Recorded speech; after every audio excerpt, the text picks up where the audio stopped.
Hey guys, welcome back to the channel. This is part 3 of our story. If you like this what if story and want to see part 4, let me know in the comments below. Before we start, don't forget to like, subscribe, and share this video with your friends. Also, check the description for more great content and my playlist. This story was posted by 𝗧𝗵𝗲 on Wattpad. Now let's start. Son's social account showing his last night party with over 100 likes. Yeah, what about it? Asano asked, not understanding what he was talking about. His face reddened from anger once again at his son's response. I thought I told you over and over again that you need to keep your head down for a while. I flew you over to America to make sure you were out of reach and all you do is partying around, wasting money, my money. It's my money too, you know. And I can't just stay here doing nothing, and what the F am I supposed to do anyway? How about doing something far more productive in your sorry life? Other than that gambling site your friend made, you completely did nothing in your life. What's the idea anyway? I got cash. I'm not poor. My bank account continues to fill up even as we speak. His father looked exhausted trying to get through his son's thick head to get him to understand. He rubbed his nose bridge before continuing to speak. We'll deal with that later. But right now, I don't want to see any more parties in the penthouse. With things escalated in Japan, you should stay low for a moment. But what's happening in Japan anyway? Nothing interesting has ever happened there anyway. His father paused for a moment looking away from the screen while trying to form the word in his mouth before looking back to the screen. 𝗓𝗪𝗢 is being burned along with the rest of your classmates. Asano stops his game to look directly at his father's image for the first time since their conversation started.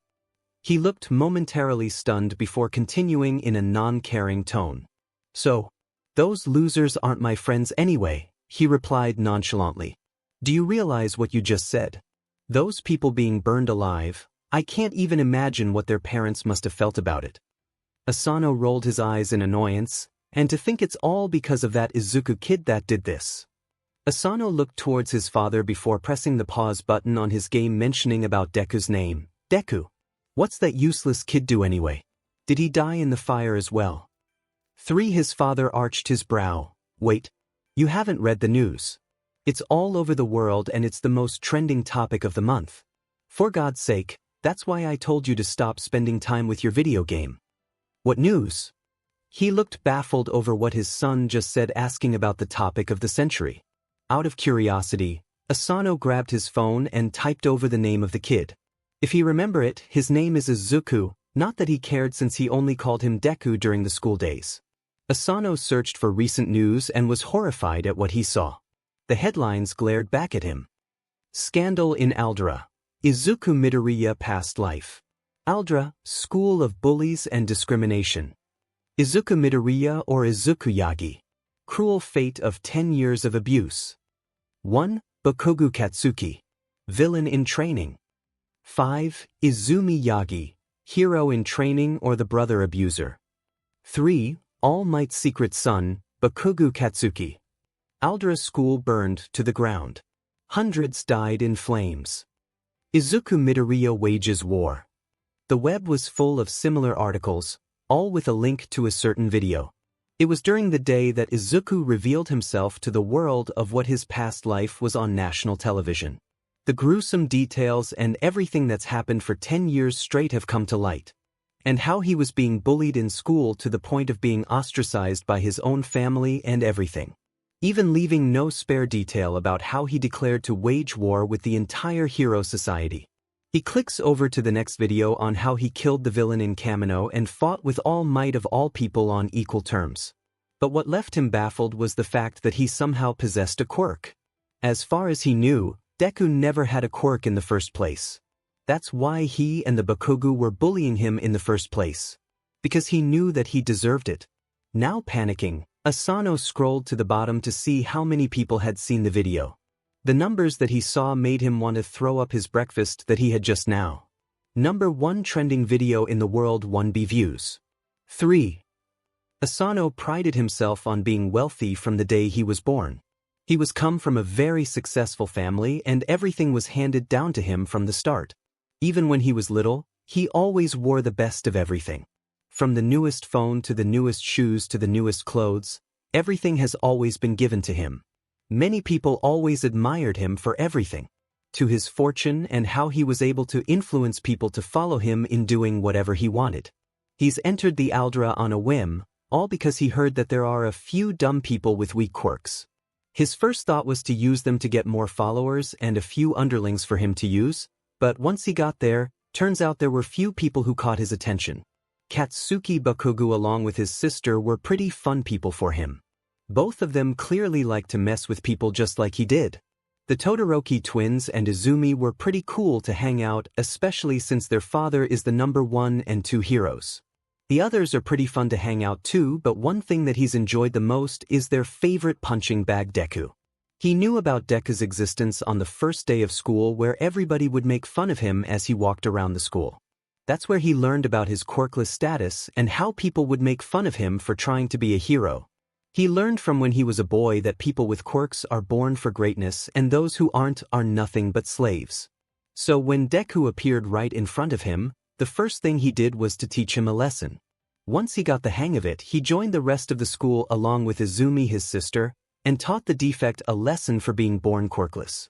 Things get out a few hands sometimes, but a few tips and shush money and people would turn a blind eye easily. Then one day, Deku didn't come to school, which is weird because he's never taking an absence. Even when he accidentally breaks one of his arms, he still comes to the school the next day. And to make it worse, his sister didn't say many words about it, which is weird. And when he approaches the Bakugo twins, they don't get any response other than a grunt from Katsuki and silence from his sister. But never would he think that the scrawny little kid he once taught a lesson during his school days happens to be the most wanted kid on the face of Japan for not only waging war with the heroes but as a symbol of revolution for those weak, pathetic, quirkless communities. Once he saw the news of 𝗓𝗪 being burned to the ground, he knew that he's gonna be next, which is why his father managed to fly him out of the country just in time. He arrogantly scoffs about the matter, telling his father that Deku is just a weakling crybaby, but the sound of breathing from his father's breathing is heard clearly by him even when he's not wearing a headset. He's been kept in the penthouse and been given a strict order by his father to a full no electronic policy, including cutting him from his social media. Not only that, but he's not allowed to be leaving the penthouse under any circumstance, much to his dismay. It's been about 2 months since his father ordered, and he hasn't heard the news from it ever since. He knew from the news on the internet that somehow Deku had some involvement with the Yakuza or something and there had been a few killings around, but luckily he was safe and away from reach. In the horseshoe-shaped hotel pool, Asano floats on a lounge chair, and a makeshift tray is floating on the water beside him filled with snacks. He sips a glass of champagne while enjoying the afternoon with sunglasses. The sun shines on his face as he sips another glass of champagne while enjoying the day. In front of him, a man stood right in front of him wearing a suit and carrying a black briefcase blocking the sun out of his path. "Mr. Asano, correct?" the man asked. Asano lowered his sunglasses to get a better look at him before taking another sip of his champagne. "Who's asking?" "My name is Tatsuya Mitsusada, sir. I'm working for your father," he said, smiling politely at him, to which Asano ignored. "Great, my dad sends another babysitter. Go fetch me some almonds from the counter bar, would you?" Asano lifts his glass in the air before a butler comes over and refills his glass. "I'm not your babysitter, sir. I've been asked to deliver a message personally by your father regarding the state of your hometown."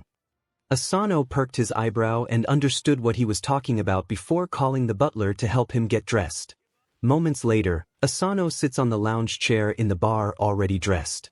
Tatsuya the messenger then opens his briefcase before pulling a file of Izuku's face printed in black and white. "I'm sure you recognize this man. The infamous Izuku Midoriya, one demon of Mizudafu." Tatsuya points his finger at the image with Asano staring at it.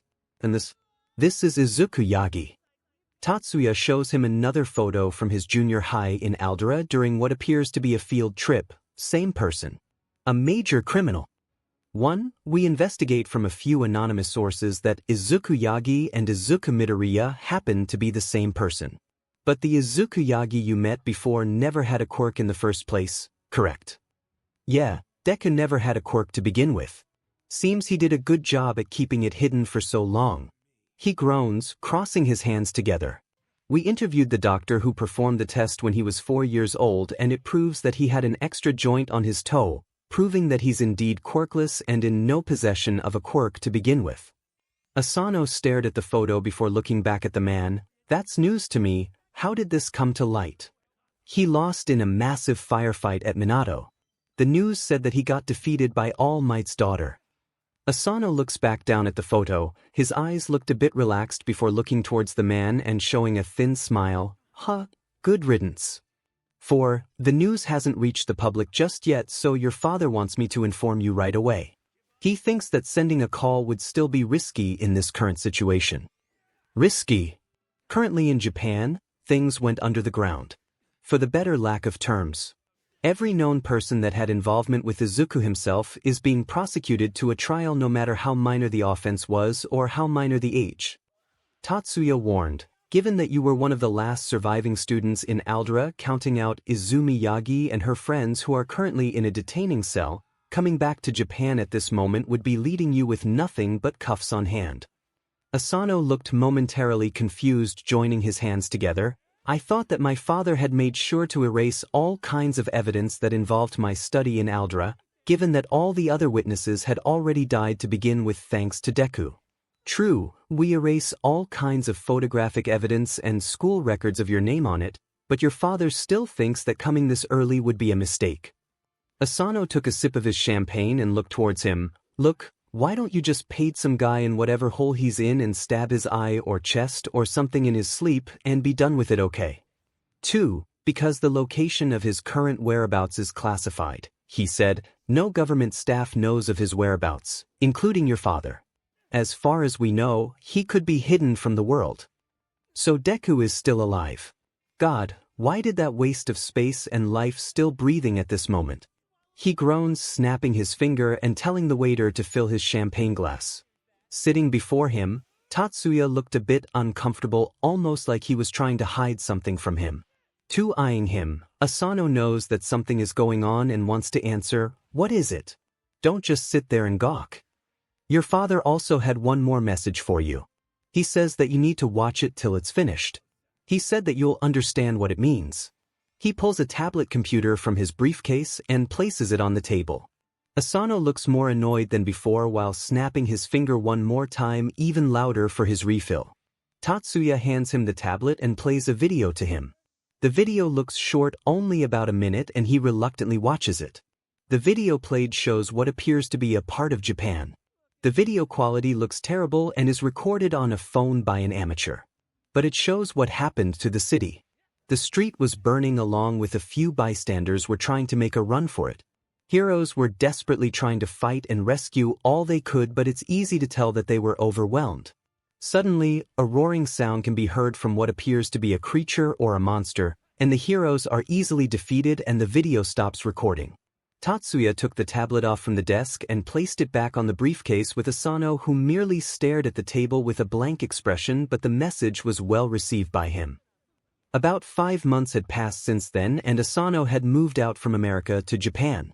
He got himself a good place in Tokyo, right in the center of the city, with a panoramic view apartment all to himself. The apartment itself looks as fancy as the penthouse in America, much to his pleasure and delight. At night, Asano has just come out from the club after partying with his friends at a club, driving his sports car, and parked it right at his basement. Coming out of the car, he wobbly walks over to the elevator to his floor while carrying a bottle of expensive liquor. Pressing his floor button, he silently waits for the elevator to get to his floor. By the time he reached the steps of the elevator, Asano found himself groaning and slumping against the wall. His eyelids were so heavy and he was so tired. His mind screamed at him to just drift off where he stood. He didn't want to walk up the stairs. He was only on the 2nd floor, but it seemed so far away.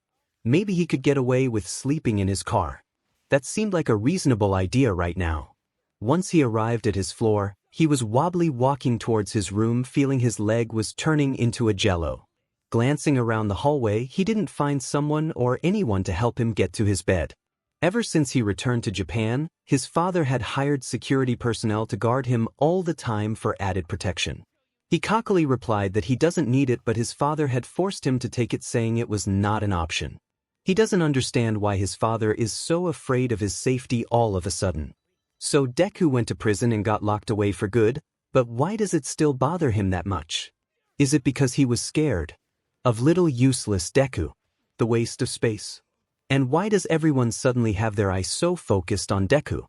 Because it didn't make any sense. Other than their parents, no one had ever cared for the quirkless boy. No one at school or outside of it. No students, no teachers, no neighbors had ever said a thing. Nor had he ever been approached by a hero or other authority figure. Not a single 𝗵𝗃 person had ever told him what he had been doing was wrong. And now he's having a few makeovers and grew a set of spine, and suddenly he got everyone under his boot and should be scared of him.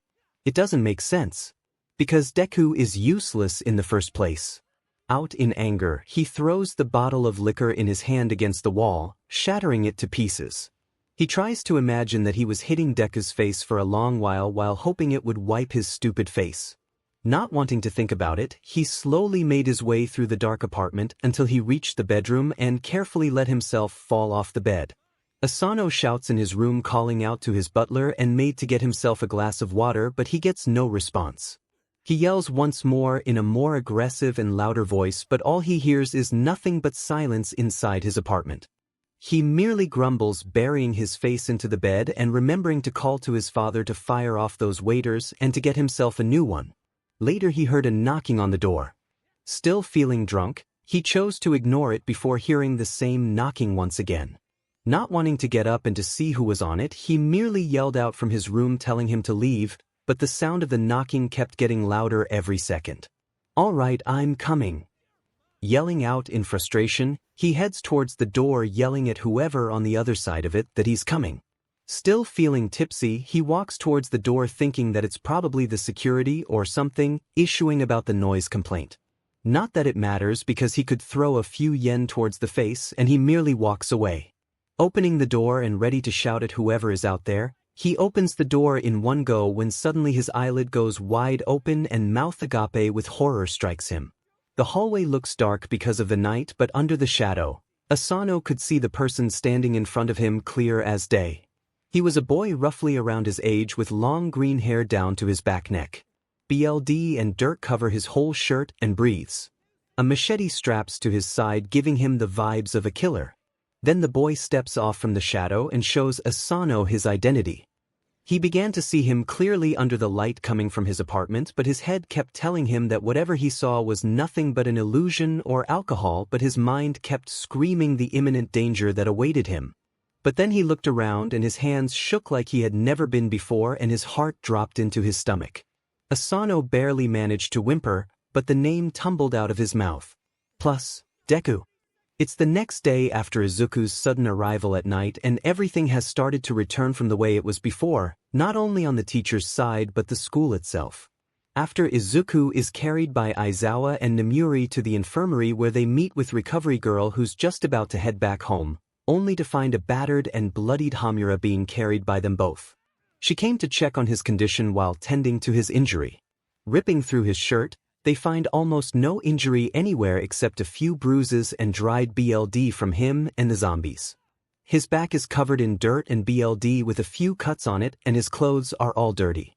After she finished checking on him, he was told by her to clean himself first and take a few antibiotics for a few nights.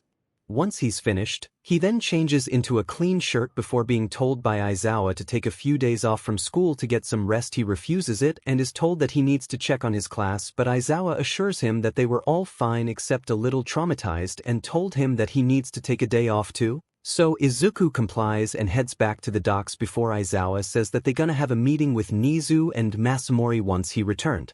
But Aizawa could see that under the expression, Izuku kept something from him. So right now, Izuku came through the gate with his usual outfit. The hot sun hit him with a blast as he walked across the lawns towards the gate. Students lying around on the grass sunbathing, talking, reading the news, and eating sweets, looked up at him as he passed. Some called out to him, or else waved, clearly eager to show that they heard of what happened to his class. He said nothing to any of them. He had no idea how much they knew of what had happened a few days ago, but he had so far avoided being questioned and preferred to keep it that way. One he thought at first when he came to the class door and 𝗵𝗃 had greeted him with 𝗧𝗏 waiting for him in the hallway. 𝗵𝗃 had told him to wait for the right moment before entering. He knew full well that the rat was going to try to add some flair to his return, and he couldn't judge him since it was the second time that he's been presumed dead and back to life for a second time.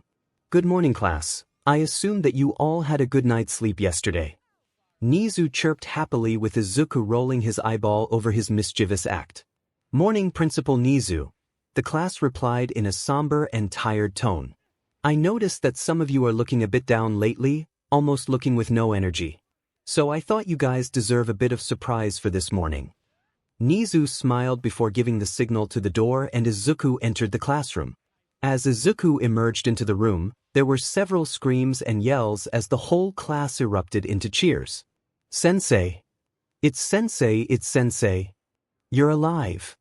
He smirked while entering the room, watching their sad expression turn overnight in a matter of seconds. He was engulfed, hugged, pounded on the back, his hair ruffled, and his hands shaken, by what seemed to be more than 20 people. Never before in his life had he ever been showered by this many claps and cheers, showing their happy expression to see him. "Well, I'm glad to inform you all that your teacher is still alive and well. But unfortunately, he's gonna take a day off for today and will return tomorrow morning," 𝗵𝗃 announced. The class looked a bit dejected seeing that their teacher isn't gonna teach for today, but seeing that he's alive and well seems a pretty satisfying reward for themselves too. So they excused themselves from the class and Mike entered, replacing all three of them and heading towards the principal office for some meeting. He knew full well that 𝗵𝗃 was also gonna be there since he's gonna be wanting to question him on the matter that was happening. When they arrived, Izuku already saw 𝗵𝗃 sitting on the sofa on the right side of the room with 𝗕𝗓𝗓 to accompany him. "Ah, Izuku! As I live and breathe!" 𝗵𝗃 came to greet him along with 𝗕𝗓𝗓 following from behind. Izuku walked past 𝗵𝗃 and came to shake with 𝗕𝗓𝗓, looking happy to see him still alive. "Good to see you," 𝗕𝗓𝗓 said, hugging his back. Izuku took a seat while starting their little meeting for today, with 𝗵𝗃 sitting in the middle, 𝗧𝗏 on his left side and 𝗕𝗓𝗓 and 𝗵𝗃 taking the right side. "We thought you were dead. When the monitor didn't get to your location, we were sure that they somehow got you." 𝗵𝗃 spoke while pouring himself a tea. "You know, I got lucky, I guess," Izuku replied. "When I dropped my cable and watched the helicopter take off, I tried to take out as much as I could, hoping I could catch a lift on the other helicopter. But when I look up, there's no helicopter left, so I tried to fight it off my way." How did you get here? Did you manage to hide and make a run for it? Or were you passing with the heroes on the way?" 𝗵𝗃 went to ask. Izuku's eyebrow perked hearing the question. "I didn't escape. Like I said, I fought my way out." The group did a double take on what he was saying, trying to understand what he just said. Izuku had just admitted that he had taken out the entire population of the city all by himself. "It's almost hard to believe. You meant to tell me that you took out those zombies all by yourself?" 𝗕𝗓𝗓 tried to confirm what was on everyone's mind right now. "Izuku, there's about a 20 dozen residences in that small town. And you took them all by yourself?" 𝗧𝗏 said, trying to believe what he said, and Izuku nodded, taking a sip of his tea. It took everything they had to not freak out over what happened, knowing what he just did falls under the category of massacre. If those people weren't dead, they might consider taking Izuku back to prison for his actions. "But those things that came to you, what are they?" 𝗵𝗃 asked. Izuku placed his cup back on the desk before answering. "They matched the photograph of what you sent back when I was still in prison." "What? Those zombies, or whatever you called it. They are all the same as the image you took before. Somehow it infects them and turns into those beings. One of them had a crocodile feature around its part when it came to attack me. They can still use their quirk, but not to the full extent of what they used to." They watched in fear as Izuku had just explained it. If those creatures somehow possessed the ability to work on quirks, then they could be looking at a great catastrophe on their hand. Having a full army of those things would surely cause panic in the city. Or worse, it would turn into an epidemic. But if they could still use their quirks, is it caused by an epidemic or an experiment? 𝗕𝗓𝗓 spoke of his theory. "Experimental. Are you saying someone turned those people into zombies? Izuku looked towards the bespectacled man. It's a possibility. From what Izuku had said, those ghouls didn't revert to human from a prolonged effect, so it's not the work of a quirk. And there's no substance such as gas to spread the effect, leaving only those two options available. Night-Eye deduced, I think it's more plausible that it's experimental. An epidemic on a small scale as those is hardly a waste of time. Nizu replied, supporting on Night-Eye theory. But who has the funding and the needs to conduct such an experiment? A brand new group of villains. Izuku guessed. Could be. But we haven't heard of a group filled with chemists or scientists. Masamori said, looking at the folder of his villain category book. Could it be the League? Night-Eye said, we haven't heard about them since the 𝗕𝗶𝗍𝗶𝗍. It's possible. You think they go from bioengineered a Nomu to creating a zombie? Be serious, would you? Izuku pinched the bridge of his nose as he glared towards the bespectacled man. It's not the League. Izuku finally spoke up. They turned their heads to where Izuku sat, wondering why he deduced the idea. How do you know? Izuku came to ask, wondering how he was sure that it was not the League. Call it a hunch. Izuku shortly said. A hunch? Masamori said angrily. Izuku, this city deserves better than a hunch. Izuku scowled at how he berated him, but before things could escalate even further, Nizu decided to step in.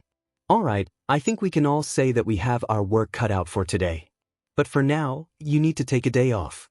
Head back to the docks and get some rest. Nizu said towards Izuku. Thanks, but I need to make a stop before that. Izuku gets up from the sofa and walks towards the door. The room was silent for a bit till Night-Eye spoke. Does anyone know what that was about? Don't look at me, I'm still trying to comprehend that he still has business after what happened, Izuku said. Maybe it has something to do with the date. Masamori asked. Nizu crossed his arms. Today's April 5th, right? The second-year USJ was meant to be hosted in a week before the delay. Maybe he's trying to prep for his class. He paused before standing straight up and snapping his head towards Nizu. You said it's April 5th. Nizu nodded. Yeah. What's so special about it? Izuku leaned back against the counter and sighed. I know where he is. It's afternoon in the city center, and the street is filled with people walking on the sideways. Reporters have gathered in front of the court building. A news reporter van has parked up in front of the newscaster doing a live report on what happened for today. Izuku walks into the receptionist, dressed in formal attire while looking at his watch, and finds that he's just a few minutes late before heading to where the trial is located. He checked over to his phone and saw the latest text message he sent a few days ago. Izuku, let's meet up. Same place and time. Izuku, where are you? Izuku, hey. Izuku, where have you been? Give me an update. Shoving his phone back into his pocket, he walked past a few people before heading to the courtroom. Along the way, he could see most people have gathered outside the courtroom waiting for the result, knowing that it's been postponed for quite a while. He enters the courtroom filled with murmur in the room and sits in the back watching the trial happening. On the defendant's side, there's Izumi, who's sitting uncomfortably with her head looking at the floor. Her father also accompanied her, sitting on the side with a defense lawyer sitting at the table with them. He knew that today was the pretrial motion for her sister's crime that was happening before the war. He's been asking Nizu about the date, and he reluctantly gives it to him while giving him his word that he only came to watch. The judge took a seat in his chair while starting on today's motion trial. He watches the nameplate on it reading Judge Takashiro. Docket ending 4937, State vs. Yagi, the correctional officer announced before handing the case file to the judge. All right, I'll hear your motions, ladies first. Judge Takashiro said, glancing to the prosecutor's side. Your Honor, we would like to be heard once again on the issue of bail. The lawyer announced, rising from her chair. Izumi Yagi has languished in the UA dorm now for 4 months with no option to leave the premises. 2. And in those 4 months, did the people she's charged with harassment miraculously forgive her past action? If not, I'm a little unclear on how the passage of time is relevant. 1. Might I remind the court that the defendant is presumed innocent? The lawyer tried to press on the innocent part. No need. I went to law school. Takashiro said, "It's where I learned that bail, once denied, cannot be set in the absence of a change of circumstance." When he returned his gaze to the prosecutor's side, "Mr. Masahiro, what do you have for me?" Mr. Masahiro, who's the district attorney on the prosecutor's side, stood while fixing his suits. "Your Honor, the state has no pretrial motions to make at this time. But we would like to serve notice to the defense under the Rule of Criminal Procedure 15. All of a sudden, Izumi's lawyer stood from her chair, immediately looking appalled at what Masahiro had just said. "Your Honor, I would like to conference with the district attorney," she half-shouted while staring at the opponent's side. "There's no need, nor any obligation," he calmly replied. "What about professional courtesy? I would like to have a conversation with you before you seek the death penalty," she announced.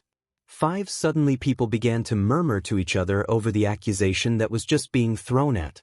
Izumi, who's been staring at the floor since she came, raised her head with a fear in her eye. Tashinori, who was sitting in the back, looked shocked with his face almost turning white. 3. Your client aided and abetted an act of mass murder. While Izumi Yagi isn't the one branded with the name of Demon of Mizudafu, she happens to be the main perpetrator who starts the whole charade with Katsuki Bakugu as her partner in crime. 758 casualties on that day because of a single decision made by her. 758 conversations wouldn't convince me that Izumi Yagi shouldn't be the 759th fatality. Mr. Masahiro replied coldly with his lip curling. 7 After those sentences had ended, the whole courtroom had turned into a madhouse, with Judge Takashiro continuing to bang his gavel, ordering some silence. Izuku glanced from the back and spotted a single tear coming from her eyes. Tashinori tried to comfort her that everything was gonna be fine, while his lips turned into a small smile watching the flow of the trial. 3. A few days had passed since the trial had begun, and Izuku had resumed his role back as a teacher. The class was happy to see him return, and after getting a small celebration in the class over his return, he continued to teach them once again. The school itself has changed since he left on a short vacation. No longer the glares are coming to him while walking down the hallway, and few of the whispers have dialed down. Now the students come to greet him whenever he walks or wave their hands. Ever since the news about Class B getting attacked on their trip, it's become the latest trend they talked about almost in a gossipy manner. How they managed to fend themselves against the danger and survive it, and mostly how they still came out together. The class itself has gained pretty good popularity ever since, and Monoma hasn't stopped bragging about it with Class 1. Not only that, but Izuku himself has gained a new profound respect from the students. The once quirkless teacher they looked down on before happens to be the one who carried the whole class to survival. The news had spread on how he led the class to success with his planning and survival instinct, on how he sacrificed himself to ensure the class's survival and managed to fight his way out from it. Gave the thumbs up from the rest of the students. Class B itself didn't take their failed trip as a failure, but instead, it fuels them to be better than they are right now. After Izuku had returned, they immediately asked to learn how to operate a gun and pistols, inspired by how he did it during the trip. He was a bit reluctant since none of them had a gun license to begin with, but he's saying that he can ask Snipe for some help, knowing that the gun hero is more expert on the matter. So right now, they are currently at the Gamma Gym, accompanied by Snipe acting as the teacher instructor for today's class. The gun hero himself looked pretty excited along with the class, since he gets to be teaching these students how to properly defend themselves and learn a basic firearm technique. They decided to split the class into 2 groups, since teaching 20 people about gun safety has proven to be difficult with only one person in charge and worried if anything goes wrong. Izuku stands holding an automatic pistol in his right hand while demonstrating to the class how it feels to fire the gun before teaching them how to shoot one in the first place. He feels that they need to understand what it means to hold a weapon in their hands before firing one. Guns will be a little better for your first go. Izuku grabbed his pistol. Magazine release. Slide release. Thumb safety. He demonstrates how to empty a gun with a group of students watching closely. Once again. Empty magazine. He releases the magazine once again. Empty chamber. See it. He shows it to the class, gaining their acknowledgement. He starts walking, trying to demonstrate what it feels like to confront your enemy. Someone's in front of you, and they have a gun. You're gonna be scared. You will be. Your body's gonna tense, you won't have time to think. You're just gonna want to pull the trigger when you get it in front of you. He points it and clicks the trigger, but no shots were fired. But you'll miss and you'll be dead. You have to get it up to your eye. He raised his arm higher in line with his eye. You've got to be strong enough to wait for your moment. It's not a toy, so you need to understand that. They listened closely to his explanation, and 𝗵𝗲 raised his hand among the group. Can I, he said, wanting to try it.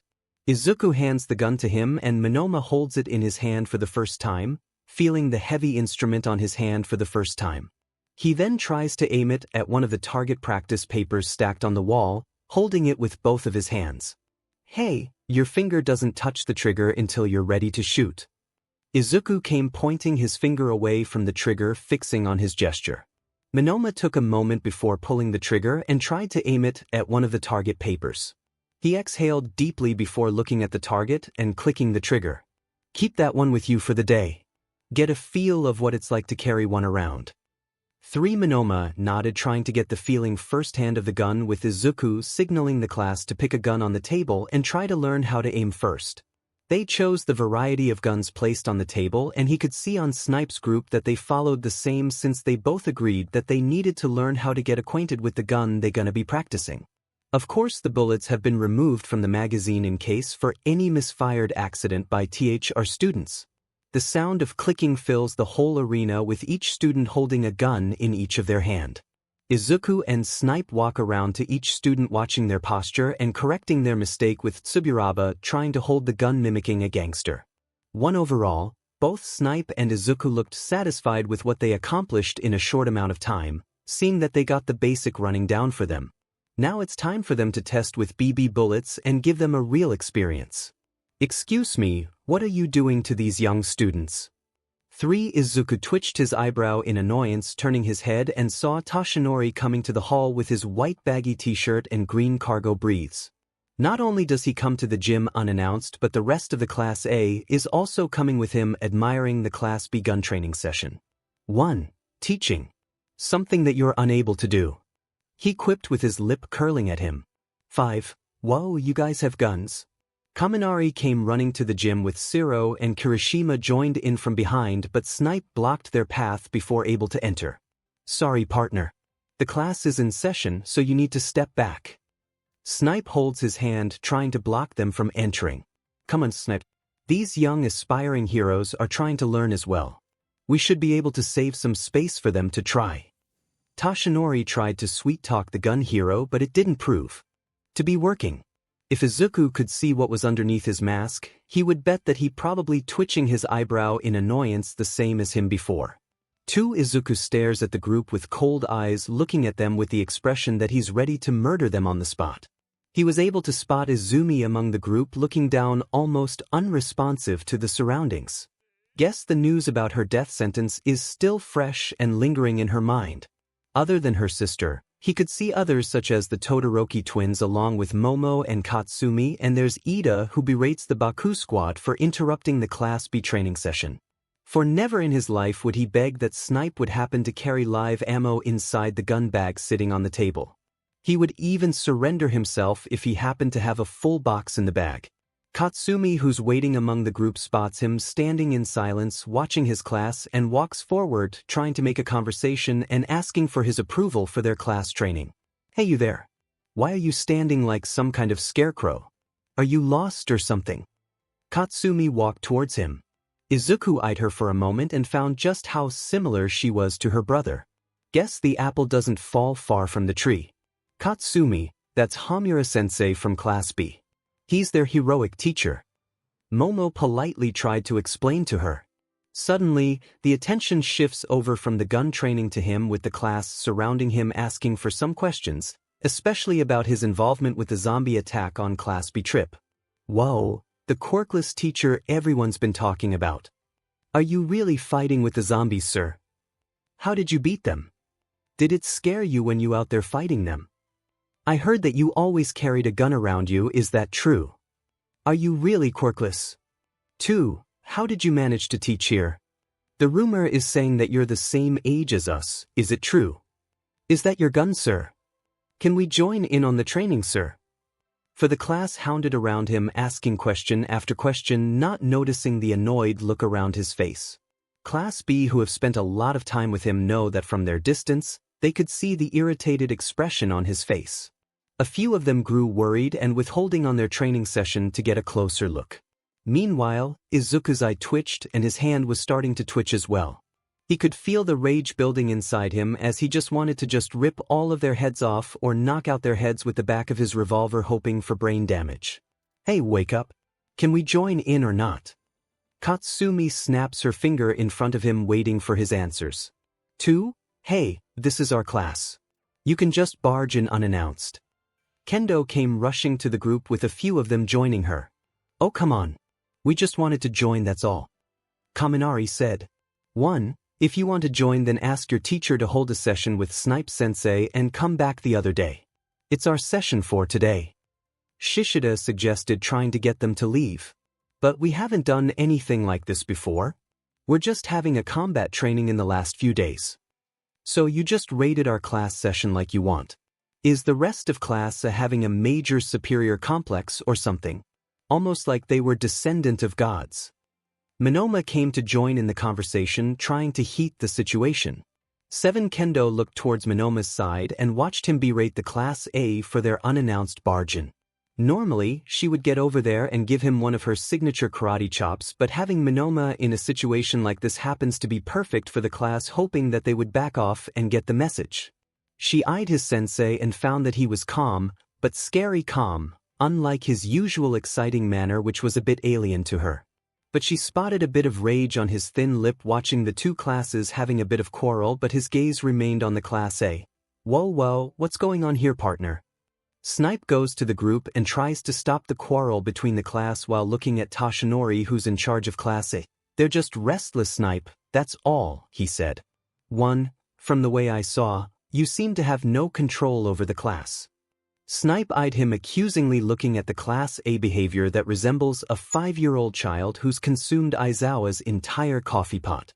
Trying to contain the rage inside him, Izuku looked at his former friend group and found that they were still the same as before. Nothing but a bunch of rude-mannered child that doesn't understand basic common sense. How they just came like they owned the place and took what they wanted whenever they wanted, like plunder. 1. You want to learn how to use a gun. Izuku spoke quietly with a hint of coldness in his tone. The rest of Class A turned their heads along with Toshinori and Snipe, later watching how this is gonna play. Class B is watching the situation is gonna played out also, but he pays more attention to his facial expression, finding that he's feeling angered for an unknown reason. Izuku took a moment staring at the class. He took 3 steps away from the group and aimed a handgun at Katsumi's forehead. The class gasps. He twirls the handgun around his finger and offers the grip at her. Take the gun, he said. She looks a bit reluctant to take it, knowing she just got pointed by it a few seconds ago. I'm not asking you to take the gun, I'm ordering you to take the gun. He repeated the last 3 words to her, waiting for her to take the gun off from his finger, and she slowly took it. The gathered Class A watches the confrontation between the neighbor teacher with Katsumi. She holding the grip tightly while looking at the gun in her hand, trying to grasp the feeling that she's holding a real weapon in her hand right now for the first time. Now, point it at me. She looked a bit taken aback by the next instruction coming out of his mouth. I said, point the gun at me, he sighed, looking irritated. Her hand shaking, not moving from her grip, and he waits for her to point it at him. Demand it, it's a Fing order. He held the barrel and placed it directly at his chest. Her breath breathed, seeing her hand still holding tightly on the grip, and the muzzle is aiming straight at him. Good. He instructed, now shoot me. What? Her breath stopped for a moment. Both classes watched in disbelief over what they just heard. The Baku squad, who was watching up front, looked at her, shaking her hand like a leaf blown by the wind, feeling overwhelmed by the situation placed on her. Come on, shoot me. Once she remains still, not pulling the trigger, but her hand is shaking profoundly from fear and anxiety.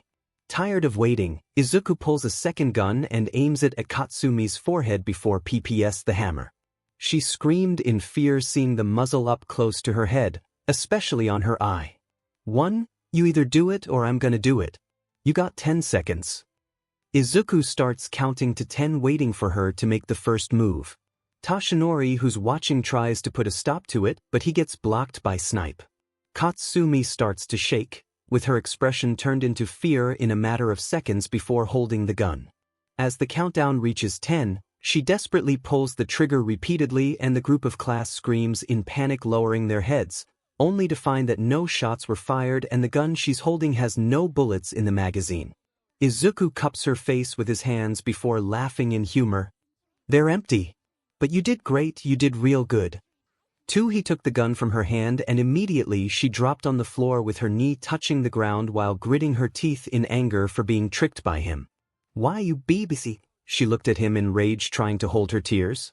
5. Now does anyone from classes still want to learn how to use a gun? Izuku went to ask only to find their deafening silence to be his answer.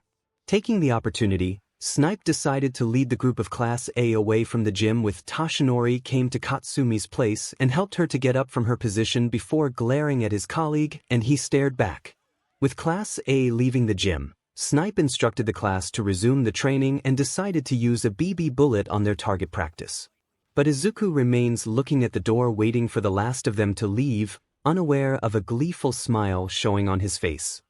Daytime has passed and Izuku has just returned from Bacchus at noon to check over things, doing monthly routine checks up after a late party for some young kids' party. He comes out from his bike and walks over to the school ground doing a patrol routine around the outer part of the area. After Nizu had told him that the heroes were hunting vigilantes around the area, he was told to hold with his night activity, not wanting to drag out any unwanted attention, not that he was afraid that he got caught in the first place. With that in mind, Nizu has decided to do another task while he's on the school grounds. So he decided that he's going to be helping protect the school from outside and inside. With his reputation growing with the student, he was appointed by him to do the job. That's why right now he's walking around the area and the wall to check if there's any intruder in the area. And not to mention to watch the student for any quarrel between them. But after the school had finished, he went between patrolling the ground or manning the top of the building with his sniper rifle he borrowed from Snipe. He tends to spend the night looking on the rooftop to check for any intruders and keeping his skills in check for not to get rusty. Not that there's any intruder for him to shoot, but he tends to do that to keep his fingers trained at all times. Right now he's walking around the schoolyard monitoring the area and saw a few of the students entering the gate with their ID being checked by the security robot. Among the students that passed, he saw a few of them enter consisting of Ibara, Kendo, Tetsu, and Shishida carrying what appears to be a paper bag for food. They turned their head and spotted him walking, and Tetsu was the first to greet him. "Sensei." He waved his hand, trying to get his attention. "Tetsu, everyone. Coming out to get breakfast?" He asked, looking at the paper bag. "Yeah, there's this great burger place just a few blocks from the gate. Thought we came to buy some," he replied while munching down the patty in his mouth. I had to admit that it tastes pretty good." Kendo took a bite of her burger and enjoyed the taste of it. "Oh, you want some, sir?" "Oh, no thanks. I couldn't possibly take it from you." He declined, trying to sound polite. "Nah, there's this buy 5 get free burger campaign and we had an extra for it." She offered the burger to him and he took it. Thanks. I'll try it later on." He put the burger in his jacket pocket. Both of them are having a conversation with each other while the rest of them stand at the side acting as an audience. "They look so close, you know," Ibara whispered. "Yeah, it appears so," Shishida spoke quietly.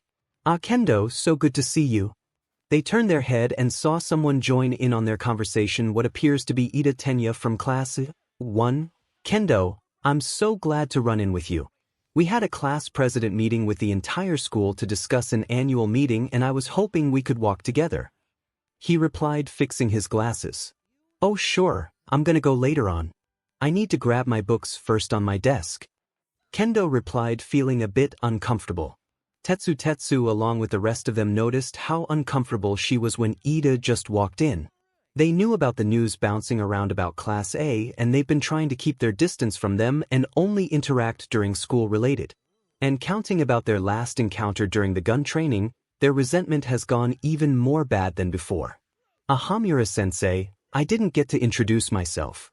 I'm Tenya Ida from Class 2A. He bows in a perfect 90-degree towards him. For Izuku, who's trying to keep his emotions in check, decides to play along for a moment because there are students all around them. 𝗵𝗃𝗧𝗵𝗲, he said shortly. I wanted to apologize for what happened the other day. My classmates were coming rather forceful during the day. Yeah, they were, he said in a politely empty tone. Anyways, I was hoping that you would show the same courtesy towards my classmate as I just showed you before. Courtesy. His eyebrow perked over to what the bespectacled kid just said. For pulling a gun on 𝗬𝗵𝗵𝗃𝗲 during the gun training exercise. My classmate thinks that's a bit inappropriate and it could cause a series of trauma on her. He looked over in his direction while explaining to him. 1. Well, your class came to us first. Besides, if she can't face the danger in front of her, maybe she doesn't belong here in the first place. Izuku spoke with a hint of animosity in his tone. But surely that action seems a bit extreme, don't you think, sir? Pulling a firearm like that? Ida seems to be taken a bit by his action. No, I don't think so, he replied flatly. Both of them stared for a moment. Ida tries look towards him to meet his eye but quickly faltered when the teacher replied with a more intimidating look in his eye. Then the sound of the school bell rang as students came running from the gate headed to their respective class. Ida, who heard the bell, quickly stepped back and looked towards Kendo. The bell has already rang. Let's go, Kendo, or we'll be late for the meeting. Ida replied, trying to walk away from the new teacher. Oh, I'm sure. Guess I see you guys later. She waved her hand, saying her goodbye to her friends as they both walked out with them, followed in different directions. Bye, sensei. She waved her hand. Izuku waved his hand, smiling, watching them both walk together before she turned her head away and his smile faded. He looks from their rear with Ida's hand trying to lead her towards the stairs, and he briefly reaches towards his gun, holding the grip ready to pull it out before retreating his hand and continuing with his patrol. In the center city of Tokyo, a black limousine is parked in the parking lot. A black sedan drove off and parked next to the limousine with few cars parked in the area. The driver comes out, showing to be the fixer, wearing black sunglasses with his stoic expression. He comes out of his car and enters the limousine with the mysterious person who's holding a pad in his hand. The pad man sits in the passenger seat per usual, with shadows from the back of the car covering his face, making the fixer unable to see him, but he recognized it from the pad he's holding. The experiment proved to be ineffective. We released the test subject in Moriya, but the mission failed, he said. The pad man wrote on his pad as usual, not communicating, and handed the paper to him, showing a writing on it, Project Atlas. It's right on schedule. 6 months from now and we'll have the first batch ready. The pad man nodded, and just when he was about to exit from the car, the pad man handed him a different paper. He took the paper and looked at the writing before handing the paper to the pad man. I'll get to it. He exits the limousine and the pad man watches from the car window before tossing the paper on the floor carpet, the same paper that the pad man handed to the fixer. Initiate Project Ares. Izuku sits in the teacher's lounge, crossing his arm in his chest with an unpleasant look on his face. Of all the things that he expects to start the morning, seeing Monoma standing in front of him isn't on one of that list. He stands quietly in front of him wearing his school uniform while scowling. Before the bell rang, he got into an argument with the class neighbor that started a fight in the hallway, leading him to be led by Midnight, who happens to be in the area. Monoma, it's the 5th time this month that I got a report from the teachers that you started a fight. Izuku crossed his legs while holding his palm to his face, feeling all tired seeing him. For how many times this month? 1, I know. He lowered his head in silence, unable to face him. If you keep this up, then your school record would be having a mark of bullying, making you be harder for entering an internship for the 2nd year. Worst case scenario, you could get expelled. Look, sir, you don't understand. Monoma tried to interject. 1, Monoma, you stood in that same spot every month that your footprint starts to mold on my carpet. Izuku groaned, feeling all exhausted, rubbing the bridge of his nose. 1, look, fighting with students once in a while is a normal thing, but 5 in a month. That's gotta mean something. So either you had a bone with Class A or you just like to prove a point to them that your class is superior. 1, it's not like that. 1, then help me understand. Those Class A assholes didn't deserve to be in this school. 𝗵𝗃𝗵𝗲𝗄's sudden outburst shakes Izuku's thoughts for a moment before he tries to compose himself, trying to understand what's he talking about. I know that they somehow weasel their way in or buy their way to enter. I thought that they would get expelled and leave the school. But then they still earn their spot all because they participated in a war 4 months ago. I thought that I could get them expelled and speed up the process. Izuku looked towards him and somehow understood what he was feeling. He's not blind. He knew that few of the students in the school had resentment with Nizu's decision to keep the infamous Class A on the school grounds. Few of the parents are a bit reluctant to send their kids to school, making it harder for the school to regain their lost reputation when they have bullies on the school. Monoma, you should have seen the news that Izumi Yagi was just being brought a few days ago, Izuku said. And that Bakuga boy was brought by the police for a pretrial last week. The cops dragged him off when we were in Moriya. Monoma heard from the other class about the blonde boy trial. 2. They bad-mouthing us from behind, especially that Bakuga. He bad-mouthed my class, telling us that we were nothing but a stepping stone for his hero story. Disgusted about Rin's bi-relationship, and spouting a bunch of nonsense about how people with weak quirks and mutants weren't gonna make it far. It's disgusting. Izuku sits in silence listening to what Monoma had just said. He's been hearing a few talks in the school that Bakuga's placement in the school is more revolting than Class A itself, and how his presence brings a toxic environment in the school and classes. The only time the students felt a sense of peace was when they took Bakuga to the trial for a few hours away from the school grounds. Was he glad to see Bakuga to be put on trial? Did he want to see him being judged by the public? Did he want to see him dead in his hand? Absolutely. 3. But in front of his class and student, he needs to be neutral, not trying to show his intention and hostility in front of him. 1. Look, I understand that what you're trying to do here is to defend your class from what he said. But you can't just act above the law and do things your way. That doesn't make you any less than a vigilante or a villain. Monoma lowered his head in silence, trying to understand his actions in the last few weeks, trying to get them expelled while sacrificing himself in the process.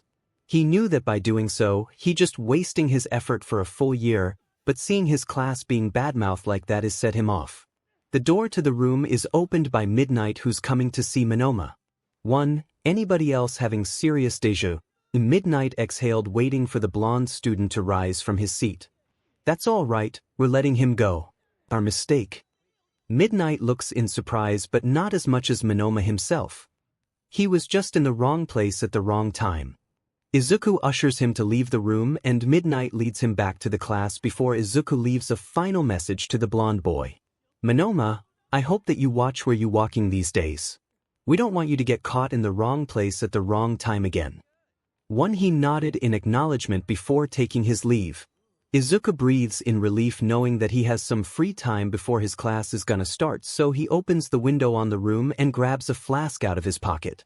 When he opens the window, he stands near to it before opening it and drinking from it. He had to admit that it's been a long time since he tried to drink, and with 100 eyes watching him in the school, it's not easy to find a place where you could get alone to yourself. He never got the chance to take one since he started to come here, but after what's happening for this couple of days, he felt like he needed to have a drink. And when he's about to take his second drink, a voice is heard in the room.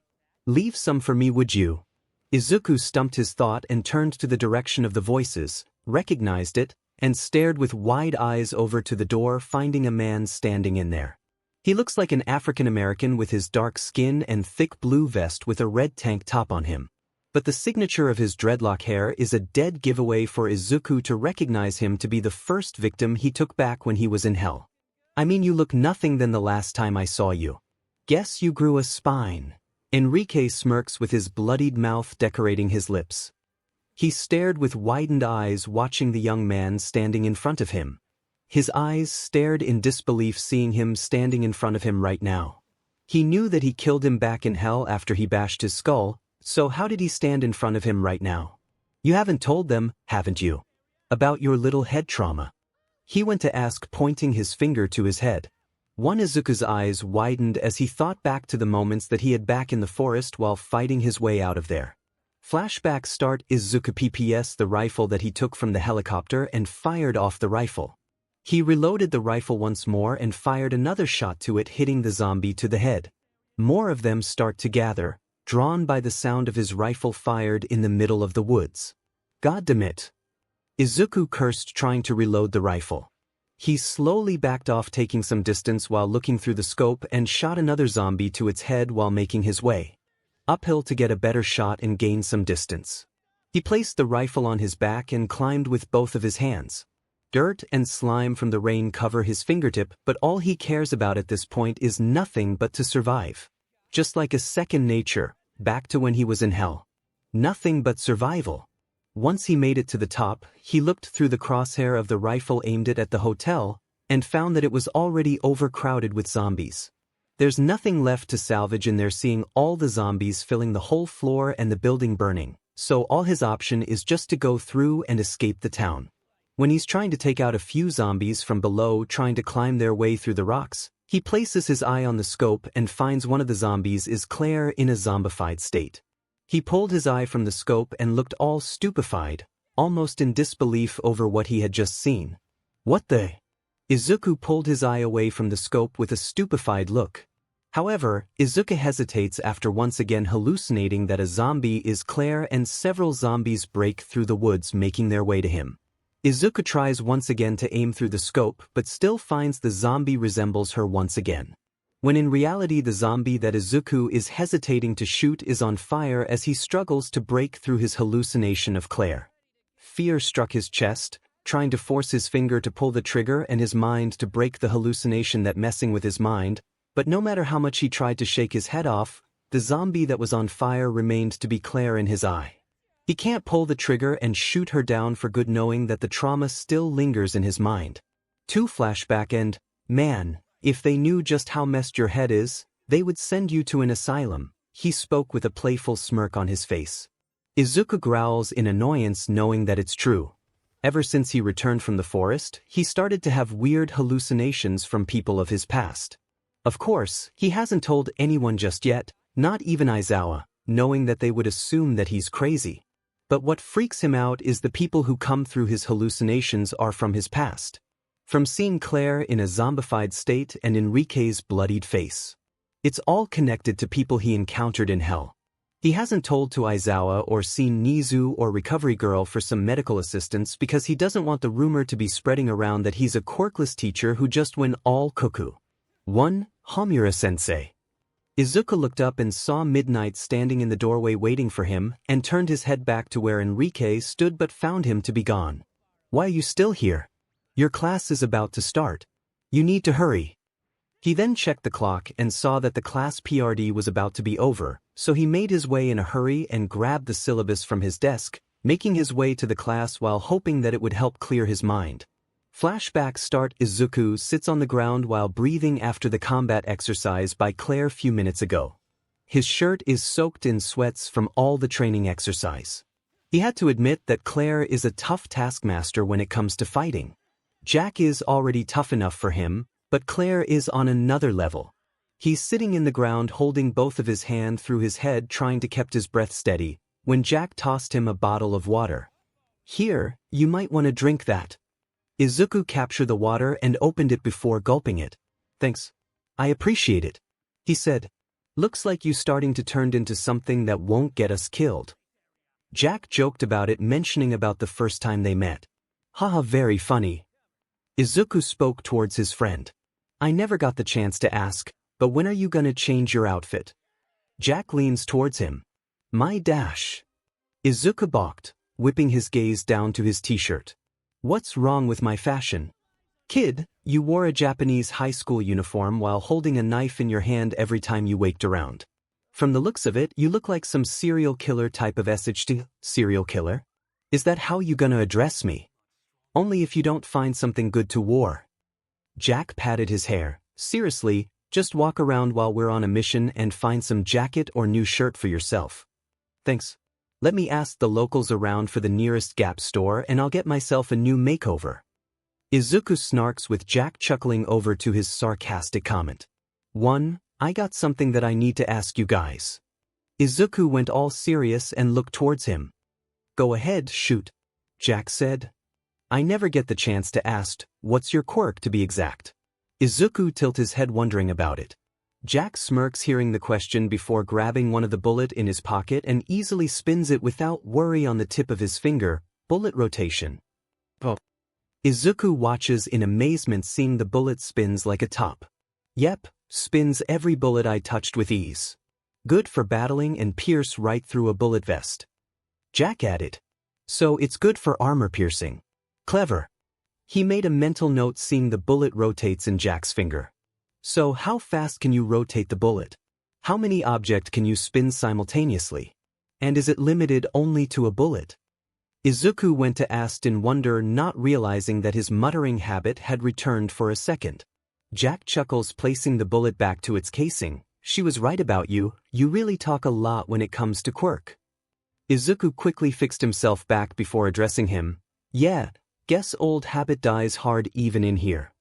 Nah, that's good. Jack placed his hand over to his shoulder. She told me about you like to study quirks back when you were little. That could come in handy around here. You think so? He asked. In here, we do what we gotta do to survive. If it means tapping back to your roots, then you got better chance to stay alive. Izuku figures that his hobby to analyze quirk might not be proven useful in this kind of situation, but so far he's presented himself as the brain of their group. With Jack as the muscle and Claire leadership, they have triumphed over many battle and getting out of tight spots more times than he could count. That begs the question, I know about your quirk and vice versa. What about Claire? I never seen her using her quirk before. Well, before he could speak, Izuku heard a clapping sound coming from Claire telling him to continue with their training session. Izuku groans and stand up from the floor before walking to her direction to continue before getting his question answered. Flashback end. So can you fix it? Izuku went to ask Snipe. They both stand in the gun range where the gun hero would normally practice with himself. Nizu had provided every staff with their necessity for their study, and that includes the gun range built for Snipe and the third students who were training with it. Snipe is currently inspecting Izuku's revolver, which is covered with dry blood and few guts. The gun itself looked as dirty as Izuku when he came through the gate at night. Well, the barrel looks jammed. There are a few bits of dried blood in one of the chambers, making it harder for you to shoot, and it's covered in dirt. Shouldn't take too long for me to clean it up for you. Snipe said after finishing inspecting it. Thanks, I appreciate it. Izuku nods. Still, never thought that I see another American model here. Most that I've got are Japanese and few Americans. But revolver is something rare. Snipe points to the gun placed in the locker that he had. Yup, she's a beauty, Izuku said. It's gonna take a couple of days. While I strp up your gun and do a little maintenance on it. Why don't you take one of the guns in the range as a temporary replacement? Snipe offered. Izuku took on his offers and went to the locker, opened it, and found it full of a variety of handguns and revolvers in there. From all kinds of types and series, there's one for everything you could find. For a gun lover, this feels like walking inside a candy store and picking your favorite one. He checked on the guns and found one that he recognized.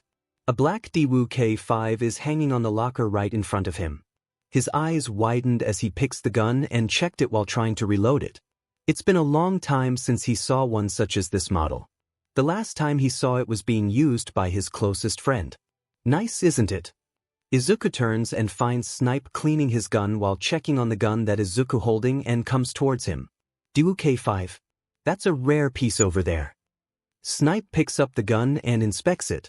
Yeah, it is, Izuku said somberly. Izuku placed the pistol back in the locker and closed the door, deciding that he was not gonna use a gun for a moment. Instead, he's gonna fight unarmed for a while. Might be a good time for him to start coming back to the basics. Plus, he still had the machete he grabbed from the helicopter, so it should do him well for now. Flashback start. He was running along a street road in the cool blue light of dawn. His breath is looking all exhausted while trying to make a run for his life. In the back, he could hear someone yelling out his name, telling him to come and stop running, followed by the sound of popping almost like a miniature firework. While he was trying to get some distance, the sound kept coming closer, and then all he could see was nothing but a blinding orange light coming straight to his front. Oi, wake up! Izuku opened his eyes. He was lying again on the camp bed in his dingy room. The sun had not yet risen and the room was still shadowy. The scar on Izuku's eye was prickling and Jack walked over to him wearing a black shirt. "You were muttering in your sleep." "Was I?" he groaned, rubbing his eye. "Kaken. You kept saying Kaken." Izuku was not fully awake just yet. Jack's face appeared slightly blurred. "Who's Kaken?" One finally fully awake, Izuku went quiet for a moment before getting up from his bed and heading towards the washroom to clean his face. "No one. He's no one," he says, water pouring down from the tap with Izuku splashing some to his face. "Why do you ask?" "I dunno, do I? You were the one saying it." Izuku cleans his face with a towel, fully awake. He didn't have the slightest idea why he would have a dream like that. But then again, it's fit with the place. They won't call it hell for stirring up some good memories. When they arrived in the kitchen, they found Eclair already dressed up and already finishing her breakfast at the booth counter. At the tabletop, there's more than just an empty plate from her leftovers. There's a small knife with a red ribbon tied to its handle. Jack went closer and inspected the instrument with a heavy look on his face. "Is that what I think it is?" She nods, handing the knife to Jack's hand while Izuku remains confused, being the only one who doesn't know what's going on. "I don't understand. What is it?" Izuku asked. "It's a message. Guess our work with the BLD maniac has stirred up some shitstorm," Jack said, showing the handle of the blade with ribbon on it with a logo of a skull facing on it. Flashback end. It's Saturday and no school or class is going. Most students of UA are still in their dorm room and get a rest for today. The gate is already being opened from the outside and students are coming out from it while heading outside. In between the dorms for the students, there's one dorm that still has their lights turned on and having a contest of shouting inside. In the living room, a confrontation is happening in the 2A dorm as Izumi and Katsumi are clashing with each other. "You cannot be serious," Katsumi shouts. One Toshinori who was coming to visit her daughter heard the commotion and went towards the area and saw a few of the students gathered watching what was happening. Izumi's lawyer, Miss Ayano, also present with her short blonde hair and rectangular glasses. "What's going on here?" Toshinori came to ask. "She wants to take the deal," Katsumi went on to explain. Toshinori's eyes went wide at what the ash-blonde hair girl just said. A few days ago, he and her daughter had a visit with the assistant district attorney to come to offer him a plea offer. A life in prison instead of a death sentence is offered by the district attorney. Toshinori, being his usual self, chose to deny it and pleading out, declaring proudly that her daughter has proven her innocence by stopping his son from destroying the city, but none of the party, including Izumi herself, seems convinced. "Oh, if this is about the death penalty dash," Toshinori went to Izumi and held her shoulder while looking at her. "I've been explaining this to your daughter. Even if we ever get to sentencing, you were influenced by the adults in Aldra, especially the teachers. I have everything I need to keep them from sentencing you to death," Miss Ayano explained. "2. The death penalty doesn't scare me," Izumi said quietly. "1. Then why aren't you fighting?" Shoto asked, looking all frustrated. Izumi shortly replied, "I have my reasons." "Name one." Katsumi scoffed. "Because I'm tired of fighting." Izumi said, "I am not confident that I can win over a jury or the public. And I'm not altogether certain that I deserve to." 3. The rest of the group looked in shock that Izumi had just said that she was ready to die. No one is more shocked than Toshinori, who's the father of her, making him look both terrified and angered by her sudden decision. "That was actually 3, Kaminari said, correcting her mistake. "Dude." Ciro elbowed him. "No, seriously, you're just ready to give up?" Katsumi asked, shaking her shoulder out in frustration with her eyes red, knowing that her best friend was ready to accept her fate. 1. Just take your medicine and spend the rest of your life there. 2. Toshinori turns his attention to Miss Ayano, knowing that this conversation has escalated. "Miss Ayano, can you please leave for a moment? I need to talk to my daughter." She nodded and excused herself from the dorm and closed the door. Once she left the dorm, Toshinori walked around the room, looking all frustrated. "All right, you aren't going to take the deal or get sentenced. We can still fight this Izumi." The world still needs one for all, and you dying isn't gonna help with that. Toshinori frustratedly said, shaking his blonde hair with his hand. 3. It's not gonna help it, Dad. Whether by the public or the quirk, I'm still gonna die before I reach 30. Izumi spoke in a husky tone. 2. No. I refuse to let you die. I'll talk to your brother even if I have to. He must have a way to stop this. 1. Go ahead, Dad. Go out there and beg my brother that he'll help me to remove one for all curse. While you're at it, why not invite him for dinner this week? Izumi snapped, yelling at him. 1. Don't talk to me like that, young lady. I've been the only one in this family that's trying to save you. Toshinori snapped back. 1. And how is that working out, Dad? You can't even leave this place even if you want to, so how are you gonna go and visit him? We've been trying to get to talk to him in the last 3 months, and we can't even go to visit him, because they won't let us. Principal Nizu banned us from ever visiting him. Izumi said, remembering about their conversation with the principal a few weeks ago. I thought I told you that I'm working on it. I made some calls and there's people who would help us to get there. Toshinori assured her, trying to hold her daughter's hand, but she backed off. 1. And how would you know that those people are telling the truth? So we're trusting strangers now, is that it? She asked, looking at her father in disbelief. They're not strangers, Izumi. You just haven't met them yet, he said, to which she replied quickly. 3. So I should trust them, is that it? What is wrong with you, Izumi? This isn't like you at all. Where is this hostility coming from? Why are you so obsessed with my brother and one for all, huh? All we talked about in the last few months is nothing but stopping the curse and finding where they kept him, when you have no idea why I'm dying in the first place. Had I known that accepting one for all was gonna lead me to this point, I would never have accepted it in the first place. Toshinori looked at his daughter in shock, and his face was starting to turn red from anger. Before anyone could react to Izumi's words, a loud explosion was heard coming through outside, followed by a black smoke hovering in the air as everyone went outside to check on it. It's afternoon on Saturday and everyone is leaving their dorm to go outside to hang out and meet with friends from other classes. Some of them have decided that they're gonna come to study in the library or take a walk. Others have chosen to train their quirks in the gym alone or with others. And few of them are relaxing in their dorm while cleaning themselves. But for a certain class president, she chose to take this time to get something off her chest. She sits outside of school in a small cafe just a few meters away from UA. Her school uniform is no longer intact and is being replaced by short jeans with a yellow shirt. The server is coming, bringing 2 cups of black coffee to her table, one for her and the other for her teacher who's sitting in front of her. Look, I know that you heard this about 100 times, but it's not your fault, Izuku said while taking a sip of his coffee. Kendo sits in front of him with her head down, unable to see her teacher's direction. After what happened in the vacation camp, she kept replaying the same scenario in her head over and over again. How she just saw Hamura-sensei's hand slip away from the cable and leave her out to go. She hasn't talked to Hound Dog just yet, feeling that she's uncomfortable for to come there and discussing it. Even though the girls have told her over and over to come see the counselor.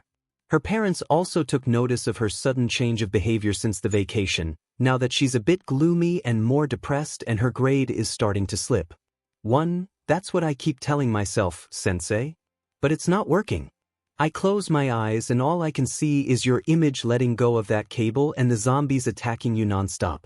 Of course, I felt terrible for leaving you. Kendo spoke quietly. No, you didn't abandon me. It was in the middle of a freak show mess with thunderstorms and everyone was panicking. There's bound to be a misstep. Izuku said back. But nothing. You didn't drop the cable and let yourself fall, and when you did it was because of an accident. I choose to come down there and rescue you. Plain and simple. Izuku said, ending the conversation. She looked down to her feet, unable to face her savior at the moment. She knew that deep down what he said held the truth. He knew that what he did was to ensure their safety, not just hers but the others as well. But it still hurts her to know that he could just easily sacrifice himself for others. Whether it's because of suicide or heroics, she could never know the answer to it. I just want to save people. That's why I tried to become a hero in the first place. Kendo spoke, letting a few of her tears fall from her eyes. Being a hero has its perks. Making a tough call is part of the job. There's no right choice or wrong choice. She slowly lifted her head and asked, "But how do you know that it's the right choice?" The difference between right or wrong is none. No one knows whether your choice is correct or not until you reach the outcome. What's important is that you can live with that choice. Izuku adds a cube of sugar to his coffee and stirs it before taking a sip. Kendo looks towards her cup of coffee and finds her reflection on it. Seeing her in a mess such as right now makes her realize that she's been keeping this for a while now. The reason why she chose not to confide this matter with Hound Dog or any of her friends is because she felt uncomfortable with it. One, she's the class president of B class and the big sister of it, so she has to be strong for her class and not let them see her like this. One, now Kendo couldn't help but begin to sob in earnest, hunching over and grabbing her chest as though her heart were in pain. It hurt him to see her like this, wanting to comfort her, but he forced himself to hold back, letting her vent. It was obvious that she had been holding back on this all week, and he wanted her to let it all out. Kendo took a few seconds to finally breathe, her throat a bit raw from all of the yelling, and Izuku let her try to calm down. He was feeling several emotions running throughout him: pity for how much this must have been hurting her, sadness that she thought he secretly loathed her, anger that she assumed he was lying. So Izuku took a deep breath, knowing that this was not going to be resolved without more yelling, and spoke once she finally caught her breath. "And while we're on the topic of apologizing, I'm sorry too. For making you all worried like this," Izuku spoke. Kendo's hiccuping and crying almost immediately ceased, staring at the ground with wide eyes, before she wiped her gaze straight to his face, seeing the look of understanding on his face. "It wasn't your fault." She wiped the tears off from her face before looking towards him. "I know, but throwing myself into the woods isn't exactly a smart move to make. All I can think of at that moment is to make sure that you and the class were sent off safely. So I promise you that I won't make the same mistake again." She took a moment to admire the seriousness in his words, knowing that he meant it. Her heart beats for a moment at the sudden declaration, with her cheek flustered. Both of them looked each other in the eye, ignoring the sound of chatter coming from the back as each of them stared at each other. One of them was filled with admiration and the other with affection. Reeling back to the moment they just left out in the closet before the whole fiasco, both of them start to turn to each other, ready to finish what they started that night. And just as they were about to go, they were interrupted by a loud explosion sound coming from UA. Izuku and Kendo turn their heads in the school direction and find black smoke hovering in the air. Afraid of what's happened, both of them quickly left money on the table and left the cafe and came running straight towards the school to find out what was happening. 1. Both Izuku and Kendo sprint to the school and find the gate is already being overrun by the locals who saw the smoke and come to check it out. A few of the students also stayed outside trying to see it, but they were blocked by the adults. But the worst of them all is that he could spot a local news van parked on the side doing a live interview. Dreading to find out, Izuku went to grab Kendo's wrist and led her inside the gate while they were overcrowded by the media and locals who were trying to find out what was happening. He leads her inside and taps on his ID before the gate is opened and they go inside. In there, both of them separate on their path, with Kendo running to her dorm to check on the situation while he tries to spot where the smoke is coming from the center of the school and heading there. 𝗧𝗵𝗲 and Mike, who are doing crowd control, trying to calm the situation between the students who are all in panic and the crowd who demands to find out about the situation, but both of them remain silent. "Mike, what's going on? Are we under attack?" Izuku came running towards him. "No, but it's bad. Really bad." Mike grimace. Izuku tries to shove past them, but he gets blocked by one of 𝗧𝗵𝗲 clones. "You don't want to go there," he warned him. Ignoring his plead, he came running towards the source and find Midnight, who was already on the scene, but she's looking sadder than he had ever seen before. Her quirk is working as he arrives there, but she's trying so hard to not lash out and attack the student in front of her. But he's having the same reaction as her when he spotted something gruesome since he stepped into this school. Right in front of him, two students are right in front of his eyesight. Both of them didn't wear their school uniform, but he recognized them even without it. One of them is curling on the ground holding her hair with both of her hands while crying. Her hair is looking all burned up and a few of her hair strands are falling off on the ground. The other is a male student wearing a black tank top and his hand is sparking with orange flashes from it filled with a malicious grin around his face. Kendo came running towards the dorm in a hurry after separating herself from 𝗵𝗲𝗄𝗧 once they arrived. After she got back from the way, she saw the explosion and immediately headed straight to her dorm. With the absence of Vlad-sensei and 𝗵𝗲𝗄𝗧 being busy checking on the situation with the other teacher, it's up to her to keep her class in control. She came to check on her class trying to find out what just happened and making sure that everyone was accounted for.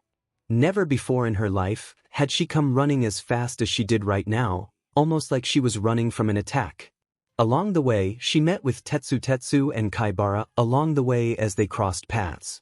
Kendo, the steel quirk user, shouts out. She stopped with her track and met them. Guys, what are you doing here? We just got back in the dorm, everyone is already there. But we can't find 𝗫𝗏𝗏 anywhere. 𝗫𝗏𝗏 informs. Do you know where she is? Kendo glances around the area. Kinoko said that she saw her praying in the water fountain in the center of the school a few minutes before the explosion happened. He replied back. One sudden dread came toward her face as she realized she just come from the gate and found most of the teachers were coming from that direction, and that's where 𝗵𝗲𝗄𝗧 coming from. A look of horror came towards her as she went running back to where she came from in a hurry, with the two boys from the back following her from behind, asking her what was happening to her. Sudden fear plastered on her face. She was hoping and praying that whatever was happening to this incident had nothing to do with her. Izumi came running straight toward the direction of the explosion with Katsumi, Shoka, and Kirishima joining her. Her father is also there but falling behind while trying to catch his breath, but Izumi pays him no attention and decides not to wait for him while there could be something wrong happening in the school. They continued to run heading towards the scene where it happened, following the smoke until they finally arrived at it and found multiple students standing in the area with their hands covering their mouths. There's a yellow police tape line surrounding the whole area with 3 security drones doing crowd control, keeping the students away from the scene. One Izumi and the others trying to get a peek over what's happening, but with multiple students blocking her way, she was forced to cramp her way in between. Once she's in front, she manages to see over what happened in the scene. There's a crack in the sidewalk with a small black burn mark on it. A few green hair strands are scattered along the path and a small drip of blood is located on the ground. She along with others gasped over the scene, covering their mouth just like the others, wondering what was happening there. By the looks of it, it's almost like someone had dropped a bomb on the ground. Izumi glanced over to the side and found Katsumi covering her mouth with wide eyes open, almost like a dinner plate. She was starting to sweat and breathe heavily. Her pupils shrunk and she was trembling completely. She kept repeating something to herself. Oh God! No way! No fing way! One Izumi who saw her reaction completely different from others realized that she might have known something that was happening. And that is where she realizes the connection between Katsumi and the scene that's happening here, as her eyes widen with a shocked expression. Aizawa stormed into the war room, where many of his colleagues were gathered, seeing that many were discussing something heatedly around the central table. Despite an abundance of seats, none were sitting down. The eraser hero slammed his hand into the table, catching everybody's attention. He looked around the table, seeing every teacher available from lunch rush to even recovery girl. Izuku stared at him with a facade of indifference, but having worked with the man for years, he noted the hint of guilt buried in his eyes. Snipe could not meet his glare, choosing to look down at the table. Mike and Namuri were next to each other, Namuri with a heated gaze, and Mike with concern.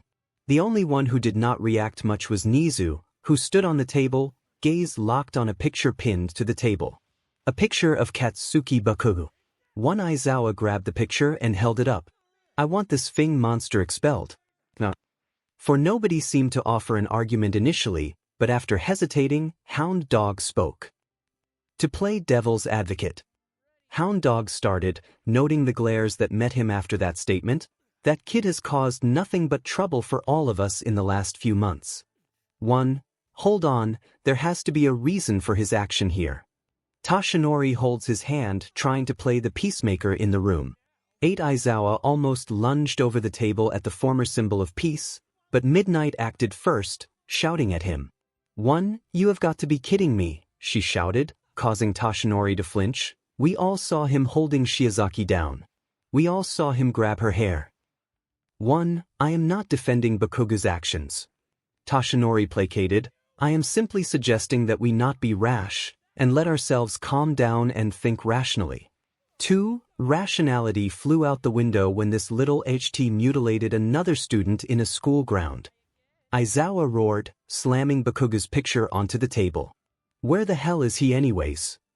"He is detained," 𝗫𝗍 said, "under guard in a place that I will not be telling you where."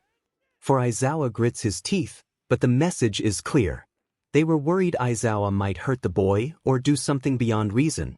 A fair worry that even he admitted to himself. What happened to the quirk suppressing cuff placed onto his hand anyway? I thought it was working perfectly. Midnight went to ask. There's a malfunction with the locking system. Seems he managed to break loose and decided to use the student as his target practice. Power Loader admitted while lowering his head in shame. 1. We no longer need to worry about the cuff because it's the police's job to do it. Midnight said.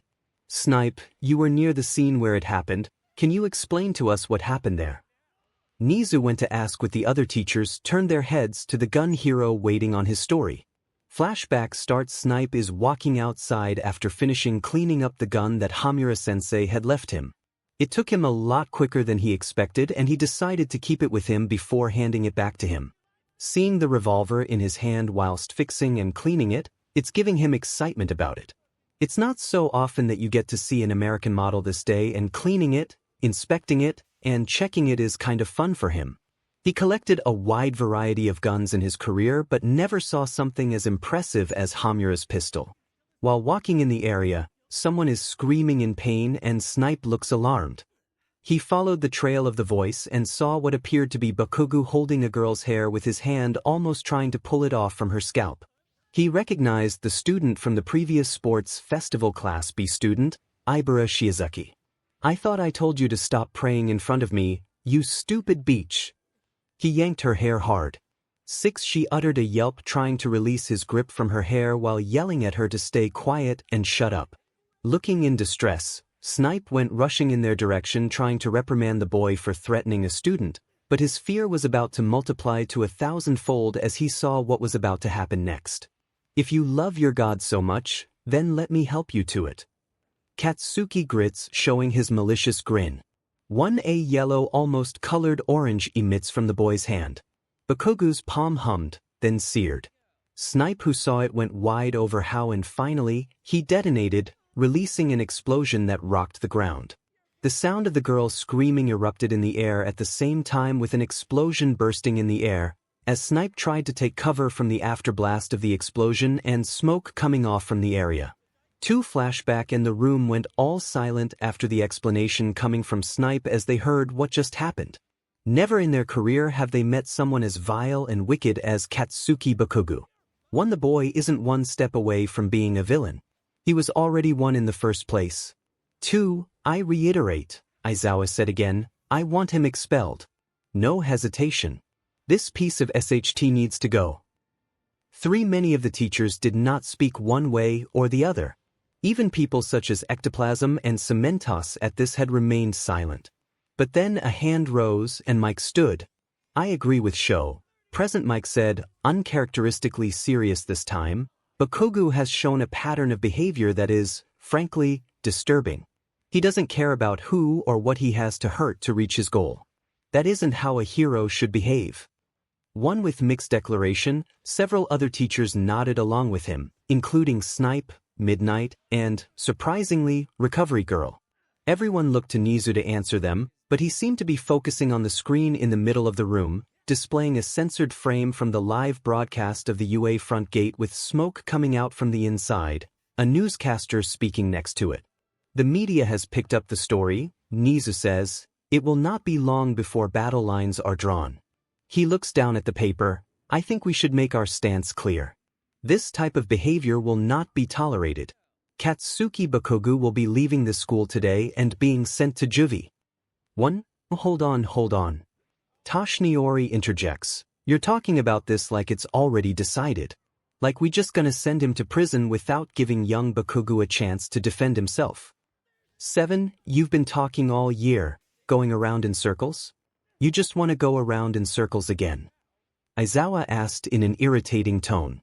This is a young man's life, we have to think this through carefully. And it is worth more than a 5-minute conversation. 4. Toshinori, when Class A entered UA a few months ago after Izuku revealed their past actions, the whole staff of UA went to their parents' house and asked to sign a contract, which indicates that UA had full authority to decide their enrollment in the school. Any actions that they did on the premises are giving the school full authority on how to resolve the matter. So if Katsuki Bakugo decides to blast Ibara Shiozaki's hair off her head, expulsion would be the last thing you had to worry about. Nizu spoke in a quiet voice, but his eyes glared towards the blonde-haired man in front of him. 1. I already made contact with the Mizudafu Juvenile Prison Center. The transport is about to arrive to SERT Katsuki Bakugo off from our premises. Once he leaves the building, he's outside of our responsibility. Nizu announces, and just when everyone except Toshinori nods, a hand rises. 1. Principal, if I may be allowed to speak. 𝗵𝗲 raises his hand in the air.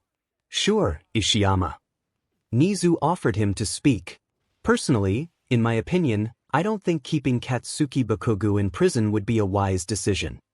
All heads now are turning to the cement-looking head teacher as they couldn't believe what he just suggested. What? Ishiyama, are you serious with us right now? Midnight looked towards him, thinking that he might disagree with the decision. Now, hold on just a minute. I'm not saying that we should forgive the young boy. But locking him up in a prison without giving a proper right for a trial doesn't sit right with me personally.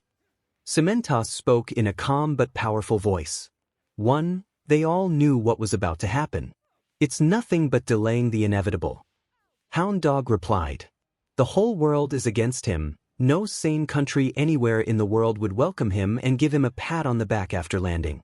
Even before the trial started, we all knew the result, making it seem to be wasting time and effort, to begin with in the first place.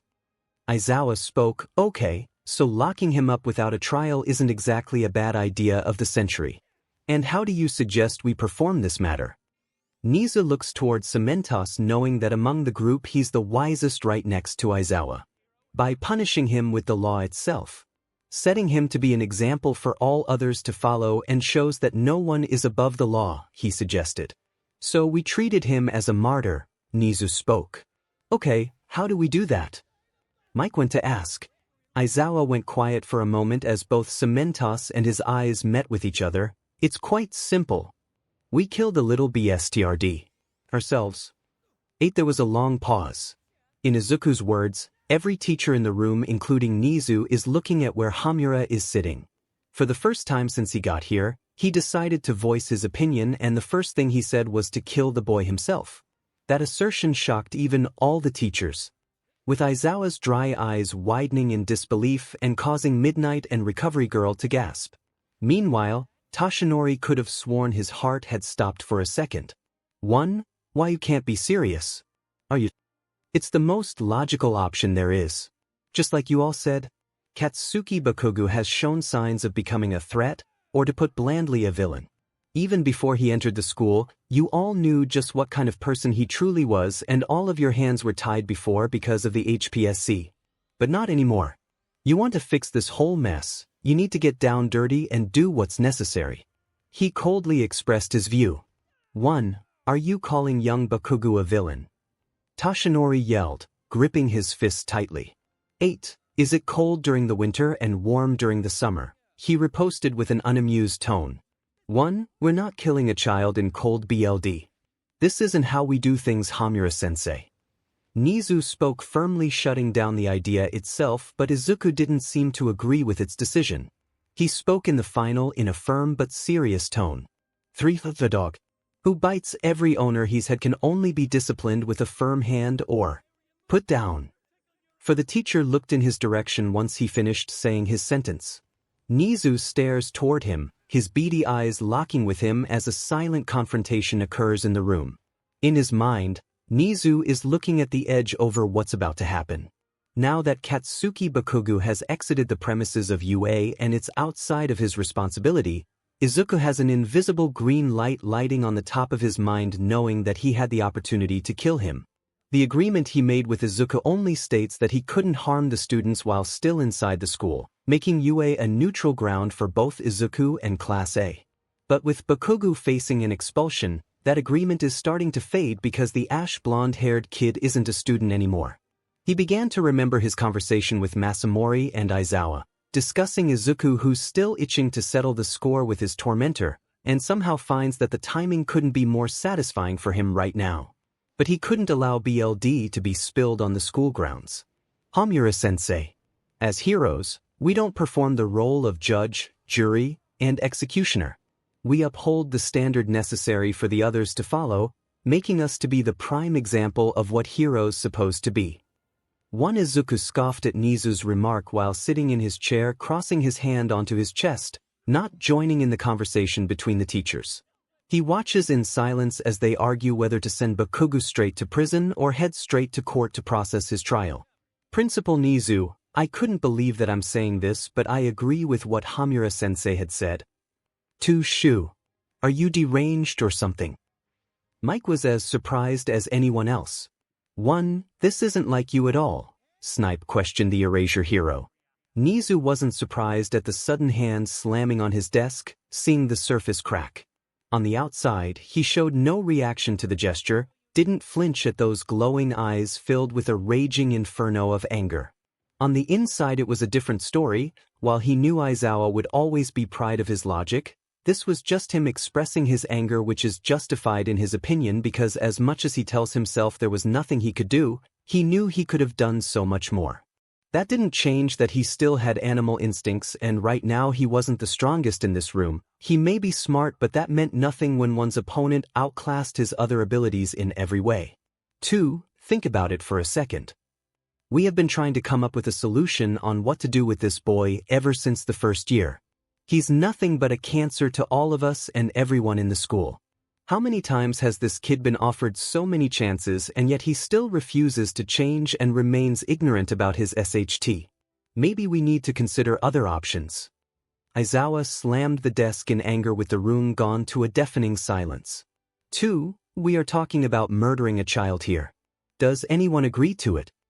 Am I the only one here or dash? Toshinori looked around trying to find anyone to support him. You and everyone in this room knew just what path this kid is going to take in the future.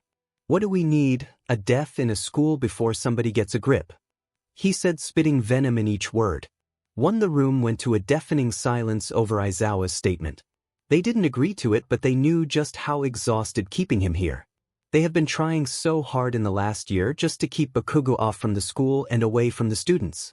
The number of anger management and therapy overseen by Hound Dog has proven to be ineffective and only proves that the boy is nothing but a lost cause. I know guys like that. I saw them in the streets. They don't listen to words. They only understand brute force. Aizawa spits, you all need to think about what the people would want and what makes them able to sleep peacefully at night. It's hard to believe that's what the citizen wants right now. Midnight quietly spoke. So what? We just want everyone's lives ruined. Yours. The students. Aizawa glared. No, I agree with Midnight. We can't cross that line. Mike added. Then what? What if he doesn't listen? The underground hero looked around waiting for one of them to come up with a solution. I don't know. Mike shakes his head while they sit in silence stewing the conflicts. Murdering a child in cold blood, just like those villains did to innocent bystanders daily. What's the use in becoming a hero if we stoop to their methods to do so? 𝗵𝗲𝗄 spoke among the group, who seemed to be the most level-headed in here. They looked at each other for a moment before giving their answer. I'm with 𝗵𝗲𝗄 here. Midnight said, gaining some agreement from the others. We can't stoop to that level. We have to be the bigger person and prove that we can be better. Mike follows. Aizawa bites his lips in anger, but he is outvoted, so he exhales his breath, calming himself, and nods, accepting the decision being made. Aizawa, you were emotionally compromised here. I think it's best that you take a breather for a few minutes. Nizu said, and 𝗵𝗲𝗃-sensei, you too as well. But when Nizu turned his attention to where 𝗵𝗲 was sitting, he was nowhere to be found and his seat was empty. The staff were glancing left and right but he was gone. On the bottom level of the school grounds, there's a small room used by the school for detaining students who are out of control or refuse to hold back. This place was created by the previous principal before Nizu and hasn't been used by him ever since until now. In one of the cells, Bakugo sits in a small dark room with barely any light. His hand is tied up in front of him with a zip tie tied to his body, making it impossible for him to use his quirk since he's gonna attack himself. His eye is also covered in a blndfld, rendering him to see his surroundings. "Let me out of here," Katsuki shouts. He continues to struggle while trying to get himself out from where he sits and continues to ramble with his voice echoing in an empty chamber. "Get me out of here extra. Do you hear me? Do any of you have any idea who I am?" Suddenly, a door is opened from the outside. Bakugo hears a tapping boot sound and a whistling sound of Kill Bill. The whistling sound echoes throughout the whole empty hall and makes its way toward the ash-blonde-haired kid. "Hey dipshit. Stop whistling and get me out of here at once or I'm gonna kill you." Meanwhile, in front of him, Izuku stares towards his figure, seeing his state right now. His demeanor is looking stony like a statue, simply staring towards the boy in front of him. How he turned even more pathetic than what he saw a few months ago when he beat the CRP out of him and shatter his illusional dream that he's the future #1 hero. In the dark room behind Bakugo, someone is standing behind him as Izuku starts to hallucinate once again, seeing someone dressed in full gray tactical gear. From afar, he could recognize the person who happens to be his mentor and close friend, Jack. Izuku's eyes widen, rubbing it, trying once again to get a better, closer look, but found that he was nowhere to be found. He didn't know whether it was a hallucination or the dark was playing tricks with his eye. Then he turns his attention back to Bakugo. "I said get me out of here, you fucktard."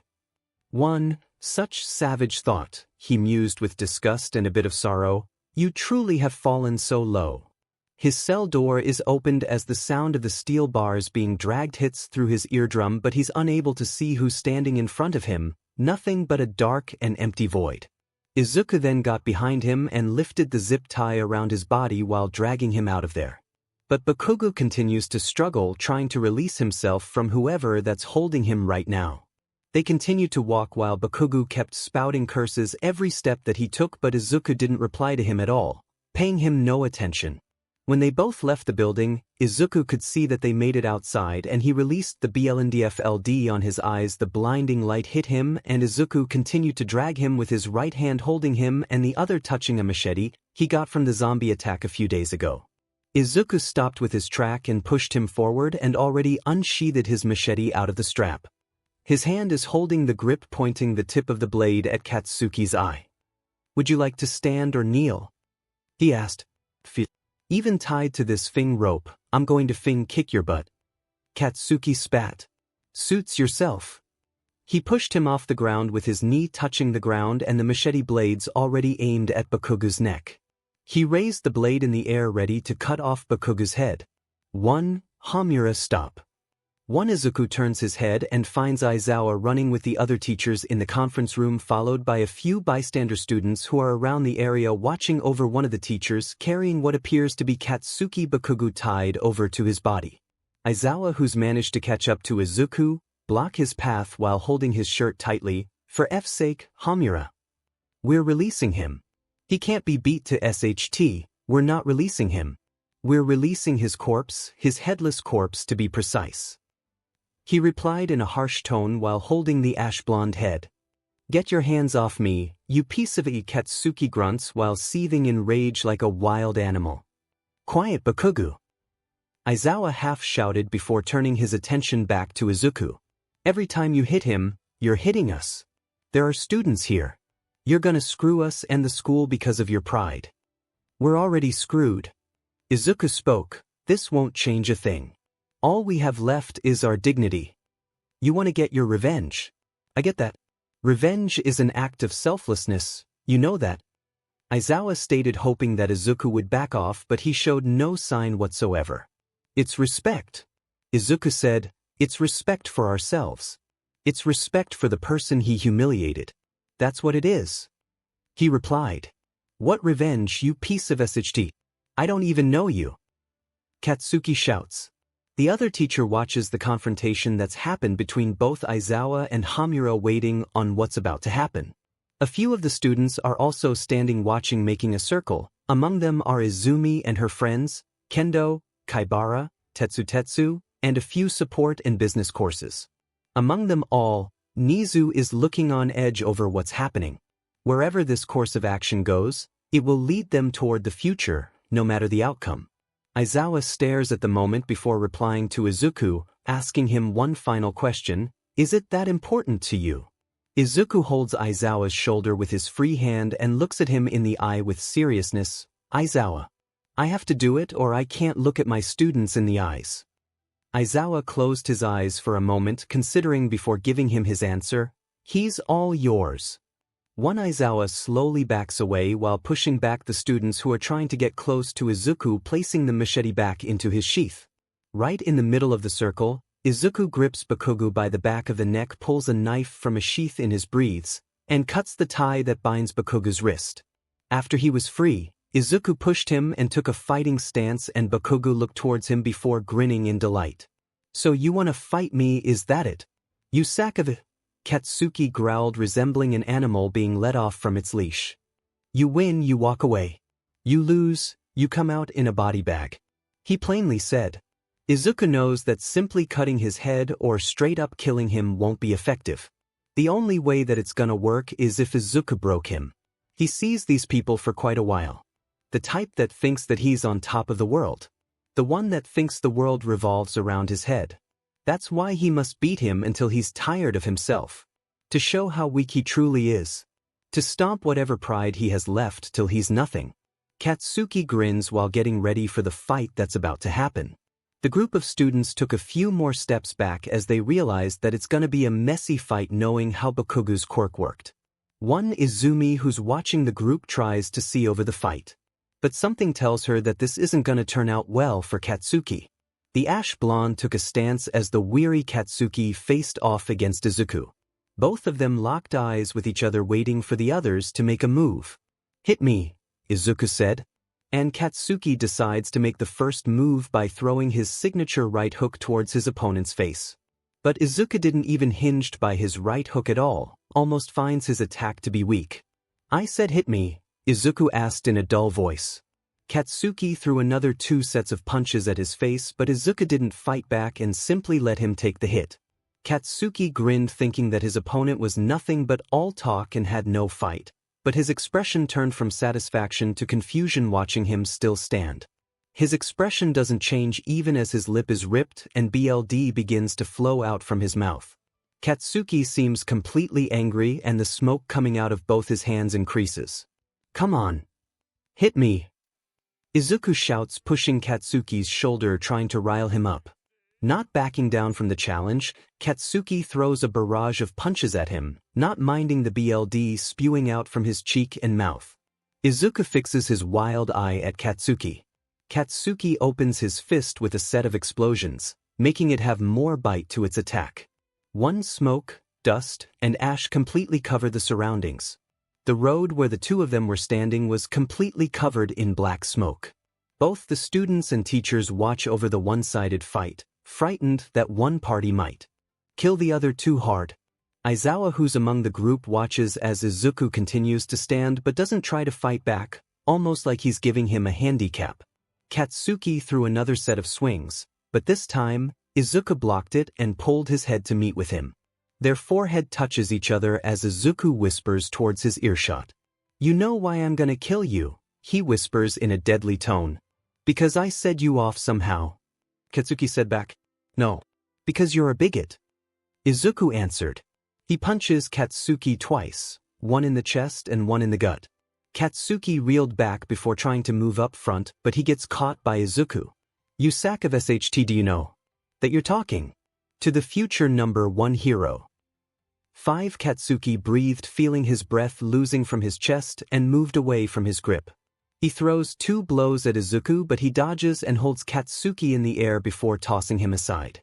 Katsuki lands with his feet in a fighting stance. Izuku slowly walks towards him, almost trying to call him out for a fight. "You're a bigot because you called my class extras." Izuku throws a punch at Katsuki's chest as he reels back.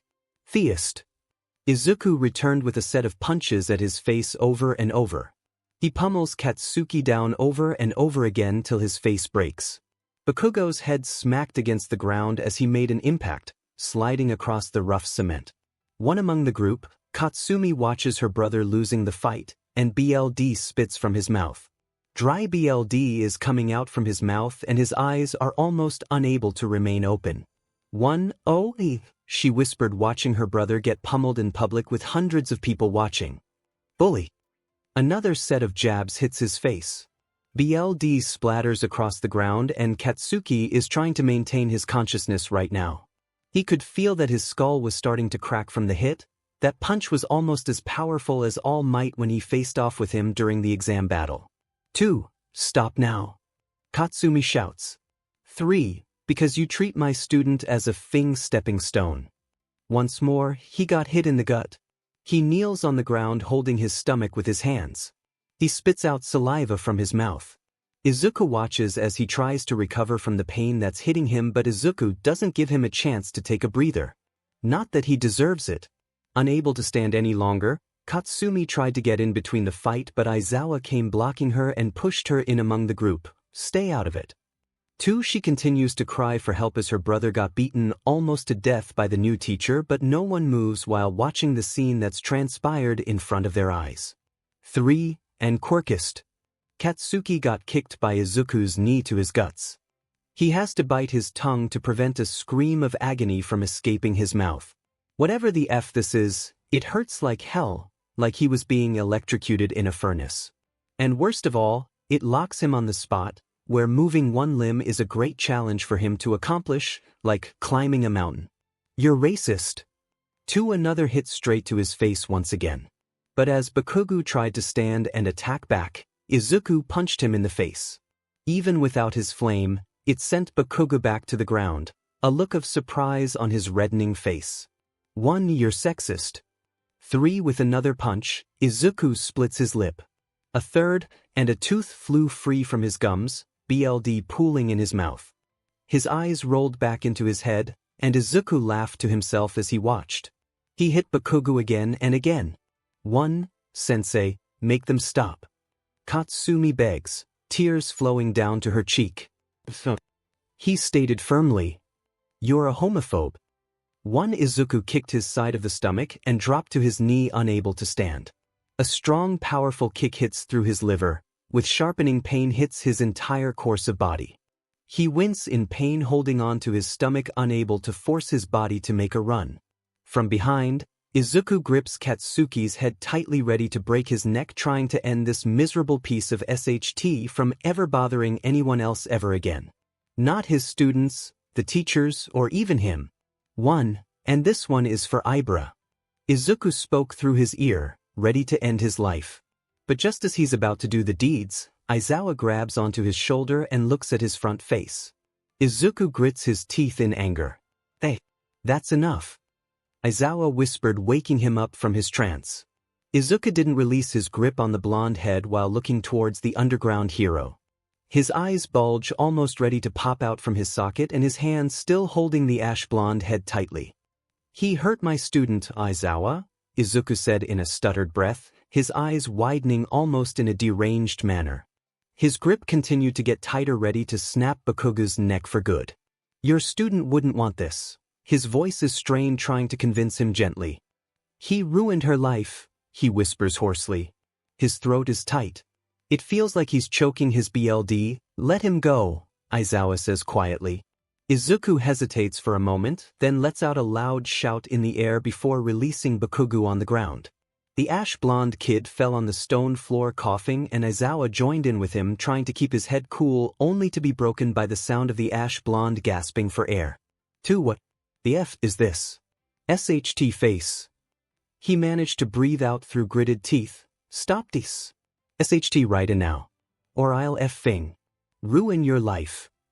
Bakuga's words are close but a whisper, but for anyone who's standing in front of the circle, that was more than enough for them to hear it. Having enough, Izuku kicks him in the face with his knee as Bakuga's back hits the ground. He straddles him while raining down blows at a rapid pace, ready to break his smug face out of him. Other than Katsumi and Toshinori, no one is trying to stop the beatdown that was given by 𝗵𝗃 at all. Every bystander in the area just watched over the scene, with some of them unable to stand by and turn their heads away, but none of them moved from the spot. They continued to watch the public execution of Katsuki Bakugo. Punches after punch, he continued to blow his fist toward his face and proceeded to beat him to a bloody pulp. Bakuga himself is trying to fight back, but his body has shut down, accepting the beating that's been given to him. Sitting on Bakuga's chest, Izuku takes his right hand, punching Bakugo till his knuckles are bloody. He didn't even listen to people calling out his name, telling him to stop, while continued to relentlessly beat him, before lifting his bloody shirt collar and forcing the blonde-haired kid to meet face to face with the individual who was delivering the beating. Still holding on to him, he puts his finger in Bakuga's face. "You put your hands on her, my class, or anybody else in this school one more time, I will not stop next time. Do you hear me?" Taking Bakuga's face in his hand, he pulls Bakugo up closer and shouts, "Do you hear me? Weiss," he slurs while choking on his BLD7, "I'll beat you to death, Kaken." For he whispers the last word before continuing to destroy him down to where his face is covered with BLD splattered all over his face. When he punched Bakuga's face with that force, it caved slightly. Izuku was slightly surprised, but he didn't seem fazed and repeated it over and over.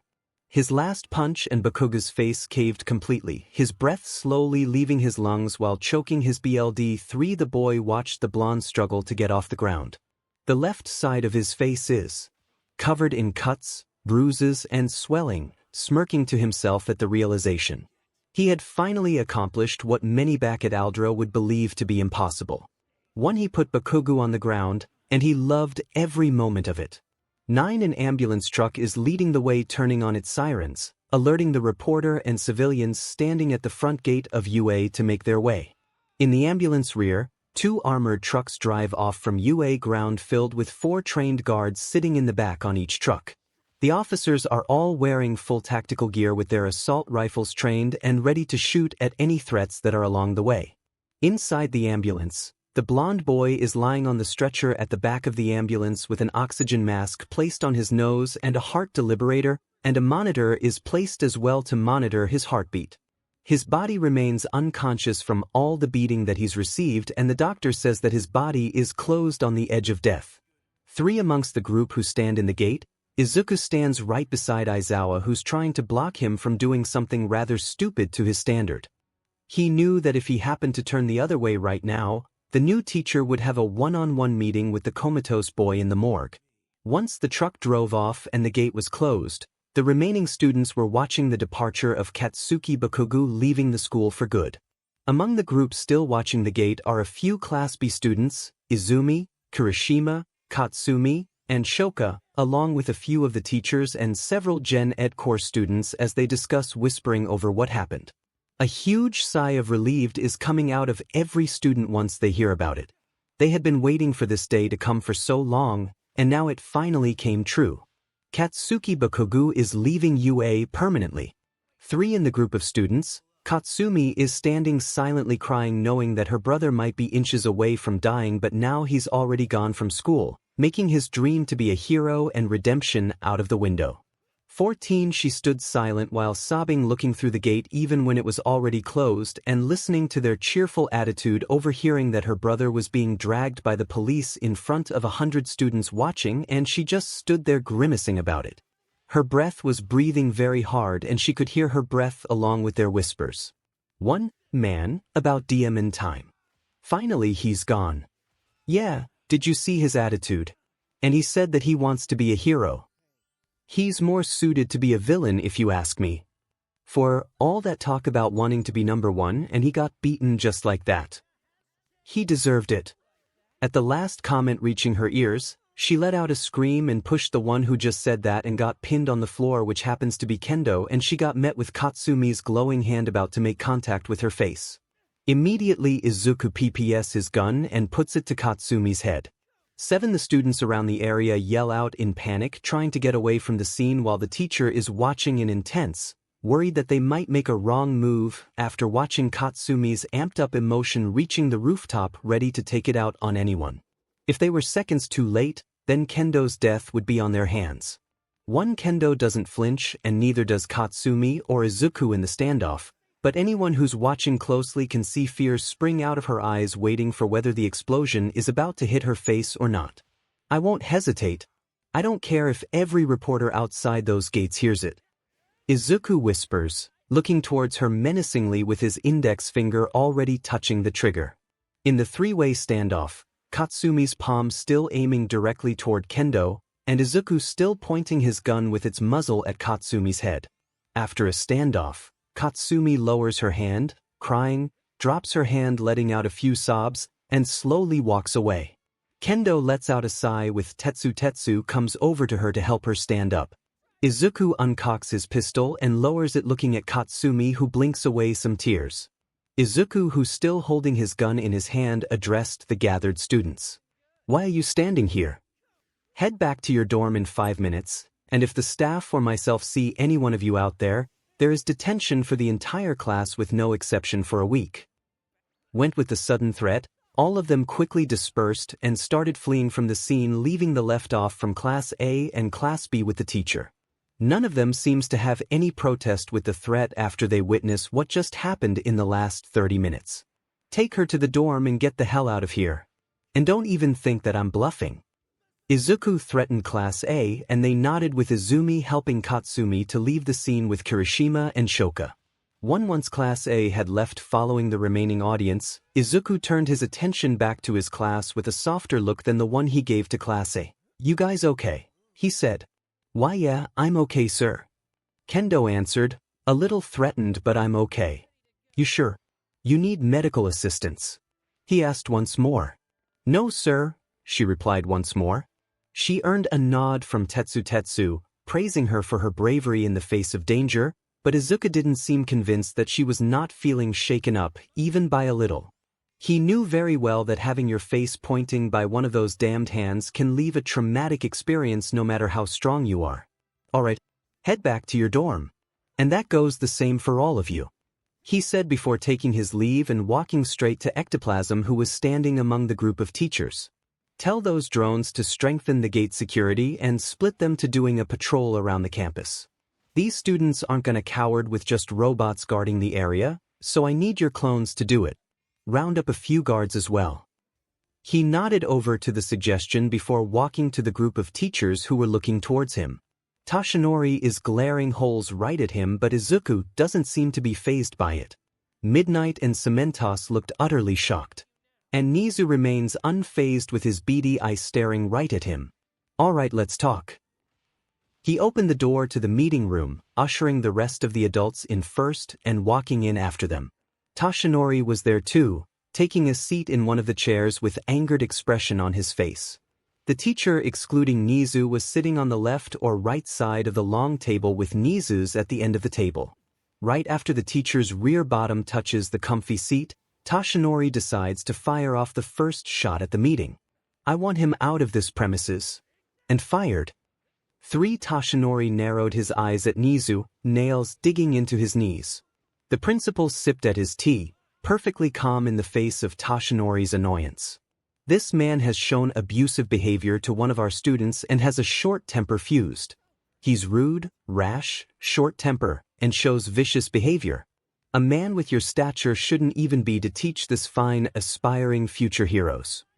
Toshinori shouted, his messy blonde hair now falling on his forehead. 5. He aims a gun towards one of my students and threatens them to leave my class away. Snipe turned his head around, knowing that he was at the scene where it happened. Students all looked terrified when he walked around the hallway, thinking that this young man was gonna attack him, Toshinori explained as he went on. Even what he did before shows that he's unqualified to be a teacher in the first place. Aiming a gun at young Bakugo. It simply looked personal to me. He banged his hand on the table as if to get the point across. 1. So you see my exact point, he's the threat to all of us here. A liability, to put it kindly. 𝗧𝗵𝗧𝗏 said, voice raised. The rest of the teachers who sat turned their attention towards him were at a loss for words. They knew for a fact that All Might wasn't a fan of the quirkless teacher and there had been a few quarrels going around, but they never thought that this was the kind of man who's been hailed as the symbol of peace. 3. They were at a loss for words. Just how much hatred did he have against 𝗕𝗵𝗲? It's funny how you mentioned the word abusive to my face. The skeleton man looked in 𝗕𝗵𝗲's direction and looked at his stone expression with seriousness radiating around him. When I first heard that you were joining as one of the teachers this year, I almost couldn't believe it, so I double-checked the list that 𝗍𝗓 handed to me and I read the list. 𝗧𝗵𝗧𝗏 Yagi. The once former All Might. The #1 hero. He placed both of his hands together before glaring at him, the adoptive father of Izuku Midoriya. 𝗧𝗵𝗧𝗏's blood ran cold by the mere mention of his name. His face is washed up away from all the bravery he's putting in. People have been talking about you. How you adopted Katsuki Bakogu as your son and neglected Izuku Midoriya instead. You favored that kid for over a year and kept shielding yourself from expulsion from Nizu and Aizawa by coming running to your emissary at 𝗕𝗶𝗍𝗍. 𝗧𝗵𝗧𝗏 scoffs, but he continues. 1. You've been spoon-feeding his ego with a platinum spoon, praising every action he's thought that he was born for greatness and in the process turning him into a spoiled little brat that thinks he's above consequences. 𝗧𝗵𝗧𝗏 doesn't react much outwardly, but inwardly he feels his blood turn to ice. But all those successes and praising had gone over his head, making his brain dead from all logical reason and common sense. And when he sees someone slightly better than him in any way, he lashes out, whining like a little beach, trying to prove his superiority and strength with nothing but brute force and raw power. And he found the perfect meat to be his punching bag back there, Izuku Midoriya himself. Izuku gets up from his chair and slowly walks towards 𝗧𝗵𝗧𝗏's seat. 𝗧𝗵𝗧𝗏's blood runs cold over the comment mentioning his once son who's currently locked up in prison. Aizawa stood and out in reflex, used his quirk to Izuku's which did not affect him. I've seen what he had endured. I've seen his school state. That rabid dog beat the SHT out of him over and over and turned him into target practice for his quirk, making him the pebble for his path to glory, all because he doesn't have the ball to admit that he's a weak man who's only proven strong when targeting those who he deems less. His hand touches the headrest where 𝗧𝗵𝗧𝗏 sit, and when Izuku Midoriya decides to check out, he went 𝗕𝗶𝗍𝗏 like he's acting like a 5-year-old who's throwing a tantrum for breaking his toy. So you see, 𝗧𝗵𝗧𝗏, you're not set at me because I'm breathing down to your neck or my quirk status or because I sweep your job off your feet. You're said because I sent your son to prison and force him to face the consequences for the first time since he got that quirk. 3. Don't mention my son's name in front of me. Do you hear me? 4. 𝗧𝗵𝗧𝗏 stood in rage with his face close to 𝗕𝗵𝗧𝗏's. With a quick reaction, Izuku drew his pistol out of his holster and placed it on 𝗧𝗵𝗧𝗏's abdomen, specifically to his injury, while glaring straight at him aggressively. The other teacher quickly stood assuming a fighting stance with Snipe and Midnight readying their pistols and whatifdeku together and 𝗵𝗲𝗏 who's sitting close to 𝗧𝗵𝗧𝗏 trying to play the middleman calming the situation. 1. Go ahead. Try your absolute thing best. He whispers right towards the blonde face. Turn into a big musclehead meatball that you are and pummel me just like I did with your son. Ectoplasm, who was standing slightly behind him, whispered, No, 𝗕𝗵𝗧𝗏-sensei, don't, it's not worth it. Yeah, like you'd dare to fire your gun in this room. 𝗧𝗵𝗧𝗏 sneered thinking he had the upper hand. 1. 𝗧𝗵𝗧𝗏, that's enough. Nizu warned him, only the silence to be broken by the sound of a pulled hammer coming from Izuku's pistol confirming his seriousness. I had thing enough with your ranting about me doing my job and your speeches to the class like you're a thing Samaritan. Shall I send you away to your cell with an untreated flesh wound and be done with it? 𝗕𝗵𝗧𝗏-sensei, stand down. 𝗧𝗵𝗧𝗏, you too. Nizu screams out, waiting for them both to back away from each other's faces. Both of them are still not moving, trying to size each other.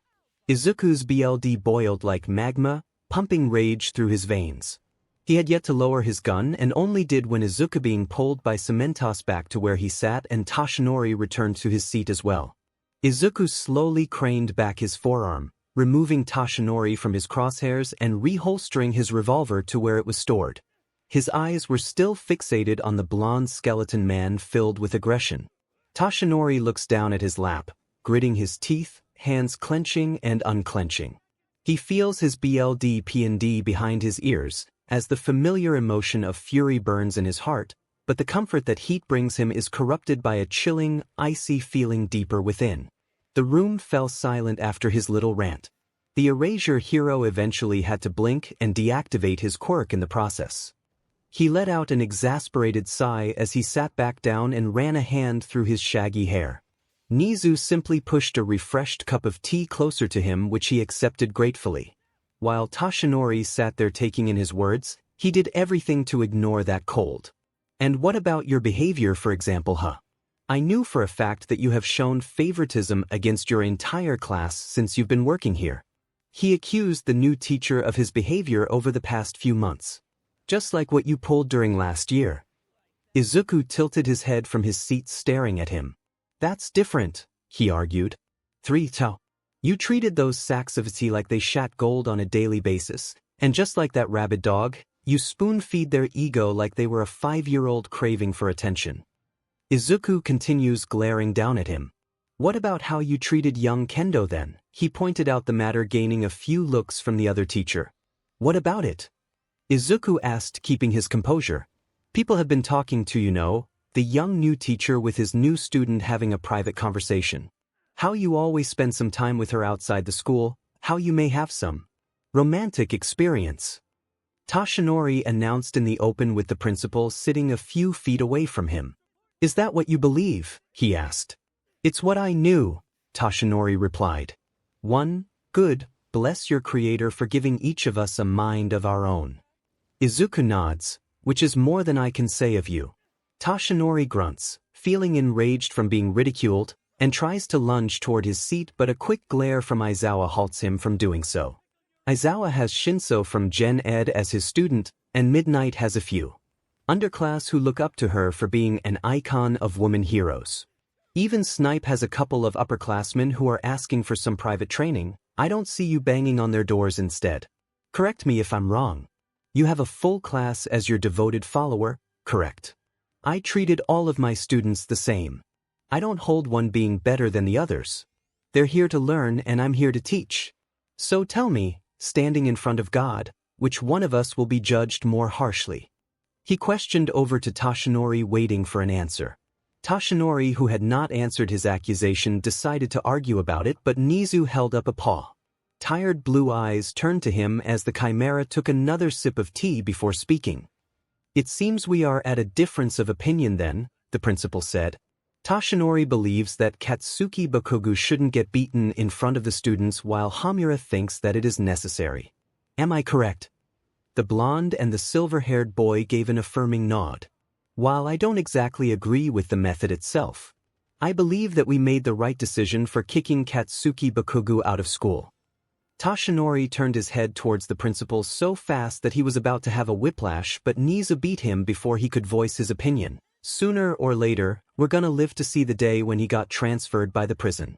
It's only a matter of time, and all he did is simply being kept here for us to keep an eye on him. As I stated earlier, UA would not hold any responsibility if he ever chose the path of villainy for petty revenge. Despite that, however, if I could prevent a catastrophe from hitting the public before it could strike, I would take that chance. But we can't help those who didn't want it in the first place. And Hamura-sensei, he then turned his head towards the silver-haired kid who was still standing. While I admire your resolve to keep the students away from harm, your method isn't going to be left unpunished, let me tell you that. Kidnapping Katsuki Bakugo from his confinement and conducting a fight between student and teacher isn't going to be left unpunished. It simply breaks the rule around here. Tashinori smiled in satisfaction, thinking that he had finally gotten his way of kicking him out. But the blond man immediately looked back up, seeing Nizu glancing his eye towards him as the white mouse continued. But Katsuki Bakugo hasn't been our student since the Kamino incident, making him not a part of the UA student. So all I can punish you for what you did impromptu fighting with a civilian. A dangerous sociopath civilian. But aiming a firearm at a student is something that I can't ignore. I allowed you to keep your gun as a meant for protection, not to instigate a conflict or to terrorize a student, which is why 𝗵𝗲𝗄-sensei will receive a suspension for a week over to action. Nizu said in final, gaining a scoff from 𝗵𝗲 himself. 1 week. For aiming a gun at young Katsumi. Toshinori slammed his desk looking baffled. 1 fine. I suspect that my suspension begins today. Nizu nods. The silver-haired kid let a small grunt before returning to his seat and continued with the meeting, knowing that after the throwing out of Bakugo, the media was gonna want to know what was happening. Aizawa kept glancing towards him before returning his attention to the conversation.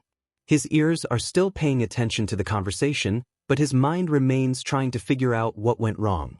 He knew that his nephew wasn't the type to get easily angered by their decision. It's almost like he's gone full demeanor. Rash behavior. Easily get angered and most of all brutal. He had to admit that when the meeting had begun discussing Bakugo's placement, he was getting riled up because of his nephew's actions over deciding with Bakugo. But to think that he'll be down serious to his words and drag him out in the open to have him executed is just outside of his comprehension. How he had one hand on his shirt and the other on the machete ready to slash the ash-blonde head. He wondered if he had been a few seconds late, would he have seen a head rolling on the sidewalk followed by a scream from a student watching it happen. Aizawa shakes his head over in denial, but he has been worried about him. It's been like this ever since he got back from the vacation in Moriya. He's been keeping an eye on him and heard about the news that he points a gun toward Katsumi in class. Sure, they came unannounced and intervened with the progress of the class itself, but even he had to admit that his actions were a bit too far. But the one thing he truly worried about was when he savagely battered Katsuki Bakugo out in the open with 100 students watching. If he weren't there to stop him from snapping Bakugo's head, he was gonna sure that he's gonna kill him. He would bet his hero license for it. For now, all he could do was keep an eye on him, making sure that he was okay. While he might not be a feeling type of person, he would always be there to help his nephew. Flashbacks start out in the empty street in an abandoned part of the city. Izuku walks over with Claire and Jack together, armed to the teeth. Each of them is holding a weapon in their hands, with Claire holding her dual blade in her hand tightly. Jack is following with a rifle strapped to his back and 2 pistols on the holster, followed by his military tactical gear. Izuku is also carrying an assault rifle from one of Jack's storage and strapped a bulletproof vest underneath his school uniform. Izuku seems to feel like he's out of the place. 1 second they were coming down from their bed and the next thing, he was walking down the empty road ready to start a small turf war. Is there any particular reason why we're armed and ready to go to war? Izuku turns his head towards Jack, who's walking to his left. That's because we are kid, Jack replied. The knife in our hideout. It's a message from a group called Skullbringer. They wanted to set up a meeting. They weren't known for their friendliest attitude, so that's why we're armed down to the teeth. 𝗓𝗓 replied, holding his blade grip tight. They continued to walk before making a stop at the intersection of the street. Claire turns her head towards the other 2, addressing their task at hand. All right, you all know the drill. Jack, you take the west and climb over to that building. You'll be my eyes in the sky. She points to the tall skyscraper building with the tip of her blade. Izuku, you'll stay to my left and cover me. I need an eye in the back in case someone is trying to take me out before Jack can take a position. Once he's in position, you circle the building and come behind the back door. If I gave the signal, we'll bail and light the whole place on fire. Both Jack and Izuku nodded with the instruction as Jack took his leave, running towards the skyscraper building. And when Izuku is about to follow suit, Claire grabs his hand tight before looking at him. Remember, no using your power just yet. You haven't trained long enough, and this isn't one of the times where you could just wing it. She pressed the matter once more before he nodded for the final time and took his position. 1 flashback end. Really? Yeah, Kaibara shook his head, grimacing slightly. Apparently Bakugo has already been sent by the authority. He's no longer with us. It was the end of the day, and currently, everyone was back home. In what they could only call irony, it didn't take long for the rumors of what would happen to Katsuki to spread throughout the school, especially in light of the confrontation being filmed and posted on social media. And from what Shinso had overheard from Aizawa when he had gone to the washroom, Katsumi would be receiving a month's suspension, being forced to clean her dorm house for a month while attending daily detentions with Midnight and counseling with 𝗕𝗏𝗏, both of whom would be overseeing her punishment to ensure that she didn't help slander her classmates again. But of course, right now, in the house of the B students, that little tidbit didn't matter when Kendo informed them about what had happened to 𝗧𝗵𝗲. "Where's 𝗧𝗵𝗲?" Setsuna asked as she sat down on the couch, looking worried. "Is she gonna be okay?" Recovery girl took her to the hospital, Kendo muttered. She told her that losing half of her hair is gonna take some time, so she's gonna be absent for a while. "Oh, dear," Kinoko raised a hand to cup her cheek, feeling worried. "I'd offer to make her something, but I don't think." "We get it," 𝗬𝗧 said in a low voice, sitting on the couch and staring sadly at the floor. "It's not easy losing a part of yourself, especially if it's over something like your own quirk that you treated like your own limb." The others nodded in agreement, turning their downcast looks to the floor, and didn't say anything. Right now they were all gathered in the living room discussing what happened to 𝗧𝗵𝗲's situation. So far, all they knew was that recovery girl couldn't help with her situation, so they decided to bring her to a specialist to check on her condition, but it didn't alleviate the tension in the room. While there was a part of them that was relieved that Katsuki had been sent away for good and have this resolved by the end of the day and that he would be getting properly punished for what he did, they couldn't forget his role in this, and why he had harmed her. They felt angered by his actions, all because he was feeling petty and jealous over nothing. "Should we pay her a visit to the hospital? Maybe shows our support together?" Shishida suggested. "No chance." Kendo quickly shut the idea. "The school is on lockdown. No one goes in or out under any circumstances. As much as I hate it, we can only show our support from here." They nodded at that, and together, both Setsuna and Pony got up so that they could cook them something to eat since they weren't gonna leave this dorm for quite a while. A few of them who were good with cooking decided to help while others sighed and laid back on the couch. "Still, can't believe that Sensei beat the CRP out of Bakugo," Kaibara muttered. "Yeah, I mean he destroyed him right there. Nothing but his bare fist." Tetsu added, looking the most enthusiastic among the class. "Too, I would love to get a piece of the action too, but I had to admit, Sensei shows him what he's got," Kamakiri said, complimenting him. "But I never thought we see it, Sensei losing his cool like that." Kaibara mentioned. "It's not just today." Monoma spoke, gaining a few noticed glances from others in the room. "Have you remembered what happened during the gun training where he shoved a gun to one of those Class A faces?" "Yeah, I thought he was gonna shoot them for real." Setsuna chimed, coming from the kitchen with a cracker box in her hand. "It's not just that. You probably didn't see it, but Sensei had 2 guns on that day," the blonde-haired kid said, gaining some attention from the rest of the class. While those Class A came and they started showering him with questions, his hand was trying to reach out to one of the guns. "Okay, so," Kaworu asked. "The one that Sensei handed to Katsumi is empty from the one we saw, but the gun that Sensei had is loaded." One silence overtook the room as they tried to digest what Monoma had just said. You could hear the sound of leaves bristling on the outside. It was that quiet. None of them believed what Monoma had just said. "You're lying, dude." Kamakiri said, "I'm not lying." Monoma whipped his gaze towards the green mohawk boy sitting near him. "You're saying that Sensei is gonna shoot her in the head. Get real, man." 𝗬𝗧 joined in. "Hold on. How do you know so sure that Sensei's gun is loaded that time?" Setsuna went to ask, feeling that Monoma wasn't lying this time. "Because I grabbed the gun. It. When we finished with the lesson, Sensei told us to collect all of our guns from the bin, and I was the last one with Sensei and Kinoko at the time. And when I was putting the gun in there, I wanted to grab a bullet and keep it for a souvenir, but I accidentally took Sensei's gun instead, and I found it heavy." "Heavy? It's having more weight than any of our guns during practice. I thought it was because of the model being different. But when I unload it, it's filled with bullets." If the room wasn't quiet before, it was now. The only thing they could hear was the sound of a clock ticking. No one drew breath. Pony and Kinoko were staring at Monoma with wide eyes. Most of the boys were sharing a shocked glance and blinked, suddenly really needing some clarification. "So you're saying?" Pony muttered. Wait, you said that sensei had 2 guns that day. 𝗧𝗪𝗧 spoke. But if sensei had 2 guns during the speech and when Class A had surrounded him unannounced and he was reaching for the gun that's loaded dash. But why sensei is trying to harm Class A in the first place? It doesn't add up. Shishida asked, rubbing down his chin. Yeah, it's almost like he's despised them or something, 𝗬𝗧𝗧 said. 1. But sensei is a new teacher at UA. If they knew who sensei was, they would have called him by his name instead of calling him sensei. 𝗬𝗧 pointed out.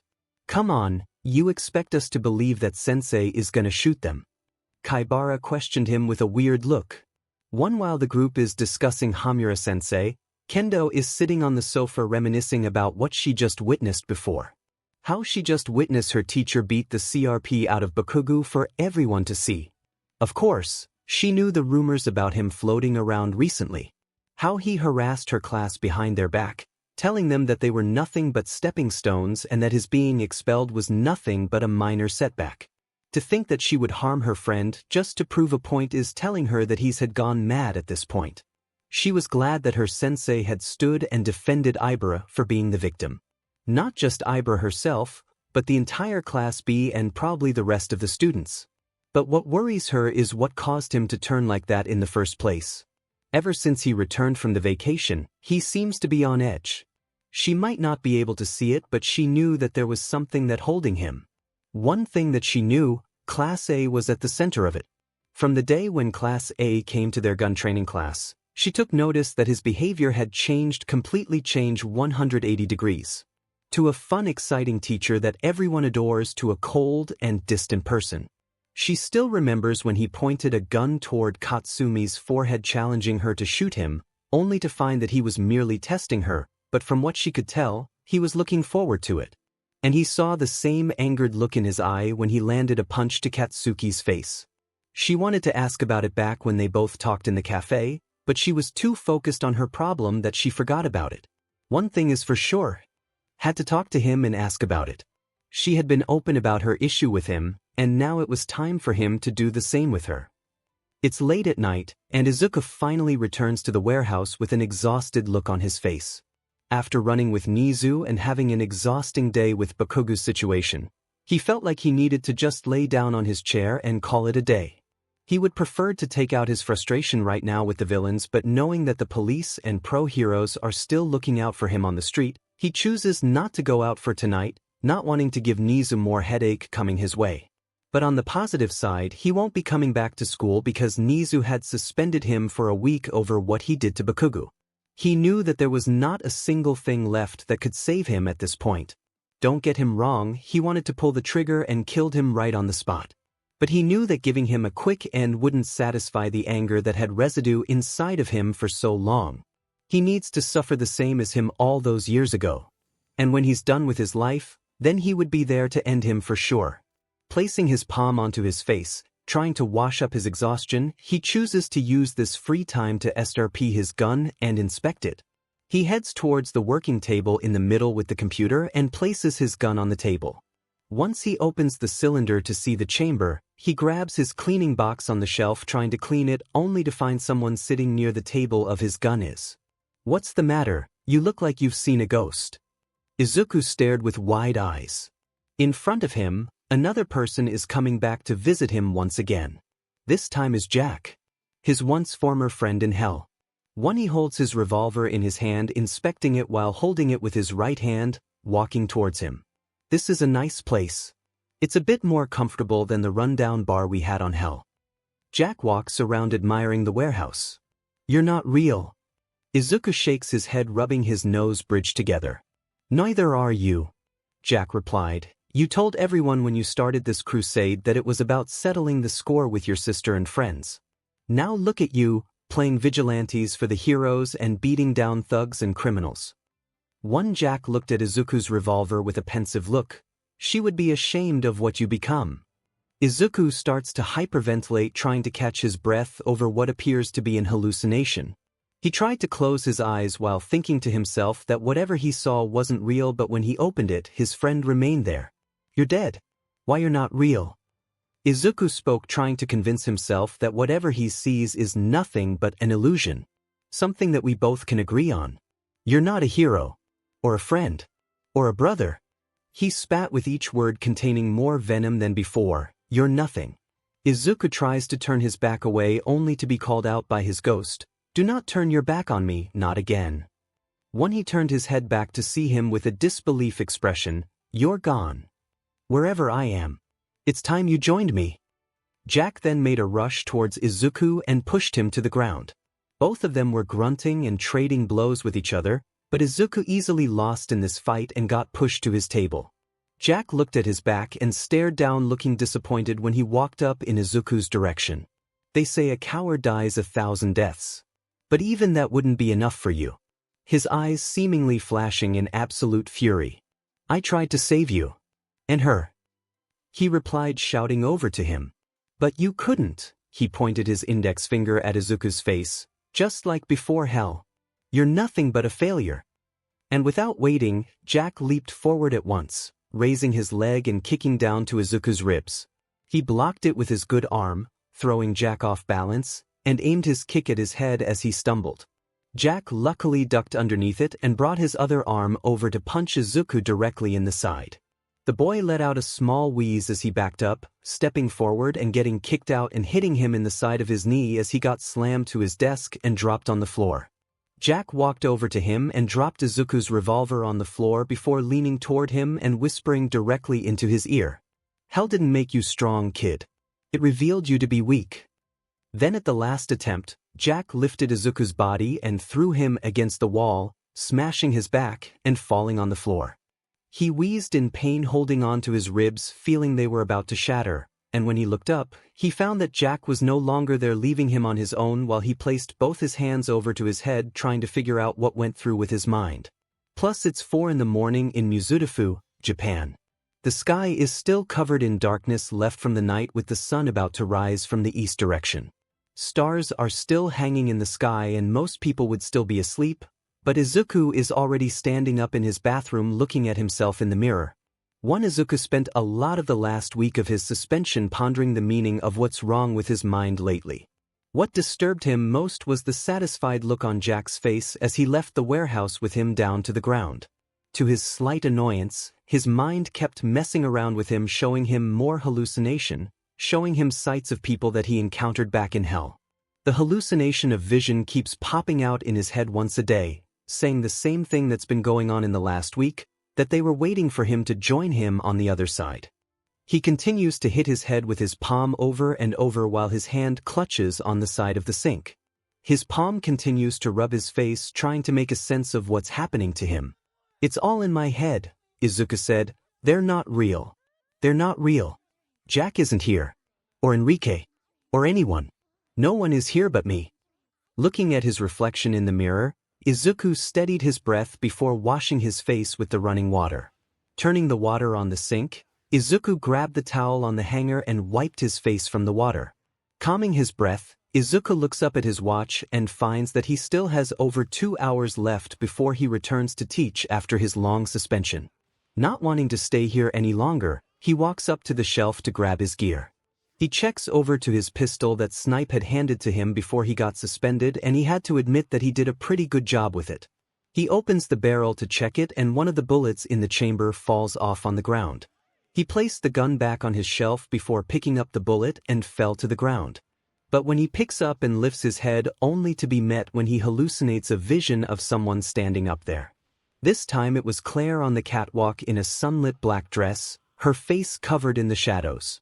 Izuku's eyes widen in shock seeing her standing on the catwalk. Her facial feature is surrounded by the feint of darkness, but he recognizes that it was her that's standing up there.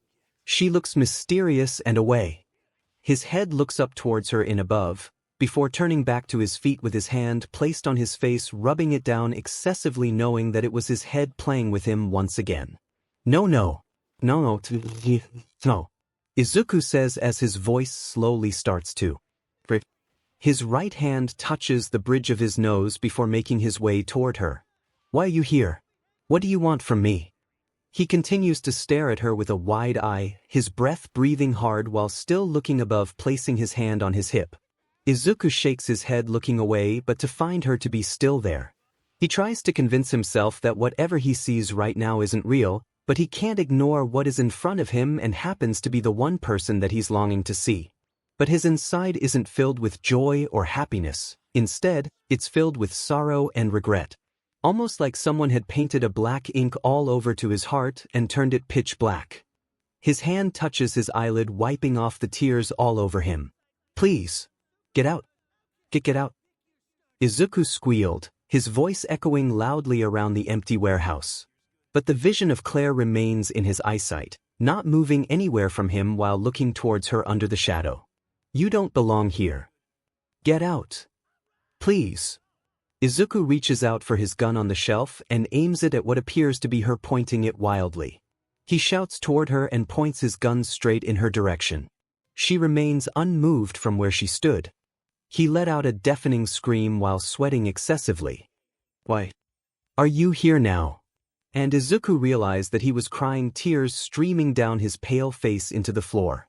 Izuku gasped and gulped and then, with a great shudder, looked up and saw that she was already gone from the catwalk while he continued to cry, curling on his side while wailing in agony. For Izuku sobs and crumbled on his feet with his back touching the wall, his palm placed on his face, his other hand holding his revolver grip, and tears falling onto the barrel accompanied by a sobbing sound. "I'm sorry, Claire. I'm so sorry."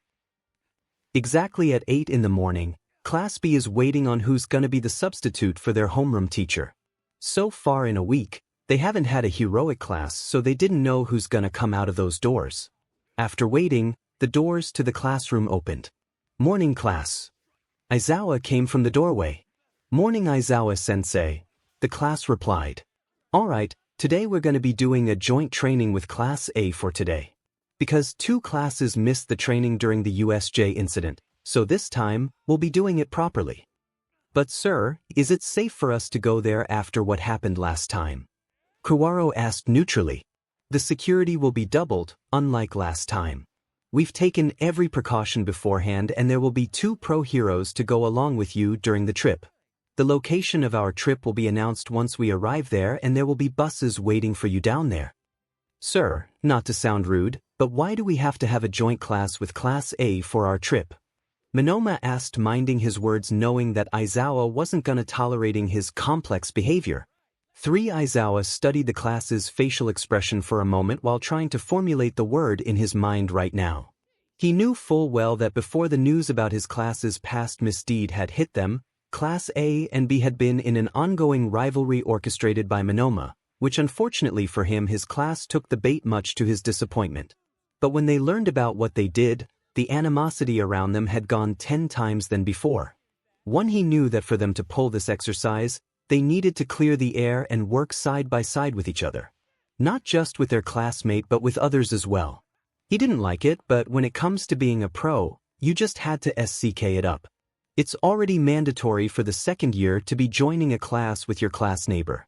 I know that a few of you had resentment with some of Class A, but when you go pro, you'll be with people that you don't like with different sets of personalities or even personal issues. What matters is that you set aside your issue and work together as a team. They nodded over to his word, and despite the lack of agreement, they all knew that Aizawa-sensei had a point. So they decide to play nice and only gonna interact for work and training. "I'm not expecting you all to be buddies after this trip or share your number. But you need to be on the same page," Aizawa said for the last time. "Sir, is there any news regarding Ibra's condition?" Kendo raised her hand, questioning her friend's health. "Ibra is still hospitalized to this day. Recovery girl and the doctor are working hard as we speak to help her condition. But given her hair is being burned off right out of her head, it's gonna be harder for her to keep up with the class given that she's at a disadvantage." Aizawa explains. "Sensei, is Hamura-sensei gonna join us for today?" Tsuburaba went to ask. Aizawa took a moment before answering the question. "Hamura-sensei hasn't arrived at school, so it's possible that he's not gonna join us for today's exercise. Which is why me and ectoplasm will be joining you guys for your exercise." Once the announcement had been made, Aizawa ushered them to go out and get changed into their costume while he had to run back to Class A to make the same announcement. Flashback start. Izuku stood behind a building with an earpiece to communicate with the rest of them in case things went south. His assault rifle is gripping tightly against both of his hands, waiting for any confirmation from Claire or Jack. "Any news of our guest?" Izuku asked through the intercom. "Negative. Stay sharp. She's just entered the building." "Any sign of the 𝗧𝗵𝗵𝗲?" "No. I don't see any guard waiting at the front. I detect no movement in there except for her. I don't like this." Izuku didn't like the situation, thinking that they just walking to an ambush. He did not doubt that she could handle them, but he felt that he should be worried about the situation itself. Through the intercom, there's a static coming out from the earpiece, followed by a muffled voice of what appears to be Claire. "You guys, fall back. I repeat, fall back." "Claire, you're breaking up." Jack replied, "Can you repeat?" "There's no meeting. The 𝗧𝗵𝗵𝗲. They're all dead." Once the news strikes Izuku's eardrum, the first thing that comes to mind is to run towards Claire since he's the closest to her. But what he failed to notice was that someone was standing near the alley this whole time, few feet from the dark part of the alley. Seeing the shadow from his side, he turned and all he could see was a bluish flame hitting his direction and burning off his gear, pushing him down to the ground. He screams, feeling half of his skin got burned by the flames, but luckily, he managed to escape from the line of fire and hide behind the dumpster. When the smoke cleared, Izuku was gone from where he stood and hiding behind the dumpster, unnoticed by the mysterious arsonist. He breathed, holding the left part of his hand, but he buckled down the pain, removed his uniform, and grabbed the rifle ready to shoot the assailant. Hearing the sound of his footsteps get closer, he prepared to return the favor and fired off a frantic shot toward the arsonist. Hiding behind the dumpster to use as a cover, bullets began to fly around, but the arsonist easily melted the bullet before it hit the body. "Jack, I need an assist." Izuku shouts out during the shootout but gets zero replies. "Your friend Jack isn't gonna last long," the arsonist replied, and by the sound of the tone, it looks like it's male with a raspy. "He's dealing with his problem right now. Our sniper gunning him down as we speak." The sound of a powerful rifle being fired could be heard across the city. From the looks of it, Jack seems to be having his battle. And he still had zero contact with Claire since he heard what just happened. "Better give it up, boy. Might as well just accept your fate." A wave of fire is heading towards him as the dumpster starts to heat up, and Izuku shrieks in pain from putting his back close to the trash bin. Checking his leftover equipment, all he had left was one smoke grenade, 2 clips of a magazine, and 1 knife. He went with the grenade, pulled the pin, and tossed it on the floor. Releasing a white misty smoke, Izuku went quietly to heading towards the arsonist and chose to advance, surprising the arsonist, since most people who released a smoke grenade would normally try to escape and not charge ahead. But the arsonist managed to reel back and kick the green-haired boy down to his chest, pushing him onto the floor. Once he backed up from it, a strong fire blast hit his chest directly and pushed him to the metal pipe, knocking him out cold. Izuku groans, feeling the blunt object strongly hitting him. The last thing he saw before falling off consciousness was black shaggy hair and burned patches around his icy turquoise eyes and a voice calling out to him. 5. Izuku. Flashback end. It's 9 in the morning and most of the students are currently in class, whether having a study or a test in front of the teacher, but for the hero class, it's an entirely different experience. The perks of enrolling in a hero course are that you don't spend some time in school doing a test, especially in your second year, but instead, you get to have a more practical approach. From doing rescue training to hostage situations to even battle training. All sorts of activities are available for the second year, which is why the hero class is exclusive only to 2 classes and not more. Down in the hallway, Izuku sighed as he walked alone after his visitation to Recovery Girl after asking for her favor to check up on his BLD, seeing not only 2 times his hallucination to be playing with him right now, he could only suspect that there's something that enters his body system, making him hallucinate. Of course, he didn't explain the whole detail about his vision, only told her that he felt unwell and he needed to make sure that nothing was wrong with him. So she complied with his request and took his BLD for an analysis to check for any toxin inside of it. She told him that it's gonna be a while before she could get the test result, so he decided to wander off the hallway while waiting for the result and pass some time since he didn't feel like hanging out in the teacher's office.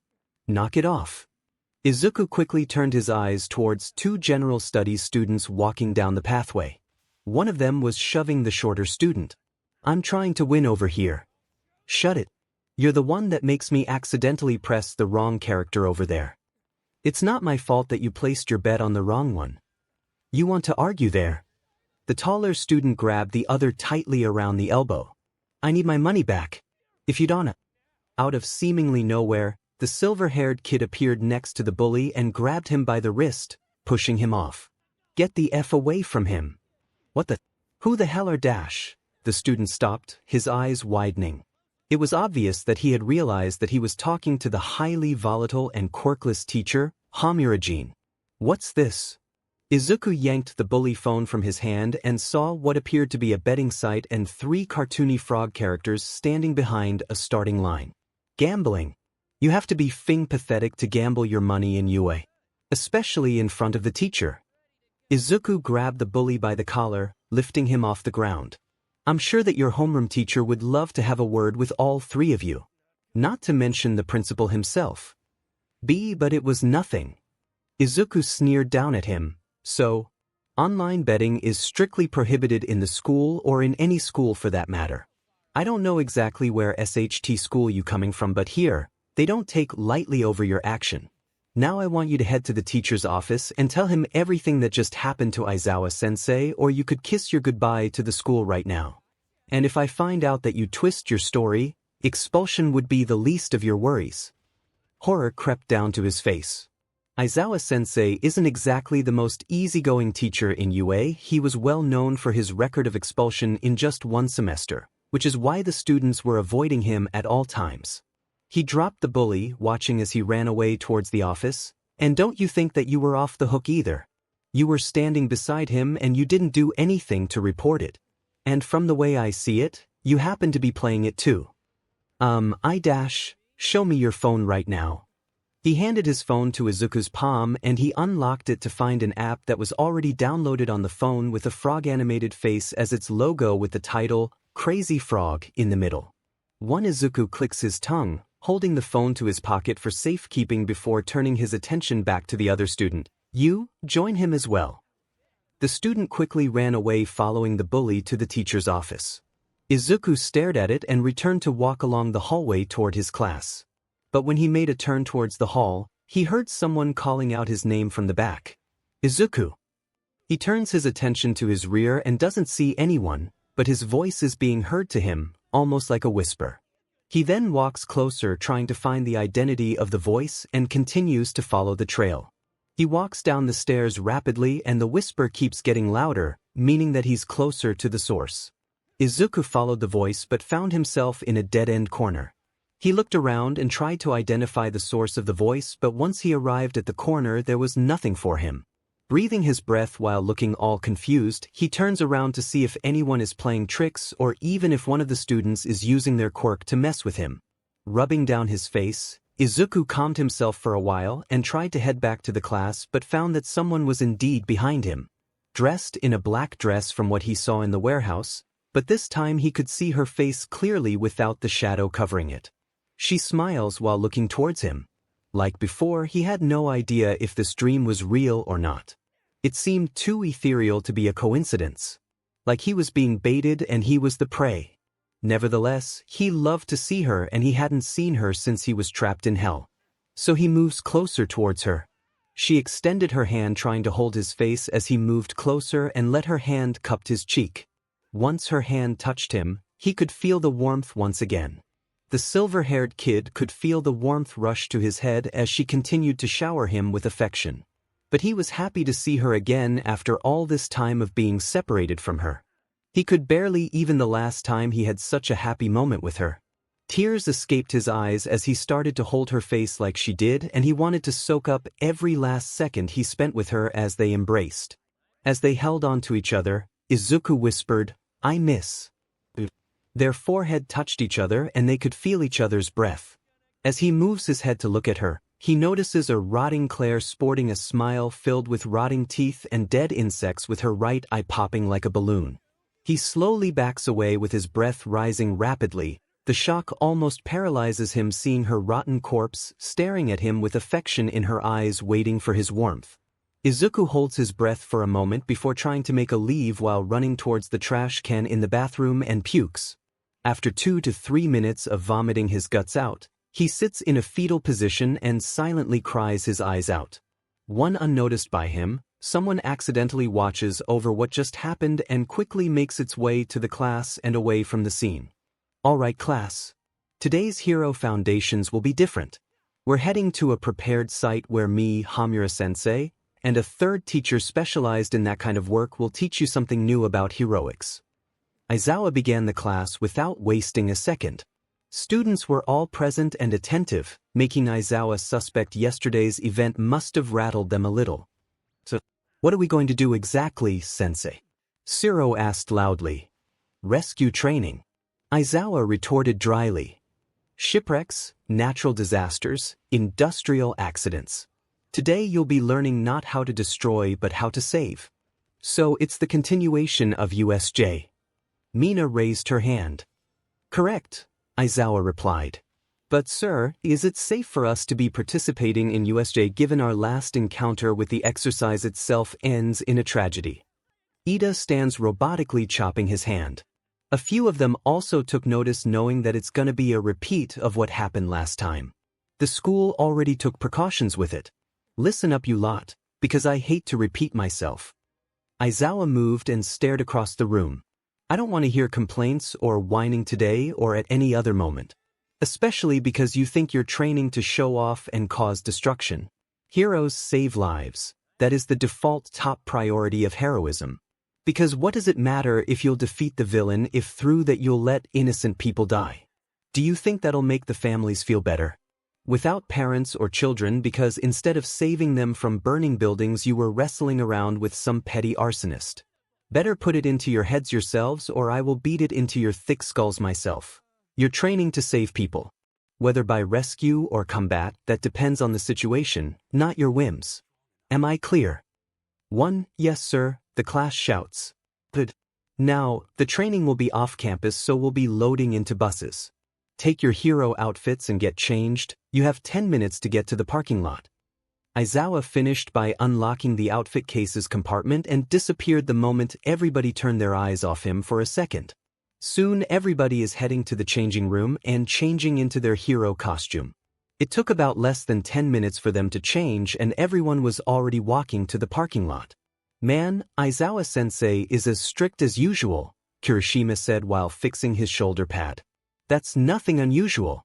Ever since Bakugo got expelled, he seems to be more aggressive than usual. Almost like he's taking out his anger towards us. Mina exclaimed. 2. Mina. Momo pats her shoulder signaling her to keep quiet. What? She asked. The raven-haired girl points her finger to her back where Katsumi is walking while gritting her teeth in anger. She quickly shut her mouth and continued to walk. Few of the class is keeping their distance after seeing just how angry she was right now. Ever since the news that her brother got taken to prison, she's been seething in anger over the matter at hand. Her brother got sent to jail and she couldn't even do anything about it. She even tried to plead with Nizu to change his decision, but the school was already dead set on the matter and they won't change it.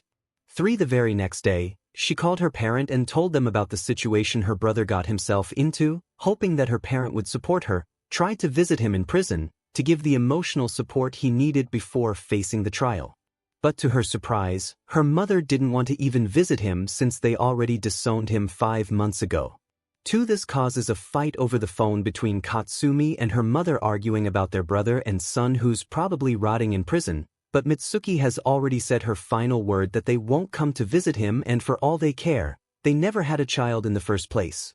2. Even without her parents' support, the news has spread all over the country from one of the students' videos uploaded to the internet.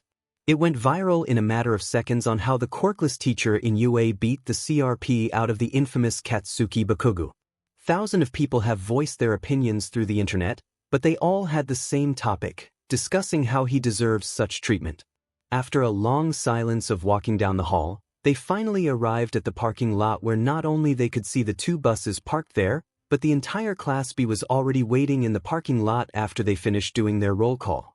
Aizawa is waiting in the parking lot where their bus is parked right next to Class B. Alright, you're here. Aizawa eyed his class who was making a line in front of him. Now listen up, today we're going to be doing a rescue training exercise. This exercise is not only to test your ability out in the field on how to conduct a proper rescue but also to test each and every single one of you on how to work as a team. The two classes glance right next to each other and turn their attention back to Aizawa-sensei who stands in front of them. Now, head to each of your buses and wait for your class president to take a roll call before we go. Okay, everyone, onto the bus. Make sure you have your riding buddy sitting by them for the whole trip.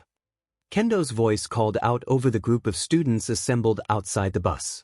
Class B decides to head towards the bus first since they are already done with their roll call, leaving Class A to do their roll call.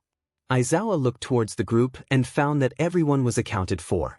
And when he's about to head to the bus, he sees from afar what appears to be 𝗵𝗃𝗲-sensei walking towards the group.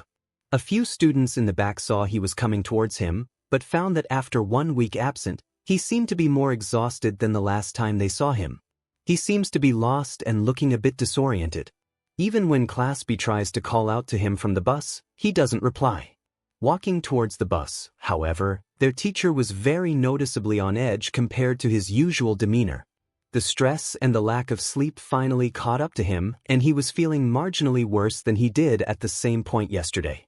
Because of this added level of fatigue in his mind, he could barely even keep his emotions in check, and now he's gonna join Aizawa to teach Class A class, which happens to be the same group of students that he wants dead in the first place. Great. Love my life right now. Izuku internally cursed watching the entire Class A standing in front of the bus. While he walking towards the bus, he spotted a certain blonde-ash female glaring at him as he made his way towards the bus and went towards Aizawa for a quick briefing over what they'd be doing for today. They're gonna join us. Izuku's eyes trailed over to the underground hero class. He nods his head with Izuku clicks his tongue in annoyance. Stepping his right foot on the bus, he could still sense her continuing to glare at his back and he stopped his track. Something you want to say to me? Izuku asked the group of Class A, especially Katsumi. F you. Katsumi seething in rage glaring towards him. 3 However, the silver-haired kid didn't seem to be affected by her choice of words but internally his emotion was already amped up much higher than before, making it easy for him to get agitated quickly. Look at me one more time like that, and I will pull your eye out of your eye socket and feed it to your brother. He threatens her for the last time before making his way towards the bus. 1. I don't think this is such a good idea. He doesn't seem to be in a talkative mood today. Kendo told Setsuna as the two of them looked towards their teacher who was sitting by himself in front. All the more reason for you to go over there and cheer him up. Setsuna patted her on the shoulders. I think we should just give him his space. And I think that now is a good time for you to put the moves on him. And what the heck is that supposed to mean? The ginger teen quirked an eyebrow. It means, you go over there, cheer him up and flirt a little bit. I'm pretty sure I don't even know how to flirt. It's easy. Just give him some compliments, wave that side ponytail around. He's our teacher for God's sake, Setsuna. Kendo felt a flutter in her chest with the sudden comment towards her and her sensei. The bus wasn't even out of Mizudafu yet, but quickly the energy inside had descended into a din of excited chatter. She could faintly hear 𝗬𝗏 and Kuwaro sharing the latest hero gossip happily in their seats just in front of her, while Tsuburaba was attempting to make any sort of conversation with Kamakiri in the back. Are we there yet? Tsuburaba called out from the middle of the bus before yelping in shock as Kamakiri nudged him with one of his elbows. I'm trying to enjoy this song. Still, it's such a shame that Ibara couldn't join us. Kinoko points out. Yeah, but the doctor is doing their best. They said that she should make a full recovery in a few weeks. Shota replied. I hope so. I miss seeing her in the class with us. Pony said. Yeah, it feels empty without her, 𝗬𝗏 said back. Meanwhile, in the front, Izuku sits crossing his hand in front of his chest while closing his eyes pretending to be asleep. After his confrontation with Katsumi before entering the bus, he didn't want to deal with any of their bullshit during the exercise at all. To think that she had the nerve to glare at her for whatever her brother had put his SHT over the years is simply mind-boggling to him. Checking over his phone, he found a text message from Recovery Girl regarding his BLD test. What he assumed to be some sort of toxin or hallucination gas injected to him through air, turns out it's a false alarm to him. His BLD result came clean and there's nothing wrong with him. He then questioned her regarding why he was feeling unwell, and her only reply was that whatever he was feeling wasn't pharmacological but psychological. She also instructed him to skip today's class and get some rest, but he didn't reply to her last message, knowing that he didn't want to raise an alarm in her head, knowing that he was mentally not well currently. Placing his phone back in his pocket, Izuku closed his eyes, not wanting to be bothered, knowing that it's gonna be a long day. Dude, didn't you hear what he just said? Is he for real? Kaminari had been like this for the past half hour. Class A was currently on the bus to their rescue training. The entire bus, minus Katsumi, was intently watching Kaminari retelling what just happened at the parking lot, where Hamura-sensei, the new teacher, had threatened Katsumi. Hamura-sensei was now the center of attention. Mina was looking at him from over the back of her seat. Come on, you don't think that he's gonna do that, would you? Didn't you hear how he said it? I will pull your eye out of your eye socket. Kaminari mimicked what Hamura-sensei just said. It sounds like he's gonna do it, you know. Shoka jumped in. He's most likely just bluffing. There's no way that he's gonna do it. 3. Still, that kind of behavior isn't up to standard with the teacher's attitude. I think we should address this with Principal Nizu himself. Ida told them while chopping his hand in the air. For, please, that effer is bluffing. All bark and no bite. Katsumi growled under her seat. For, you want to bet against that? Izumi replied, who was sitting in front of her. What's that supposed to mean? I thought you were gonna be on my side. Katsumi rose from her seat and looked over to her front. I'm not on any side. But considering what Katsuki had done since he's been here, you really that surprised that he's not getting the boot this quick? Hey, I'm not happy about it either. But he's my brother, okay? He's got no one left except me. And this whole expelled situation is only because of that quirkless teacher in the first place. She's raising her voice more than usual. 3. Listen, as much as it is sad to admit, looking at the evidence, your brother is already old enough to know that his action has consequences of their own. He's been offered so many chances by the school and he refused to take any of it. Principal Nizu has offered all of us therapy and anger management, including your brother, and he still refused. Momo took a deep breath. But even so, the way he treated Ibra from Class B is beyond any reason. Yeah, I meant blowing up her hair. That's gonna leave a trauma for her life. Mina chimed in. It could cause a series of mental trauma for such treatment. Her hair is a part of her quirk, which is almost like an arm and leg. What if the damage is permanent? Or worse, she could be forced to leave the school because of your brother's injury. Or do you forget about Izuku's treatment in the first place? One Katsumi winced over the subject along with a few others. Momo knew that bringing Izuku into the conversation was a sensitive topic, but she needed to wake up and realize that her brother's actions weren't a part of her responsibility or even the class. Now that I think about it, with Bakugo already gone, there's no one with a shitty attitude like him any longer from our class. Siro chimed in, joining the conversation. 1, yeah, although there's one that could match his stubbornness and his shitty attitude, Shoto said in a monotone voice. 1, yeah, what was his name again? Sato went to look around to the rest. Asano, right? Asano Azora. Izumi replied. Oh yes, that guy has a deech personality too. Mineta replied. One Aizawa is sitting on the bus quietly while listening to his class mentioning his nephew, who ironically is sitting on the next bus. He listens quietly to their conversation while reading the message he's got from Nizu and Recovery Girl. For one, she texted him about keeping Hamura-sensei out of the class, to which he felt that he missed something in here. She then texted about how he requested a BLD test to see if there was any anomaly, to which she found none. But the fact that he requested the test itself is raising a flag for him. But the one issue that he finds disturbing is the recording he got Nizu. It's a video recording of the side of the school building featuring his nephew, broken down in tears while panicking on the floor, looking all depressed.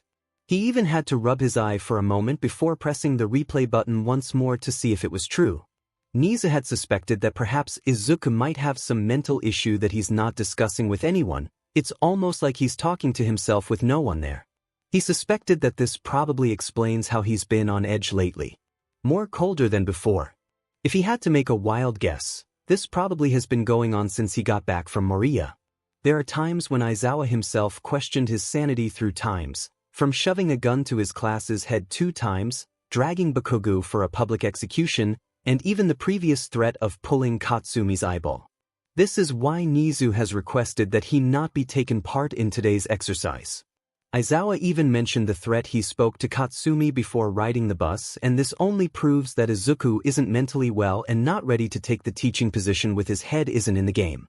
He decided that once the bus was parked, he's gonna talk with him and told him to go see Hound Dog to take counseling straight away and leave the training ground. 30 minutes have passed since the bus drove off from UA. They looked at the road and found that they were already passing the city and heading to the location that was assumed to be the training location. After 10 minutes of driving, they arrive at a large dome building that appears to be the USJ. As the bus began to park with the second bus following from behind, the ground suddenly felt shaken, almost like someone had just released 100 bulls outside the gates. Izuku alerts the class not to panic, but his instinct tells him that something is coming towards them, something big. Everyone look out. Monoma shouted. All of a sudden, a black sedan is thrown toward the bus and slammed on its left side, turning it upside down with all of the students inside as well. The rest of them groaned in pain after having the bus rolling upside down. Are you guys okay? Izuku went to check on his student. Suddenly, the left side of the bus is being ripped off by a giant black creature that resembles what appears to be a Nomu. The rest of them were startled seeing the creature glaring at them but averted their attention to the silver-haired kid. What the? It pulled Izuku out of the wreckage of the bus and threw him out of the bus. Izuku lands on the concrete pavement as the Nomu is making its way towards him. The creature is towering 10 feet tall and it's covered in what appears to be a layer of something thick inside. He eyed the creature and found his bulky muscular figure looked intimidating, accompanied by its evil smirks missing an eye. The creature went towards him while making a mad dash as Izuku rolled back and tried to land a hit by kicking its side, but it's proven to be ineffective. It swung off its arm as Izuku ducked underneath, pulled out his revolver and fired off 2 shots, but it didn't have any effect either. Tickles. Its voice was ragged and deep, almost like a cacophony of many broken voices overlapped in the worst possible way. On the other side, the rest of Class B watches with all types of reactions. Horror, surprise, and confusion. Get out of here. It's too dangerous. Izuku warned his class. The creature tried to turn its head towards the wreckage of the bus only to be met with a kick at its face which had no effect. A talking gnome. What the hell? He never told me about it. Izuku thought. The creature joined its hands together and tried to smash the silver-haired kid's abdomen, but he managed to leap from safety and fired off 2 more shots, but the bullets were bouncing off from it. Show me. Your BLD. The Nomu roared and headed towards Izuku, who was also facing him holding a metal pipe he found from the wreckage. Both of them clash as the creature tries to swing its fist around, but Izuku manages to duck and smack his chest, which is the closest he can get with the steel pipe. Multiple bruises are covered around its black skin, but once he hits it, the large bruise in its chest is reconstructed, muscle fibers overlapping unnaturally. What the F? Izuku exclaimed. It smacked his pipe off the ground and grabbed him with one arm before slamming his body onto the pavement.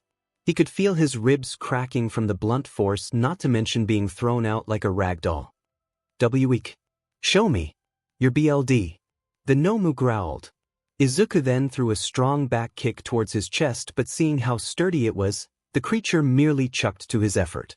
He then made a mad dash, waiting until he was a couple of inches from it, and spun around in a roundhouse kick that delivered to his side.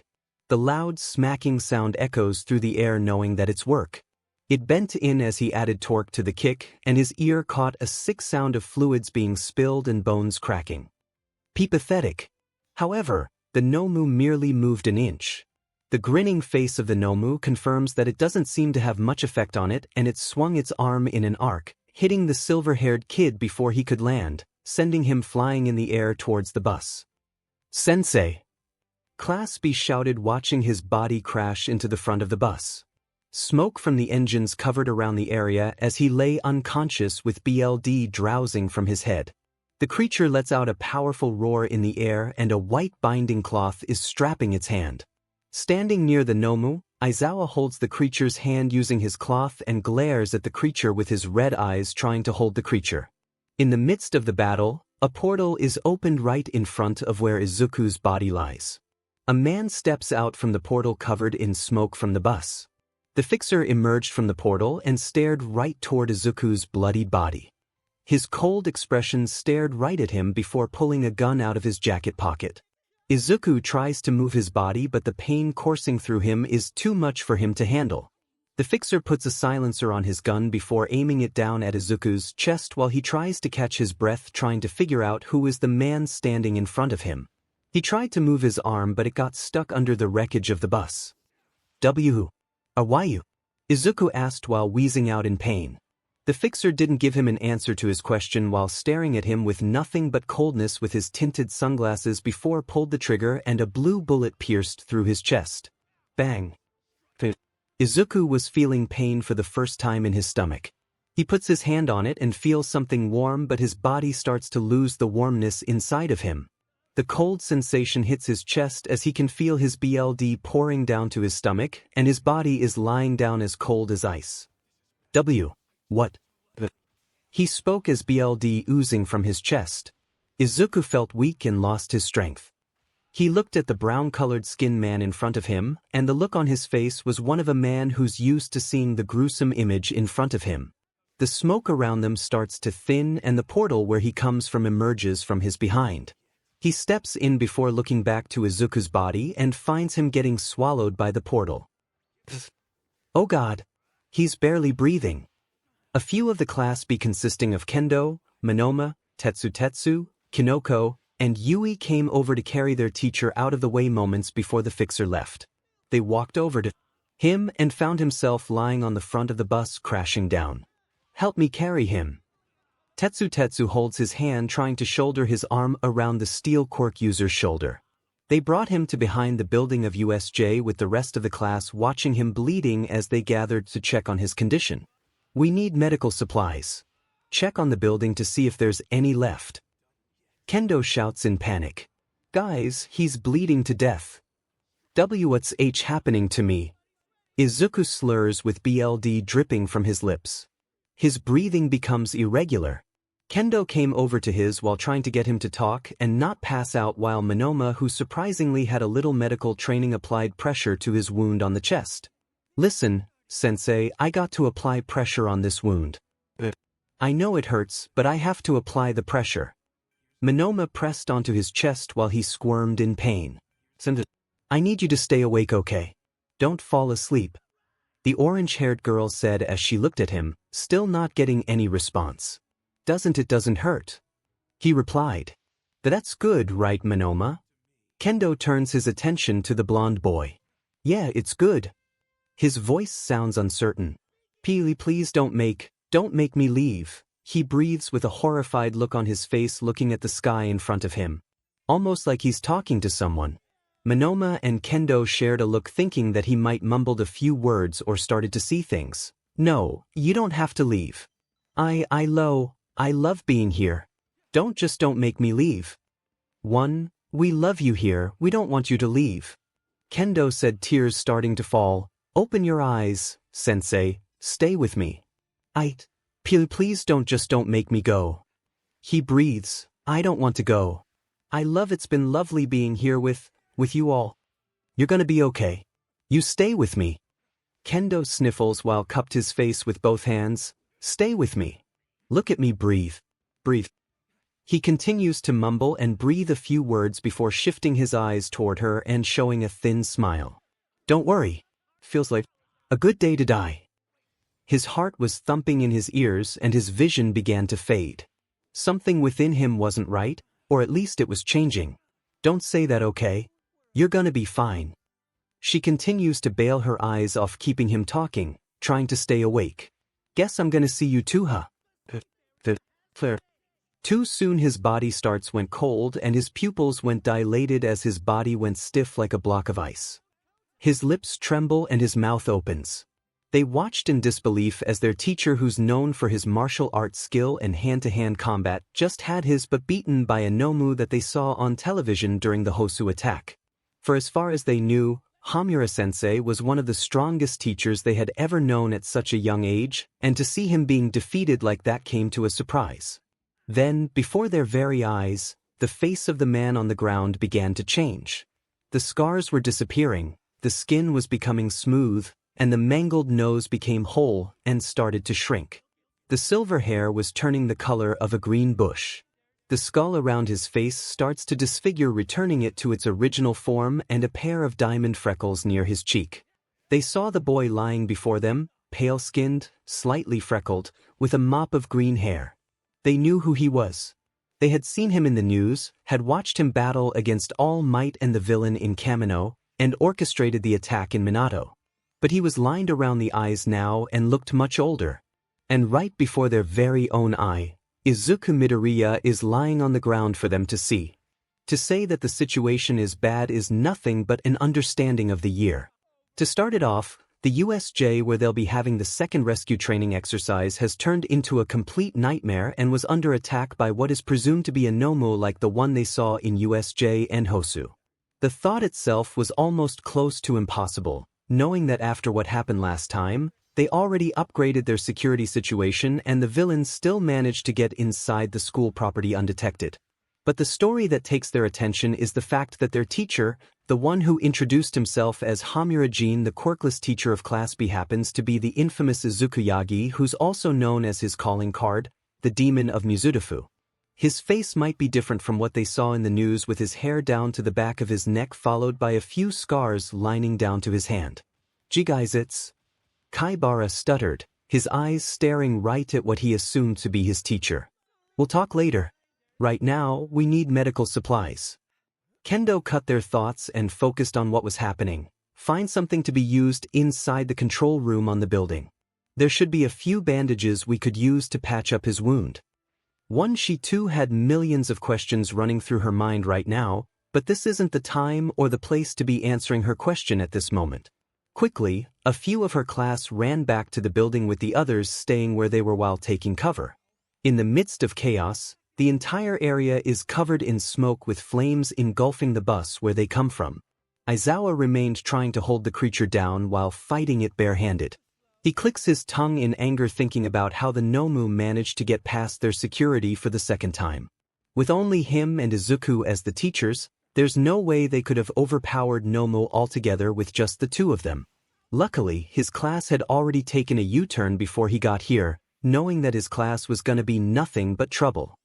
He was about to ask the student to lend assistance when suddenly the 𝗵𝗍 in front of him released about a dozen gray 𝗵𝗍 out of its stomach. The 𝗵𝗍s then yell out a shriek and run after the class who's hiding behind the building. Aizawa tried to go after them, but the black 𝗵𝗍 in front of him wasn't letting him do so. Guys, a dozen of gray 𝗵𝗍 is headed straight to our place, Setsuna yelled out, floating her head in the air acting as their surveillance camera. The class looked in panic, feeling that they couldn't overpower the 𝗵𝗍 all by themselves. Without the teacher or pro to help bail them out, they won't last for a minute out there. Hey, wake up you two. Minoma snaps his finger, waking up Shota and 𝗬𝗍, who's standing next to him. Guys, we have to defend this place at all costs. 𝗵𝗲sensei is hurt and in no condition to make a run even if we wanted to. So we have to take on those 𝗵𝗍 all by ourselves. Minoma yelled towards his class. Just like when we fight Sensei in the first place. Form a barricade in between people with high defensive quirk and set those who specialized in long range behind them along with Sensei. Those who specialized in close quarters fight in front center with the long range quirk supporting them. Anyone that can perform a medical treatment stays behind and helps Sensei. Minoma barked orders, taking the lead of the situation towards his class as they followed. The 𝗵𝗍s were making their way toward the class as they made a stand, assuming their position. In the midst of chaos, Izuku remained lying on the ground with his injury, trying to maintain his consciousness, but all he could see was nothing but a blinding light coursing down to his vision. Whether It was by the sun or the light, all he could see for a moment was nothing but white. His body lying down on the bus while trying to keep his injury in control. His back is lying down on the front of the bus, leaving him no strength to get up and take control of his body. His mind is telling him to move his finger to release himself, but he doesn't have the strength to do it. The left part of his hand is bent over almost like his arm is broken, making it even harder for him to get out. Looking at the blue sky on top of him, he noticed that there was a hand trying to reach up to him. Need some help? Feeling all lost without strength, he grabbed the mysterious hand and got up from underneath the rubble. Once he got up, he tried to thank the person who offered their hand to him. But once he turned his head around, his eyes went wide, almost the size of a plate, as the person who offered him a hand happens to be his friend and partner in hell, 𝗧𝗫. 𝗧𝗫. Izuku spoke under his breath. "Hey, Izuku. It's been a while." She smiles, looking towards him. Izuku looked stunned as he couldn't believe his eyes. It's her. It's really her. Not some zombified version that he encountered in the woods, or the shadow part of her that he saw on the dock's catwalk, or even in a black dress in the UA hallway. But it's her when he last saw him in hell. Her appearance might looked slightly older with her hair down to her back in a single ponytail, but her face remained the same with her signature black jacket. "You look shocked. Is it the long hair?" she playfully asked while playing with her hair. He nodded, stunned. "You looked appealing." Yeah, I know," she smiled, taking the compliment. "I must have a really bad concussion." He rubs his head, feeling his body battered beyond anything he ever felt before. "Yeah, I meant you just got slammed to a freaking bus. Pretty sure you broke a few bones as well." She pointed out his injury all over his body. "But it could be from PTSD too, seeing how you saw me, knowing that I'm already, you know." She smirks while playfully waving off her hand. Izuku continued to stare at her with a guilty look on his face while holding his left arm, trying to hold the sharp pain coursing through his arm. 𝗧𝗫, who took notice, began to walk towards his side. "You think you want to pop that thing back in?" Izuku nods to her suggestion as she holds his arm with both of her hands. "Okay, 1, 2, 3. 1 right at the count of 3, she quickly pops his arm back together while he yells out in pain. She lightly taps his shoulder before slowly walking away. "That had to hurt a lot," she said. "Seriously, I never taught you to in pain like that. What happened to that kid I saw back at our little hideout? The one that I trained and taught?" He sighed before answering to her. "Where are we anyway?" "You tell me." "I meant you're the one that wakes up and sees me. I figure you had the answer down to your brain." Izuku looked around to where he was and began to remember what happened to him. How he gets onto bus and gets ready to have a training exercise with his class. Then a car is thrown at the bus and a weirdly looking black 𝗵𝗄 comes straight towards him and is slammed into the wreckage of a bus, and it went after his students. "My class. The 𝗵𝗄. I have to save them. I need to save them." He groans in pain, holding to his ribs. "Yeah, your class. I remember that you're a teacher right now.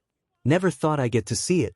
The student has become a teacher today," she said from behind, but Izuku's still pacing around looking all worried. "Look, I know that you were worried about them, but they're pretty capable heroes around their age. Not as experienced as us, but they can handle themselves pretty well if you ask me." I don't get it. Where are we anyway?" Izuku looked around and found the whole place deserted without a single trace of people. Nothing but a leftover wreckage of the bus where he got slammed, and the two of them. No Aizawa. No 𝗵𝗄, not even his class is found anywhere. Come on. It's obvious at this point, isn't it? We've all already experienced it once before. She continued to smile at him since he saw her. But Izuku still has no idea where he is right now. He knew that he was still in front of the USJ, but he felt that he wasn't. Something feels off. Whether it was the atmosphere in the area or the chilling wind that bled over to him, he couldn't figure out what went wrong with it. He tried to rub his eyes from tears on his eyes when he saw 𝗧𝗫, but the moment his finger touched his eyelid, something felt off. He couldn't feel his finger touch his eye. He could see his finger, but he didn't feel them. Not only that, but there was no sound anywhere where he stood except his own and hers. No sense of smell. He couldn't feel his own body.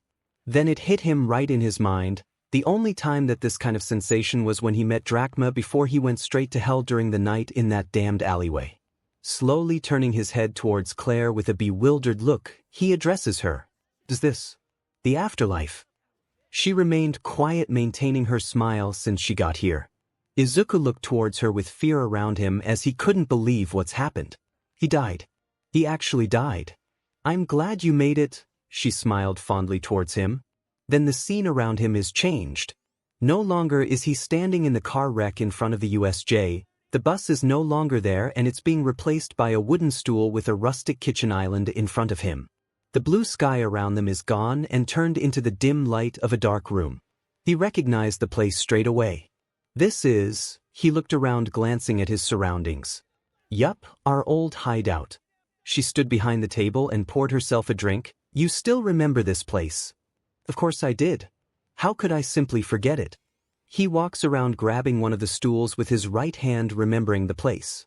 I thought you'd find this place less upsetting, he chuckled dryly to what she said, and yet, you seem upset. He scowls before turning his head to behind, hiding his face, and took a seat right in front of her while she poured a drink for him and grabbed a bottle behind the counter. She was right about him. He was upset. His whole students were fighting and now he allowed himself to die recklessly just like that. My friends, my team, my students, they were all in danger, and yet I find myself that I'm already passing away because I wasn't strong enough to defend them. He unloaded his frustration towards her while she stayed silent. 2. I was supposed to be the one that protected them. They all depend on me. They have to go on their own eventually, Izuku. And yet I couldn't be strong enough to protect them from that goddamn mindless monster. He continues to vent his frustration to her. He didn't know where the frustration and the anger came from, but all he wanted was nothing but to scream out whatever that comes to his mind right now. After he was done, he lowered his head facing the surface of the table, not looking towards her face, feeling the tears swelling up in his eyes. Are you frustrated because of the Nomu or because of your guilt towards me? He looked up to meet her face with a widened expression, almost finding that she hit the bullseye. My death happened to you, Izuku. It made you who you are today, but have you accepted it? Really accepted losing me? She slowly spoke with a soft expression. Maybe that's why. You having those visions lately. Because of the guilt corrupting you all this time. Because you haven't accepted that it's real. I know it's real, he sniffles. Every day I know it. I had one chance to save you and yet I failed. The Codex Gigas. That was my last chance to see you. And you're at peace with the result. She walked over towards the front and went to sit right next to him. At peace? He scoffs. How could I ever be at peace with letting you die? With deciding that my life was more valuable than yours? Looking at the untouched glass of his drink, she spoke. Do you think I would have wanted you to die for me? Izuku sits in silence, contemplating his thought with the question being thrown at her. Did he think that she would want that? Truth be told, he never given any thought about it even before he did all of this. The thought of her death still lingers in his mind even up until this day, and he knew that it was inevitable, but to think that you were having a hand with someone's demise isn't something you could easily brush off. He lifted his glass before taking a sip of his drink, looking all regretful than before. You were right all along, I haven't accepted it. Not for a second. 1. I don't think I ever will. He put his glass back on the table, feeling the guilt come towards him more than ever before. He placed his hand on the counter before feeling someone touches it, and Claire looked at him with sadness in her eyes. You have to find a way. How? I don't know. But I know this. What you've become. It's an accomplishment. You've proven everyone in your life wrong. But it won't stop the bad thing happening to you.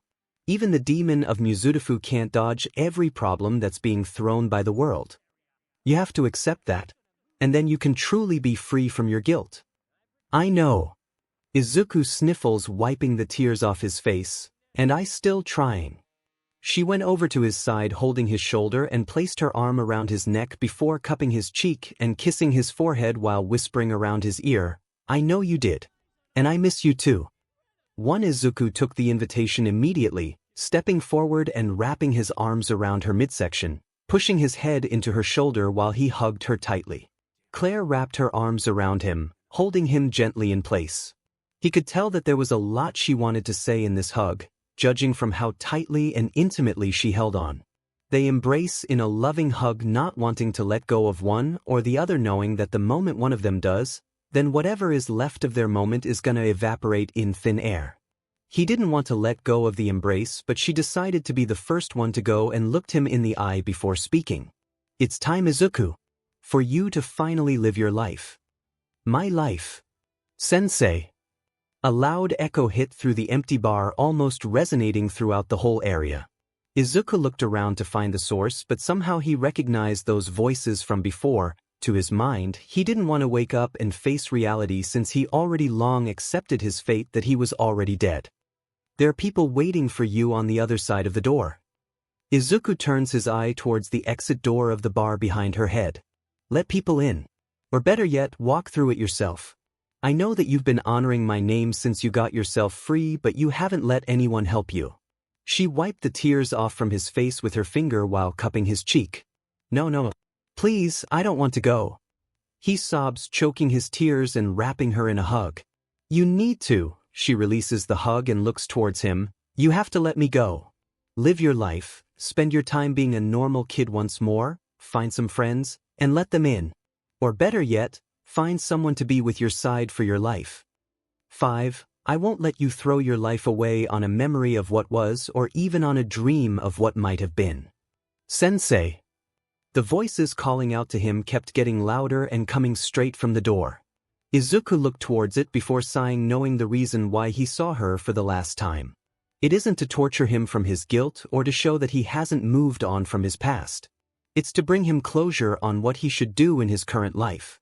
To let go of her memory, but not forgetting about her and moving on with his own life. Looks like our time's up. She got up from the chair and placed her hand over his back, leading him to the door.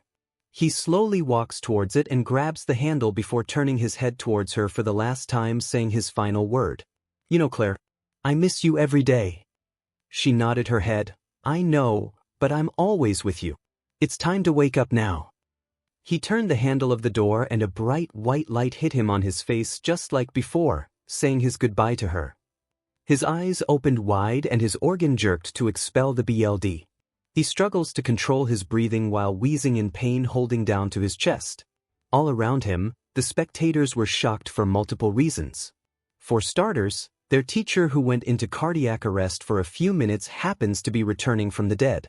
They did a CPR procedure and hit his chest to jumpstart his chest, and there was no sign or anything. Still lying on the ground, Izuku holds his chest while groaning in pain with the bullet that shot him still stuck to his chest. He needs to do something, or otherwise, he's gonna die from losing too much BLD. Sensei. Hold still, you're still bleeding. Kendo holds down to his body, trying to stop him from moving. 𝗵𝗃𝗁𝗧𝗵𝗲. Hearing him calling out the name, Kendo turned her head towards the green-haired Mohawk kid who was currently fighting in the front with the others against the Nomus. Kamakiri, Monoma, quick. Kendo yelled out. Quickly, they went back towards the group who were hiding in the back along with the rest of them and found his teacher, who happened to be struggling to maintain his consciousness and breathing irregularly. We're here. What do you need? I need you to use your quirk, to pull the bullet out of me. He blurted out while coughing out BLD. He looked in surprise at the request. You use your quirk to create a two-set of knives between your fingers. Join them together to form a scalpel and pull the bullet out of me, he instructed him while continuing to choke on BLD. I can't just do that, sensei. I never tried with something smaller the size like that. We're talking about doing a practical surgery without any proper medical equipment and using nothing but blades. It's too risky. It's way too dangerous, and with one wrong move, he could accidentally do more damage to your organ, Kendo said over. It's okay. Just breathe. Imagine the blade you tried to create. Picture it like you trying to make a needle and pulled the bullet out. It's like picking a seed from a fruit. Looking at each other, Kamakiri decided to go for it and stood in front of their teacher and concentrated. He tried to form the image in his mental head of the blade he's gonna be making, and soon after, two sets of thin blades appeared out of his fingertip.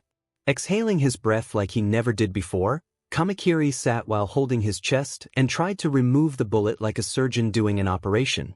While 𝗵𝗃𝗧 was performing his operation, Izuku asked 𝗵𝗃𝗲 to create a high-density crystal using 𝗎𝗎𝗎𝗧𝗔 quirk as he did. During the Moriya incident, he went to ask what it was going to do with him, only to be answered by the yelling sound of him having the bullet being pulled out from his chest. "I did it. Damn it." 𝗵𝗃𝗧𝗵 breathed hard watching over his work. "Sensei, I did it. What do you need it for?" He handed a small crystal to his hand while still breathing hard. Izuku grabbed the crystal before placing it in his chest where the wound was located and flames erupted from it. The rest of them slowly back off from it as his teacher's entire chest part of his body is engulfed in flames like they have never seen before. Soon after, the wound around him is being cauterized with the flames almost like a welder patching with iron plates. Izuku groans as he struggles to get up and sees what's unfolding in front of his eyes right at the moment. Multiple 𝗵𝗃𝗧𝗵 are invading the whole field and his class is trying to hold them at bay. He counted there were about 10 𝗵𝗃𝗧𝗵 in front of him. But the one that caught his attention was the black one behind the line which Aizawa was currently fighting right now that threw him to the bus.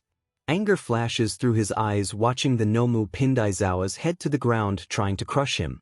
Not only that, but the 𝗵𝗃𝗧 army spreading around them is also joined in attacking his class, and a few of them are staying behind wrapped in bandages. Izuku walks forward, exhales his breath for a few seconds, and lets out a powerful scream into the air. Argrg. His roar resonates through the entire area as not only the 𝗵𝗃𝗧𝗵 turn their attention but his class as well. The roar almost felt inhuman, resembling a monster that's been let loose from its cage. One of the 𝗵𝗃𝗧𝗵 who saw him get up decided to charge ahead and tried to attack him. It thought to attack him while he was still recovering. Opening its jaw, it tries to take a bite out of him. But before its teeth make contact with Izuku's, the back of its head is decorated with a hole made out of Izuku's fire blast attack. The students around him gasped as they saw the limp body of the 𝗵𝗃𝗧𝗵 that tried to take a bite out of him drop on the ground and Izuku's right hand come out of the 𝗵𝗃𝗧𝗵's mouth. His hand is still attached to his limb and emits a black smoke out of his palm. The rest of the 𝗵𝗃𝗧𝗵 around them turn their attention towards Izuku, who glares at all of them, almost trying to challenge them. His cold gaze pierced right through their dead eyes and they returned them with their own. The black one who stayed behind turned its neck towards him and pinned Aizawa on the floor, showing his cruel grinning face. "Get him." After the black one finished giving the order, all of the 𝗵𝗃𝗧𝗵 abandoned the student and chose to go after Izuku instead. The sound of feet rumbling and hitting the ground and wings flapping in the air directed towards Izuku with the remaining of his class placed behind him. Kendo and the others who stayed behind watching the 𝗵𝗃𝗧𝗵 went in their direction. They looked terrified knowing that they couldn't take on all of them with few of them and the rest of their classmate were scattered around the area. She turned towards the class thinking of retreating, but when she looked towards her teacher, there was no sign of retreating around his face or body language. He walked forward and stood behind his class, almost trying to shield them from the immediate onslaught. Placing one foot in front of the other, he stood gathering a great amount of heat in both of his hands and feet before leaving with one final message. "Stand back." Heating his feet with his flames, he propels toward the group of 𝗵𝗃𝗧𝗵 while advancing towards the battle, trying to lend Aizawa support. One of the 𝗵𝗃𝗧𝗵 charged towards him and pulled its fist trying to punch him, but Izuku extended his palm packed with heat and erupted around the area in one fell swoop. Black incinerator. Flames burst around the field in a highly concentrated blast and engulf the rest of 𝗵𝗃𝗧𝗵 in one powerful blanket of flames. The 𝗵𝗃𝗧𝗵 shrieks in pain, feeling its inside is burned from the in and out and turning his body into nothing but ash and cinders. His hand continues to emit a powerful heat blast almost as hot as a furnace. After he was done with his attack, the only left part of the 𝗵𝗃𝗧𝗵 was scattered around in the air covered in ashes. The black one in the back looked over and saw the entire army burn off in a matter of seconds. The area where the rest of its 𝗵𝗃𝗧𝗵 army gathered to surround him is turning into nothing but a land of fire. The black 𝗵𝗃𝗧𝗵 grinned watching the scene unfolding in front of his eye. "Are you strong?" It didn't have the chance to confirm his question when suddenly, Izuku dashed towards it and kicked the creature right in the head, pushing the 𝗵𝗃𝗧𝗵 off Eraserhead. He landed on the ground looking at the crash site where the 𝗵𝗃𝗧𝗵 landed and sneered, "That's for throwing me to the bus." Izuku went to check on Aizawa's condition and found that he was barely unconscious from the punch of the 𝗕𝗵𝗲. His breath looked exhausted and there's few of his ribs were cracking. From the looks of it, he was trying to battle with the 𝗕𝗵𝗲 even though he was outmatched. A power type such as the 𝗕𝗵𝗲 would surely dominate against a technique such as Aizawa's. He was about to face the 𝗕𝗵𝗲 when suddenly Aizawa gripped his hand with his eyes about to close. "I'm here. Save your strength. I'll take care of it," Izuku said, but Aizawa didn't release his grip just yet. "Don't hold back, or it will kill everyone," he said, telling him to do what's necessary. Looking determined with Aizawa's message, he nods in acknowledgement before focusing on the battle that's about to happen. The smoke where the crash site the 𝗕𝗵𝗲 lands is slowly dispersed, showing the creature's smile almost in a mocking way. Boring. Show me more."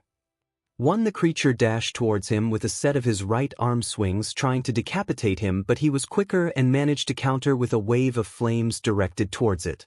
But the 𝗕𝗵𝗲 simply brushed off his flames and continued to charge towards him. It managed to fend off against that.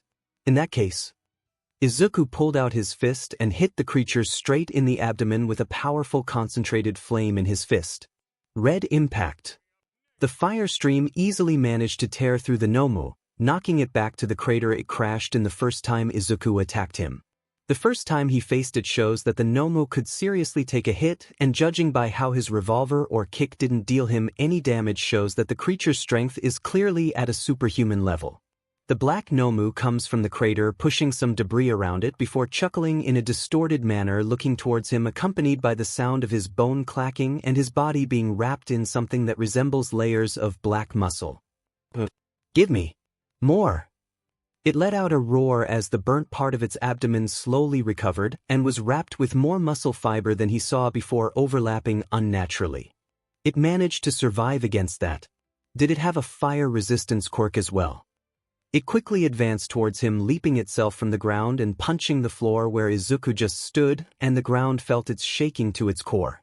Izuku tries to take some distance while trying to launch a wave of flames towards it, but the creature doesn't seem to show signs that his attack had any effect on it while launching one punch after another. Izuku sets out another wave of flame towards the 𝗕𝗵𝗲, trying to push the creature back, but it only powers through against the attack and pushes him. "Don't joke around. Let me kill you." The 𝗕𝗵𝗲 punched right towards him, and luckily he managed to block it, but counting on his super strength, there were bound to be a few bones cracking. Super strength, regeneration, heat resistance, muscle fiber. It's almost like this creature is designed to kill me. It let out a roar while advancing towards Izuku's direction, placed both of its hands on the grass floor, pulled out the ground with the soil itself, and threw it straight towards him while laughing in a crazed manner. SHT. Izuku shoots a fireball towards it, blasting the thrown ground. Soil and dirt scattered in the air and around the smoke. The 𝗕𝗵𝗲 leaped and, charging underneath the smoke, punched him to the ground, and his body crashed to the crater while laughing. Weak. It smirks. Izuku brushed off the dirt on him before moving a few of the debris and eyed his opponent before he recognized something about it. "Hold on. This strength and that figure of speech." It dashed towards Izuku's direction and joined its hands together, trying to smash him to the ground, but he managed to tank the attack just in time to see its crazed smile, lusting for the thirst for battle, and his signature one eye behind the mutation. "I knew it. It's him." The two of them clashed in the middle, and none of them tried to give up or back down. Muscular. He had a feeling that he recognized those attack patterns from before. Charging the enemy with overwhelming strength and wide area damage. That figure of speech of wanting nothing but a fight. And that crazed smile that was both mocking and challenging. It could only come from muscular 𝗬𝗓𝗵𝐵𝗃. He had no idea how he turned into a 𝗕𝗵𝗲 in the first place, but what's important is that he needs to deal with him as quickly as possible. But that task seems to be impossible right now, since he's at a disadvantage right at the moment. With his super strength from his muscle fiber and his physical strength alone, before he becomes 𝗕𝗵𝗲, he's a rank A villain with his thirst for battle. Added with layers of heat resistance quirk and regeneration, he's become a specialized creature designed to take him on in close combat. "Show me your BLD." The 𝗨𝗵𝗃 charged towards him, covering its fist with muscle fiber, and tried to hit him. Izuku tries to counter with his fist packed with flames, but it proves to be nothing since his flames aren't hot enough to burn off his entire muscle. With the overwhelming difference in strength, Izuku is easily overpowered and treated like a ragged doll. So he decides to try a new tactic by taking a book out of his student's quirk. Placing his hand on the ground, he emits his flame on it at a high temperature and turns the asphalt road into a tar, swallowing the muscular 𝗨𝗵𝗃 on the ground with its feet slowly sinking. What is? But before he could finish his word, Izuku threw a wave of flame towards it, trying to cover his entire body with a veil of flames by setting him on fire. The series of heat surrounding the 𝗨𝗵𝗃 is more than enough to cremate someone's bone, but somehow it still moves from the sunken ground while continuing to shriek. Red carpet. He increased the temperature even more, trying to burn it to ash, but the 𝗨𝗵𝗃 managed to slip through from the ground and land on the safe ground while having his entire body slowly regenerate and being wrapped with muscle fiber. Izuku clicks his tongue, cursing at the muscle fiber that's wrapping around it. It acts as a secondary layer of armor on top of its regeneration quirk. 12,000 of layers muscle on top of regeneration and heat resistance quirk. It's the ultimate shield to facing off with him. Boring. The creature lets out a disappointed sigh while snickering towards him, almost like he's trying to mock him. I heard that you were strong, that you were the demon. You're not the demon. You're pathetic. It continues to rile him up while showing his manic grin towards him while continuing to wrap his entire hand with layers of muscle fibers. I rather square off against those brats over there. They seem to be bleeding. Not like you. Suddenly, something snapped inside of Izuku's mind over to the last comment spoken from it. He had no idea whether it was the 𝗨𝗵𝗃 consciousness or muscular that spoke, but he didn't care and wanted nothing but to wipe his existence from here. The area around them suddenly went hotter than it was. The flames left from the previous fight began to flicker unnaturally, and the air is growing more hotter than before. His hand is starting to smoke and his hair is overshadowing his eye, but if someone took a closer look, they could see his iris blinking from green to red. The 𝗨𝗵𝗃 took his silence for a moment, feeling nervous for a second and faltering. Not just the 𝗨𝗵𝗃, but the entire class B also feel the tension around them. It's almost like the person standing in the middle of the battlefield isn't the same as before and is being replaced by something far more sinister than anything they have seen before. Slowly, the green-haired kid raised his head and face against the creature with anger and fury radiating in his eyes. Is BLD what you after? Izuku tilts his head, showing a grin so sinister that it makes the 𝗨𝗵𝗃 falter. Then what about your BLD instead? One flames combust right out of his entire body and slowly engulf him from top to bottom. Izuku's entire body is covered in a red-orange flame, giving off his second persona. The creature took one step back, looking all scared for the first time since the battle had started. The rest of the class also looked afraid, the same as the 𝗨𝗵𝗃, and they could have sworn they saw a shadow resembling a demon behind him. For the first time since they knew him in a few months, they finally see this side of him that they never knew that it existed. The face of a demon. Let me show you how I earned the name of demon. The moment after he says that, the surroundings are completely covered in color of red. The ground, the sky, the scenery, everything is enveloped by crimson color. It's so bright and hot that even the shadow has disappeared. Flames are coming out of Izuku's body, and that is dyeing everything red. What is this? The 𝗨𝗵𝗃 becomes shocked by the sudden change and begins to look around. The buildings that were there before vanished as if they were just a hallucination, and everything except us turned red, almost being heated. Has the sun come down? It's almost the entire area is painted in red. Even Aizawa seems to be unable to come up with an explanation of what he's currently witnessing right now. What is this area that is covered in flames? In the territory that turned red, a weird humanoid appears and approaches the 𝗨𝗵𝗃. It turns its head in a weird direction and begins shortening its distance from the creature by dragging its legs and rotating its shoulders. Its eyes are red. Very red eyes that are glowing very creepily. Watch. To what a demon is capable of. It's not Izuku's voice. This is a dangerous voice that includes all the emotions of anger, grudge, and cursing. Aizawa says it with his eyes open wide. I remember now. Just like what happened in Minato 5 months ago. This is his flames. The flames of 𝗓𝗏𝗲.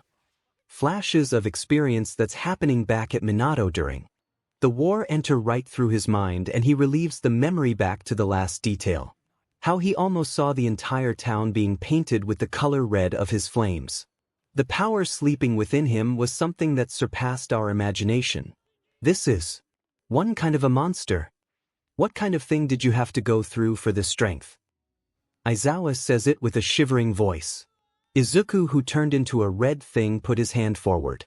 The 𝗵𝗲 realizes it and tries to zoom in to punch the enemy before it can make the first move. But before his fist could make contact with his body, it quickly burns off and gets eaten by the flames. It tries to recover from the attack by using his regeneration and replacing the burnt part of his muscle, but his quirk isn't responding to him. What is this? My quirk. It's not working. What's happening? The 𝗵𝗲's distorted voice has fallen into a deaf ear to him as Izuku makes his step towards him. Sensei, what's happening? What's going on? Setsuna asked. Aizawa took a second before answering her question that's been on everyone's mind. As far as I can explain, Izuku Midoriya's power doesn't come from a quirk, thus making him outside of our scope. One Izuku shot a wave of flame towards it. The 𝗵𝗲 tries to make a charge towards him, wrapping its right hand with layers of muscles and trying to block the attack, but his muscles aren't strong enough to fend off against the flame and burn the layers of muscle wrapping inside of it. My muscle. It's burnt to a crisp. The one who is the most shocked about this is the 𝗵𝗲. Its face begins to change into that of one who is very scared. Izuku starts walking once again. It has the presence and movements of a creature that doesn't exist in the real world, and it moves closer to the 𝗵𝗲. My quirk. My quirks aren't working. What? They told me that you were weak, that you're quirkless. A quirkless human. Human. 𝗵𝗲's expression is one of despair. No matter how you look at it, it's Izuku's complete victory. The 𝗵𝗲 is created to be the symbol of fear, a tool for evil purposes to instill fear in the heroes. But for today, all of those titles meant nothing as the 𝗵𝗲 is acting like a scared child in front of him. Izuku released his fist back, gathering a great amount of flames in his right fist. It's no human. It's a demon. The 𝗵𝗲 eyes widen with the declaration. Scorching fist, blazing impact. A bright red column burst right out of Izuku's hand and shot out towards the 𝗵𝗲 direction as the creature standing in the middle looked dazed with the immediate danger right in front of it. And when the flames are about to get closer, he then recognizes him from his past life. Izuku. Midoriya. I remember now. The demon. The flames swallowed him whole completely as it could feel the entire skin of its body burned to a crisp.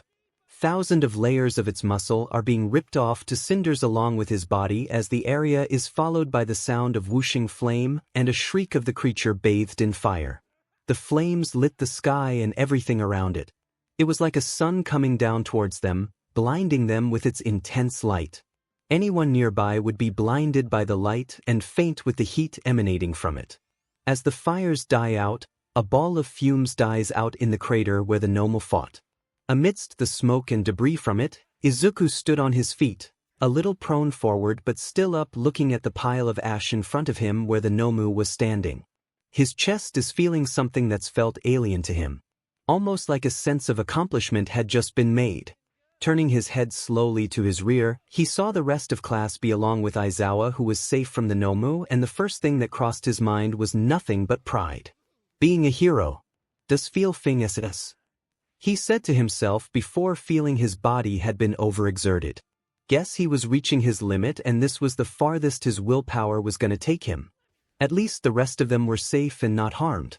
And with that realization, Izuku allowed himself to lose against the tiredness, pain, exhaustion, dizziness, and most importantly the BLD loss he was feeling now. He let out a sigh of relief as his mind slipped away. Damn it.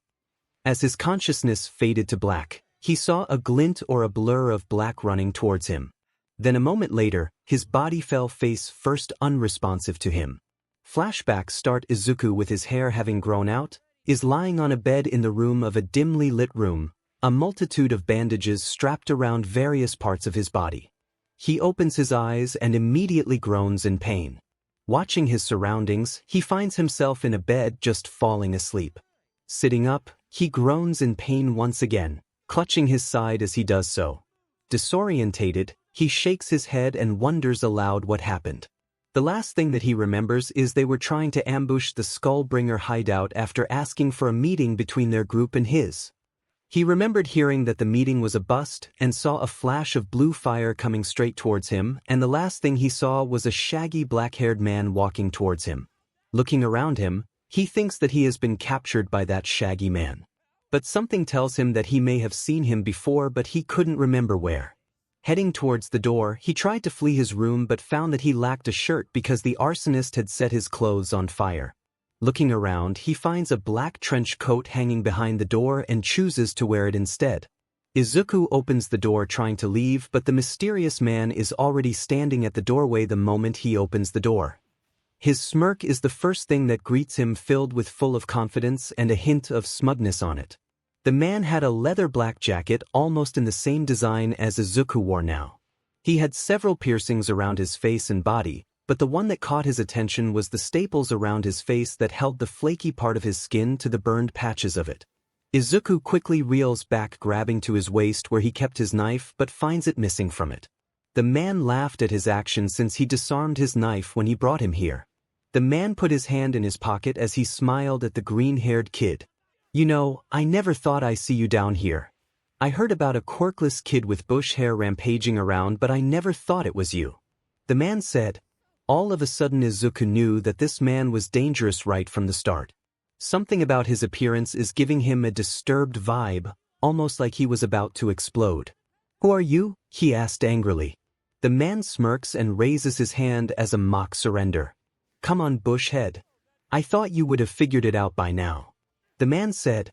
Izuku paused for a moment as he looked at the man. Bushhead. There's only one person he knew who ever called him that, and he's already dead. The man smirks wider, causing the staples of his patches to stretch. He then outstretched his arm and blue fire emits from it. Izuku knew pretty well that fire quirks were pretty common and had similar types. 𝗕𝗏𝗏, for example, was the case and is considered to be one of the strongest flame quirk users in Japan. But he knew one more person who could match 𝗕𝗏𝗏's heat or even beat it. But the problem is that he's already dead a few years before Izuku got to hell. Now that Izuku has taken a closer look at the man's appearance, he finds the man's similarity with his friend who already passed away. Then he took notice of those turquoise eyes of him, and that's when he connected the dots. "𝗬𝗏," Izuku whispered shakily, and slowly took a few steps towards him. "One? Yeah, it's me. Although I go by the name 𝗬𝗶𝗍 these days." 𝗬𝗶𝗍 smirks widely towards him. Izuku cracked a sob and ran towards him as he hugged him. 𝗬𝗶𝗍 laughed as he embraced the hug. He cried softly ever since he got here as they both embraced each other. But how did you end up here?" Izuku shuddered, wondering how 𝗬𝗏 of all people ended up in here. "Could say the same thing about you as well. Never thought that you were the kid that killed Enrique. I'd to say I'm impressed."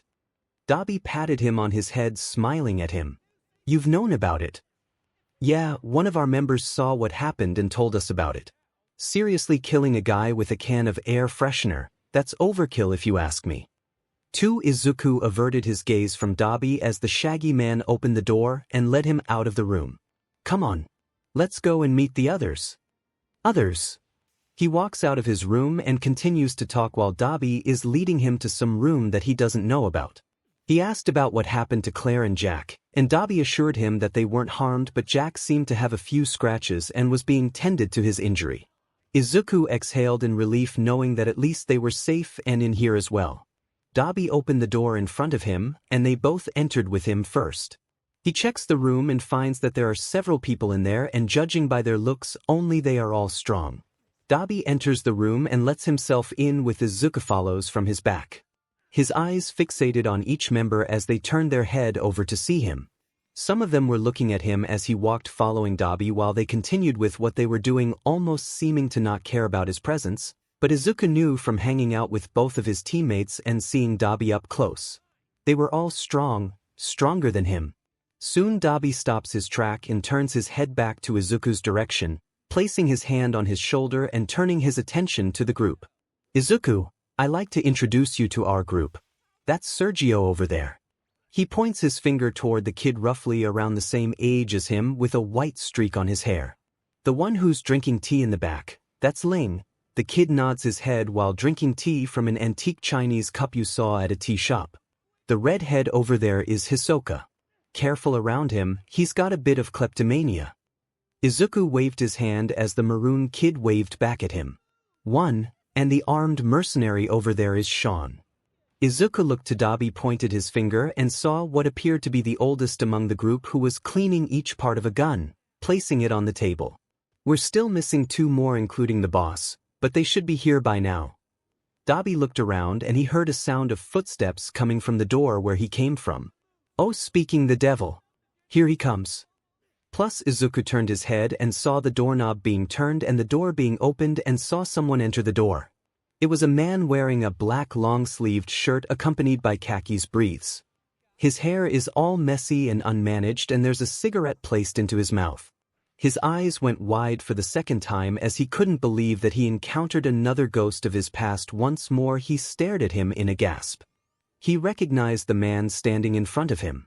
Watching him from videos and heard rumors about him when he was still active. Not to mention that he's doing an analysis of his quirk and what its potential could be if he were still alive. But the one memory that he would never forget is the time when he spent some time with him back when he was still in toddler. 6. In a small, neat stone house in its garden, Izuku walks towards the front porch holding his assault rifle in his hand. Behind him, 𝗬𝗶, Sean, Claire, and Jack followed from behind with their quirk and weapons trained and ready to go. They hold their tracks and hide behind the stone pillar in front of the house. They were now standing in the middle of a familiar small and shabby square. Tall, dilapidated houses looked down on them from every side. The house was visible to them, and they rushed toward it, checking every few yards that they were not being spotted. They raced up the stone steps, and Sean lightly tapped the floor once with his hand to see if there was any bobby trap hidden underneath. They heard a series of metallic clicks and the clatter of a chain, then they quietly walked in front of the door. "You ready?" Sean whispered. The group nods as Sean gives the signal to head to each of the designated points, with Sean and Claire taking the back route, while 𝗬𝗶, Jack, and Izuku take the front. Jack decides to take the lead holding his 2 automatic pistols in his hand. Izuku followed his gaze up the carefully tended front path and saw that the front door was hanging off its hinges and they heard few chitters from the inside. He glanced up and down the street. It seemed quite deserted. "Guns out and follow me, bushhead," 𝗬𝗶 said quietly. Izuku went towards the door and slowly peeked from the small gap to see 4 people chattering amongst themselves. From how he sees it, they were arguing about something, but he couldn't listen to it very well. Waiting for Sean's signal from the backside of the house, both Jack's and Izuku's weapons remained trained in the front of the door and 𝗬𝗶 with fire already swirling in his palm at a low heat. Sean gives the signal, and the front team bursts into the rooms and begins taking out the group, catching them by surprise. "What the heck?" He kicked the front door open and walked swiftly, firing his weapon into the head of the first person he saw, killing it. 𝗬𝗶 went in front and fired off a fire blast towards the group of 3 people in front and blasted them into the wall. "Jack, take the second floor. Izuku, you go left. We'll meet in the middle." 𝗬𝗶's command slowly creeps his step at the floor. They nodded as Jack went to the right side climbing the stairs while Izuku took the left and 𝗬𝗶 took the middle. Izuku, with his rifle armed with a silencer, aimed it straight at the front, looking for any signs of people in there. His flashlight ignited, casting its light up a narrow hallway. To the left, another door stood open. Holding his flashlight aloft, Izuku walked into the sitting room with 𝗬𝗶 right behind him after meeting in the middle. A scene of total devastation met their eyes. A grandfather clock lay splintered at their feet, its face cracked, its pendulum lying a little farther away like a dropped sword. A piano was on its side, its keys strewn across the floor. The wreckage of a fallen chandelier flittered nearby. Cushions lay deflated, feathers oozing from slashes in their sides, and fragments of glass and china lay like powder over everything. A slashing sound could be heard, followed by screaming of pain from the back as Claire enters with his blade smeared in blood from its victim. Izuku nodded as they advanced quietly into the house and scanned the house. Izuku raised his flashlight grip even higher so that its light was thrown upon the walls, where something darkly red and glutinous was spattered over the wallpaper. Izuku's small intake of breath made 𝗕𝗵𝗍 look around. "Careful," he said heavily. "There might still be someone." Izuku moved carefully into the middle of the room, scrutinizing the wreckage at his feet. Claire followed, gazing around, half scared of what he might see hidden behind the wreck of the piano or the overturned sofa, but there was no sign of a body. Sighing in relief, she shouts at the house, "Clear." Soon they heard a clear sound coming from Sean and Jack from the other side of the room as they grabbed something from their duffel bag and pulled 4 plastic explosives with timer on them. "Alright, we want to set the charges there and there for maximum damage." Claire points her finger to the 2 pillars in front and 2 in the back. "Why don't I just burn the whole place down? It would be a lot easier," the shaggy-haired man suggested. Izuku grunts, "That would be a give dead away considering the color of your flames." 𝗕𝗵𝗍 took 2 explosive sets and placed them in the front while they both set in front of them. They placed the bomb on each house pillar and set the timer to 2 minutes before starting the countdown. Once the countdown had set, they screamed, alerting that the bomb was live and urging everyone to leave. Running in panic, they continued till they reached the safety distance of the blast, and the stone house where they entered was no more and being blasted into nothingness and crumbled into the ground.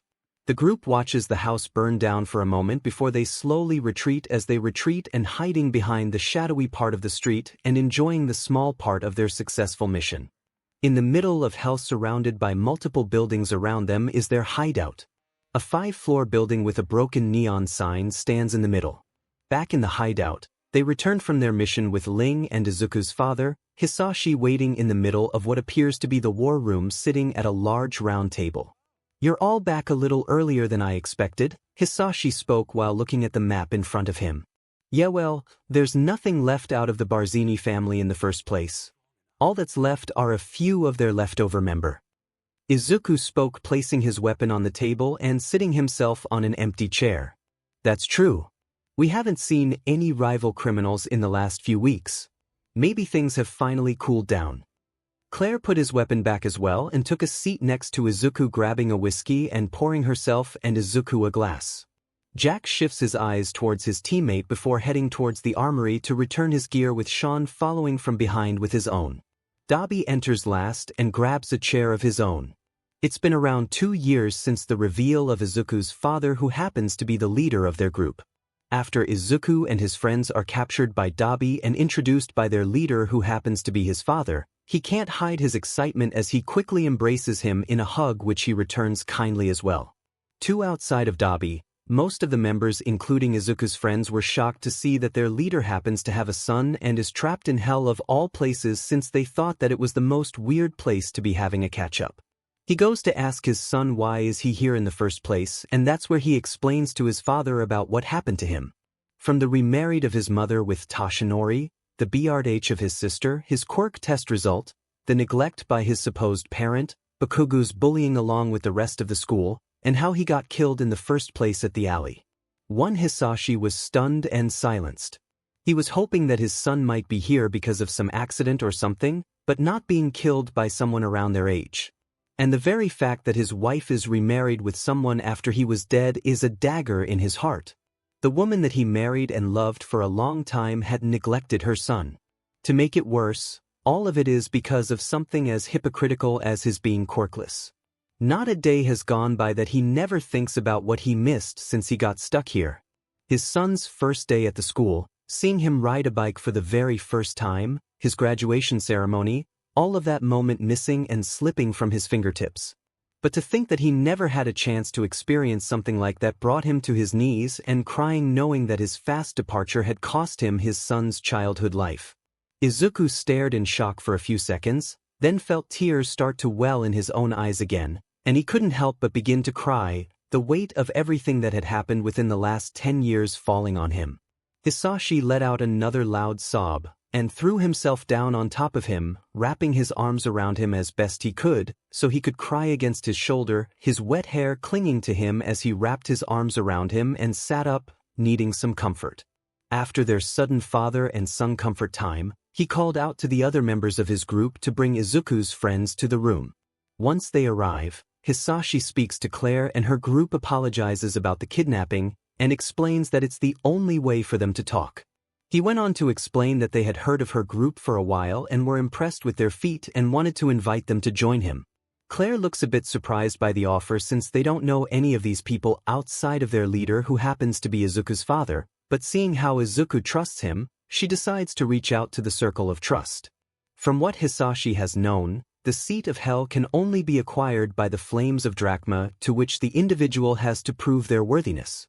𝗓𝗵𝗲 himself only stated that the power comes from a worthy individual, to which he left the part of the explanation.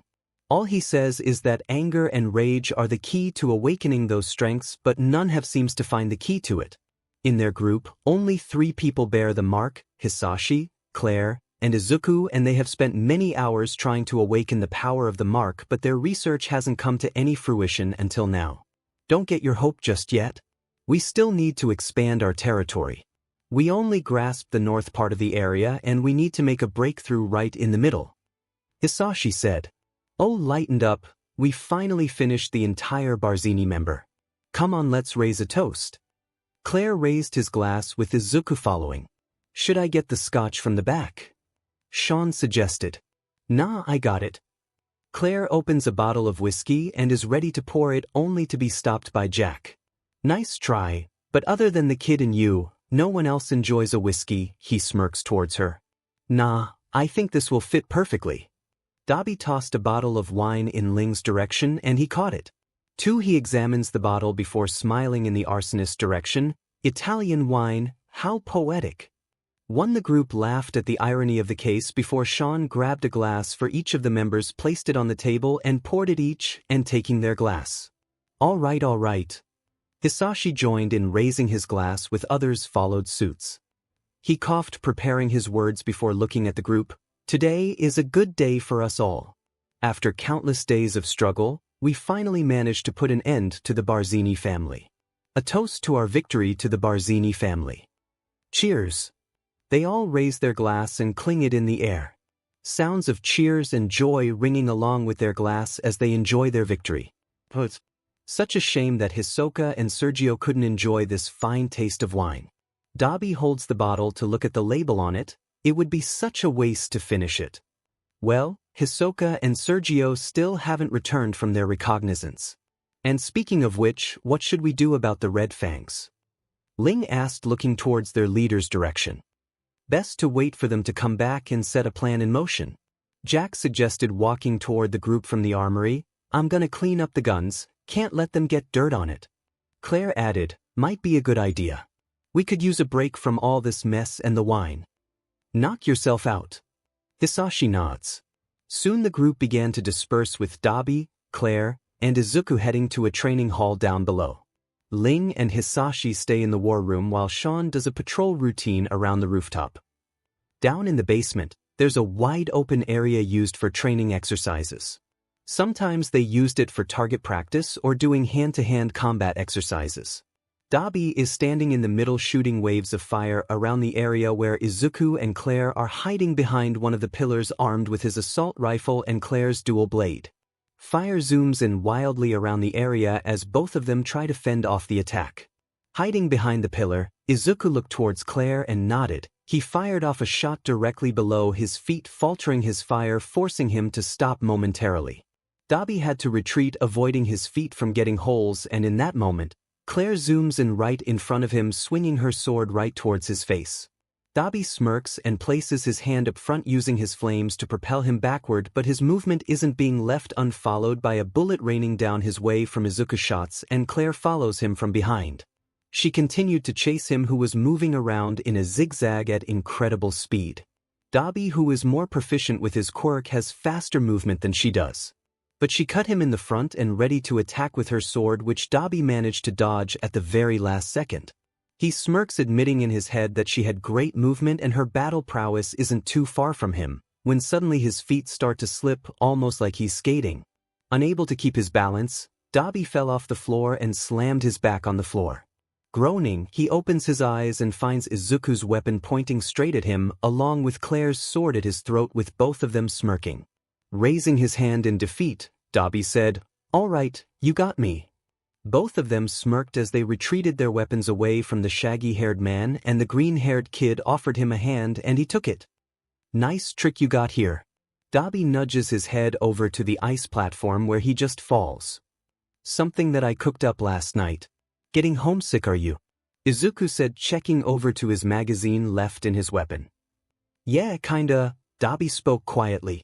𝗕𝗵𝗍 is resting with Izuku right next to him. Claire is training by swinging a wooden stick around in the air. "You starting to get better in the last 2 years, I'm impressed," 𝗕𝗵𝗍 said while gulping a sports drink tossed by Izuku. "Yeah, well, when you stuck in a place like this, there's nothing you could do other than practice and practice. Sharpen your skill and hone your instinct. Try to get a haircut for once," he chuckled, "but I got to admit, my coat does look good on you. Fits perfectly." "Thanks, I suppose that it's already mine to begin with. Since when are you acting all smug like that?" Both chuckled at each other's comments while continuing to sit on the floor. "So about my siblings," 𝗕𝗵𝗍 said, who had drained his drink in one. The atmosphere changed at once, with Izuku's face darkened on the topic itself knowing about it. He pulls a knife from his pocket to see his reflection from the silver blade.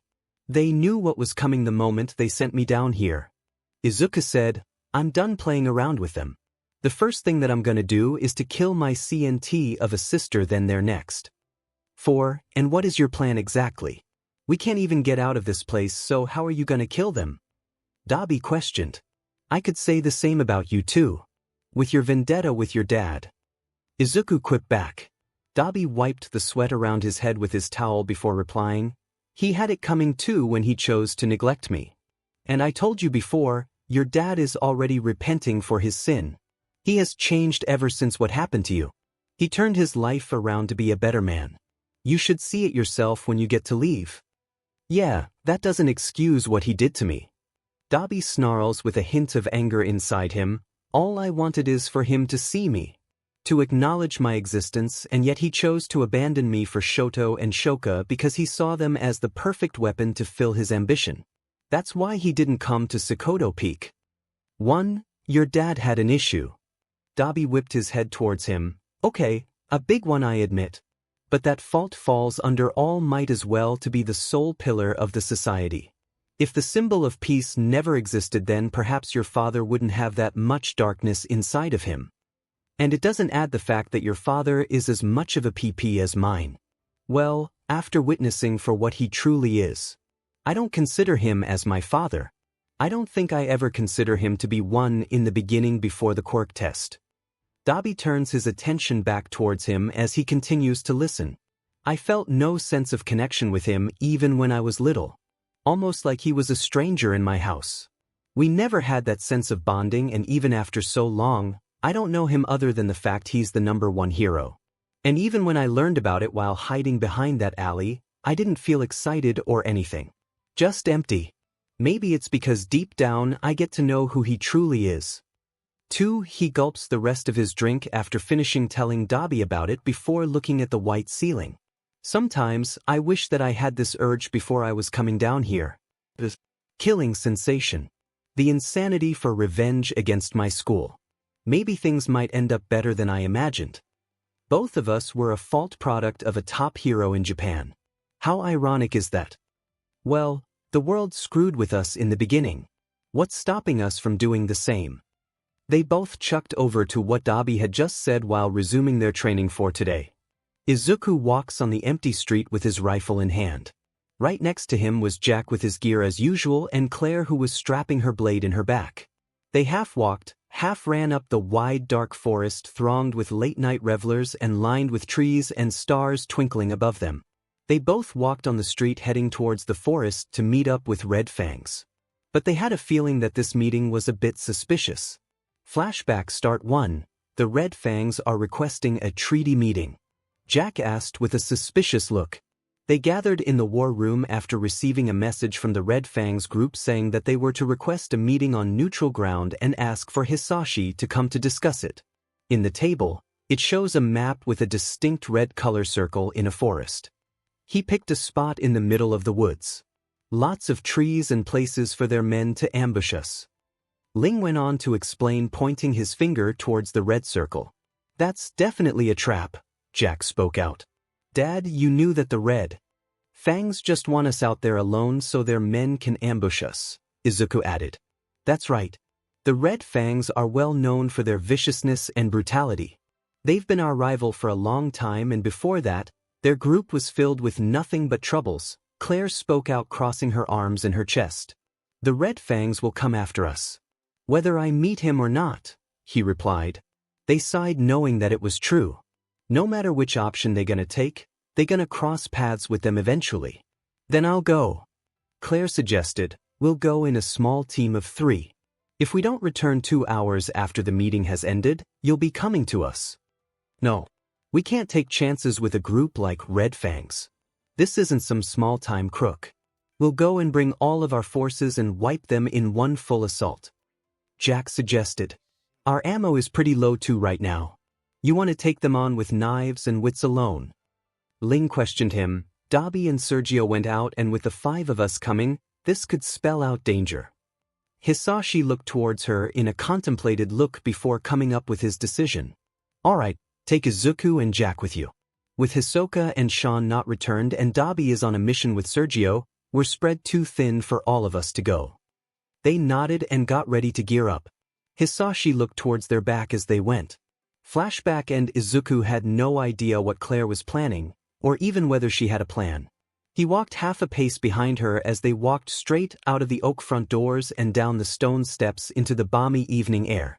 The sun was falling towards the tops of the trees in the forest now, and as Jack marched purposefully across the grass, Claire jogging to keep up, their long dark shadows rippled over the grass behind them like cloaks.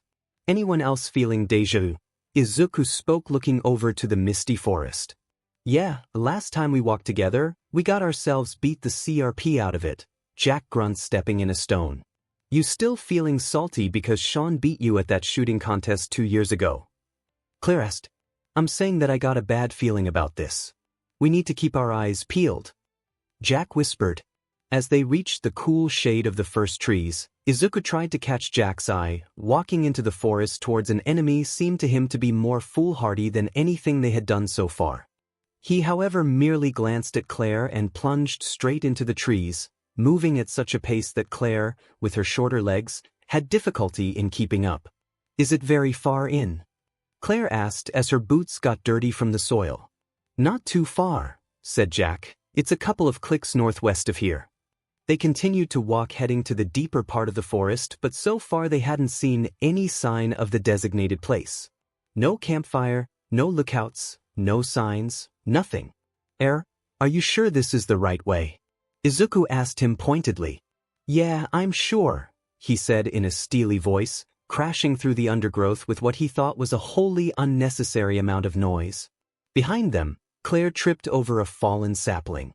Jack merely strode on, checking over the situation in front of him. Be careful, don't fall too hard, Jack muttered. Izuku hurried to catch up with him. Why not? To make sure there isn't part of this place that doesn't SCK. To survive, kid, he answered quietly, looking to his rear, spotting Claire following behind them. She's a distraction, and in a place like this, a distraction's going to cloud your judgment. And that is what's going to get you killed. He stopped momentarily before looking at Izuku with a thin smile. Look at what this place has already done to you, kid. They walked on for what seemed a long time until they were once again so deep into the forest that the dense tree canopy blocked out all light. He had the feeling he had been being watched by unseen eyes under these woods. Anyone else feel that? She asked, watching the leaves swaying. An arrow flew through the air and landed with a menacing thud in the tree just over her head. The air was suddenly full of the sound of hooves. Izuku could feel the forest floor trembling. Right off the bat, Both Izuku and Jack pulled their guns aiming at the dark forest along with Claire's dual blade. But their three-person team is paled to comparison against what appears to be 30 people surrounding them in the woods armed with their quirks. They backed slowly into the center of the clearing. Izuku looked sideways at Jack and Claire. Both were wearing a nervous look around them as the group was circling them in the woods. "You screwed up, but," said a voice. He looked left. The male on what appears to be the leader called 𝗲𝗲 was walking towards them out of the circle. He had a feature on what appeared to be a werewolf. On Izuku's right, Jack is looking for an opportunity to make a move but finds none. Looking at their numbers and quirks ready to attack them on the spot, they decide to drop their weapon on the ground. Claire's sword and both their weapons fall on the grass floor. We were expecting the mighty salamander himself to show up in these woods. But instead, all we got is the White Knight and his lovely princess and his stable boy. 𝗲𝗲 asked in a horrible rasping voice. "What the hell is going on? This isn't part of the treaty." Izuku yelled at the wolfish man. The rest of the group laughed over his remark, almost finding his words to be amusing. "Get real, kid, there's no treaty. This is just one big trap set from them," Jack whispered while keeping his eyelid on his front. Claire stepped forward eyeing 𝗲𝗲 who stood proudly in the middle. "I want to speak to your leader." 𝗲𝗲 steps forward while grinning, showing his sharp teeth towards her. "You're looking at him." Turning his hand to a claw resembling a wolf, she slashed her face upward, making her drop on the ground with blood oozing from her hand. "Claire!" Izuku shouts. Jack quickly ran towards them and tried to land a hit on 𝗲𝗲's wolfish face, but one of his men managed to pin him down on the ground face first, and they began to knock the wind out of him and dragged him to pummel him. Claire winces in pain, holding her hand that was bleeding while 𝗲𝗲 steps forward heading towards her. "That's it, Sawyer, keep him in check," he snarled. "You look rather ravishing for such a young age." 𝗲𝗲 rasped, glancing over to her chest. "You're not so bad once I got closer to look at." She slowly backs away from the ground, feeling the relish in his voice makes their skin crawl. "Oh, I'm not going to bite just yet. We'll see if she's a bit quicker at remembering her name. Who are you, girlie?" He gripped her bleeding hand tightly, making her wince in pain, forcing her to get a clear look to his face that's filled with hunger and lust. "Let me go," she tries to kick her way. "Oh, she's got spunk. I like her," he sneered. "Get away from her." He turned his attention to Izuku, who was looking more rageful than ever. 𝗲𝗲 made his way towards the green-haired kid, and he stumped over to his head, making his face hit with mud and dirt. He crouched down beside Izuku, who saw, through the infinitesimal gap left between his swollen eyelids, a face covered in matted gray hair and whiskers, with pointed brown teeth and sores at the corners of his mouth. 𝗲𝗲 smelled as he had done from a hunt, of dirt, sweat, and I recognize that messy hair. "Hisashi's very own child, I presumed," he smirks. His claw under Izuku's neck as he stood behind him while grinning. His claw is glowing blue along with his fang, giving a creepy sensation down to their spine and a chilling sensation, almost like it's gonna freeze him. "You like it," he pressed his nails down his throat. "Blessing from Hades himself. He gave it to us, and as a down payment, all they wanted was your dear old dad's head." One Izuku eyes widened as he couldn't believe what he just said. "Hades? As in the god of death, Hades himself? Why is he trying to kill his father? What does he want with him?" So many questions rings through his mind, but one thing for sure is that his father must had the answer to all of this. "It's our lucky day, fellas, the very own salamander's son himself. Tonight a restitution is about to happen." He spoke out to his group, who let out a cheer. He leaned forward towards Izuku's ears and whispered, "Now I'm gonna kill your little friend over there, and next we're gonna cut your head off, and then I'm gonna send it to your father. I'm pretty sure he's gonna feel devastated to see his boy cut into pieces. And once done with all that, I'll think I'm gonna enjoy my spoils of war over there." He eyed Claire, who was being pinned down by one of them who had a wolfish feature same as 𝗲𝗲. "She's a beauty over there. Didn't see many females around here, so I'm gonna apologize firsthand if I gonna get a little freaky with her. But Arbrock over there hasn't seen a woman in a long time." He points his finger over to the black fur werewolf who's been hungrily eyeing her as if she's a piece of meat. He laughed over to Izuku's ears as he was forced to watch Jack being beaten by several men while trying to defend himself. By his count, there are over 5 people who are shaking him around and stomping him over to his head. 𝗧𝗵𝗃 is pining her on the ground while holding both of her hands, trying to keep her there while trying to get his body dropped on top of her, but she continued to squirm, attempting to get him away from raping her. She starts to panic, and tears stream down her cheek as she tries vigorously trying to get out of his hold. "Let her go," Izuku rasped, shaking with pure rage. Everything comes to a halt for him as he grits his teeth, telling him to stop and let her go, but his plea falls on deaf ears as 𝗧𝗵𝗃's hands begin to enter under her clothes and try to feel a cupped under her chest. She cries, yelling in the empty forest, begging him to stop and yelling for help as he is forced to watch helplessly. "Let her go," Izuku repeats, telling them to stop. Izuku's pupil turned to the sharp nail against his throat and felt his skin starting to get hotter unnoticed by him. His eyeball is flickering to the color of red as white-hot rage pours down under his throat, making his throat turn colored to red. His face was filled with anguish and with a burning sensation under the cold night in the forest. The drachma mark around his hand glows rapidly but is only seen by Claire, who was forced to face him while pinned down. While 𝗧𝗵𝗃 begins trying to have fun with Claire while trying to undo his breathes, Izuku launches a backward headbutt that strikes 𝗕𝗏𝗏 in the face, stunning him. He then punches the werewolf, who counters with a WHP of his hand, knocking Izuku back to the ground. "I got him, fellas." He told the rest to back off. "Come on, let's see what you got." He picked Izuku off the ground and punched him again, knocking him fall on the ground. As Izuku struggles to get back on his feet, still somewhat concussed, 𝗕𝗏𝗏 punches him in the face once more. "Get away from her before I dash." But his words got interrupted by 𝗕𝗏𝗏 hitting him in the jaw, knocking him to the ground, making him fall off balance. The rest of the pack laughed over his words and got cut off, almost like he was some sort of today amusement.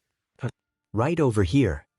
𝗕𝗏𝗏 locks Izuku in place by grabbing him, pinning his arms, and holding him still.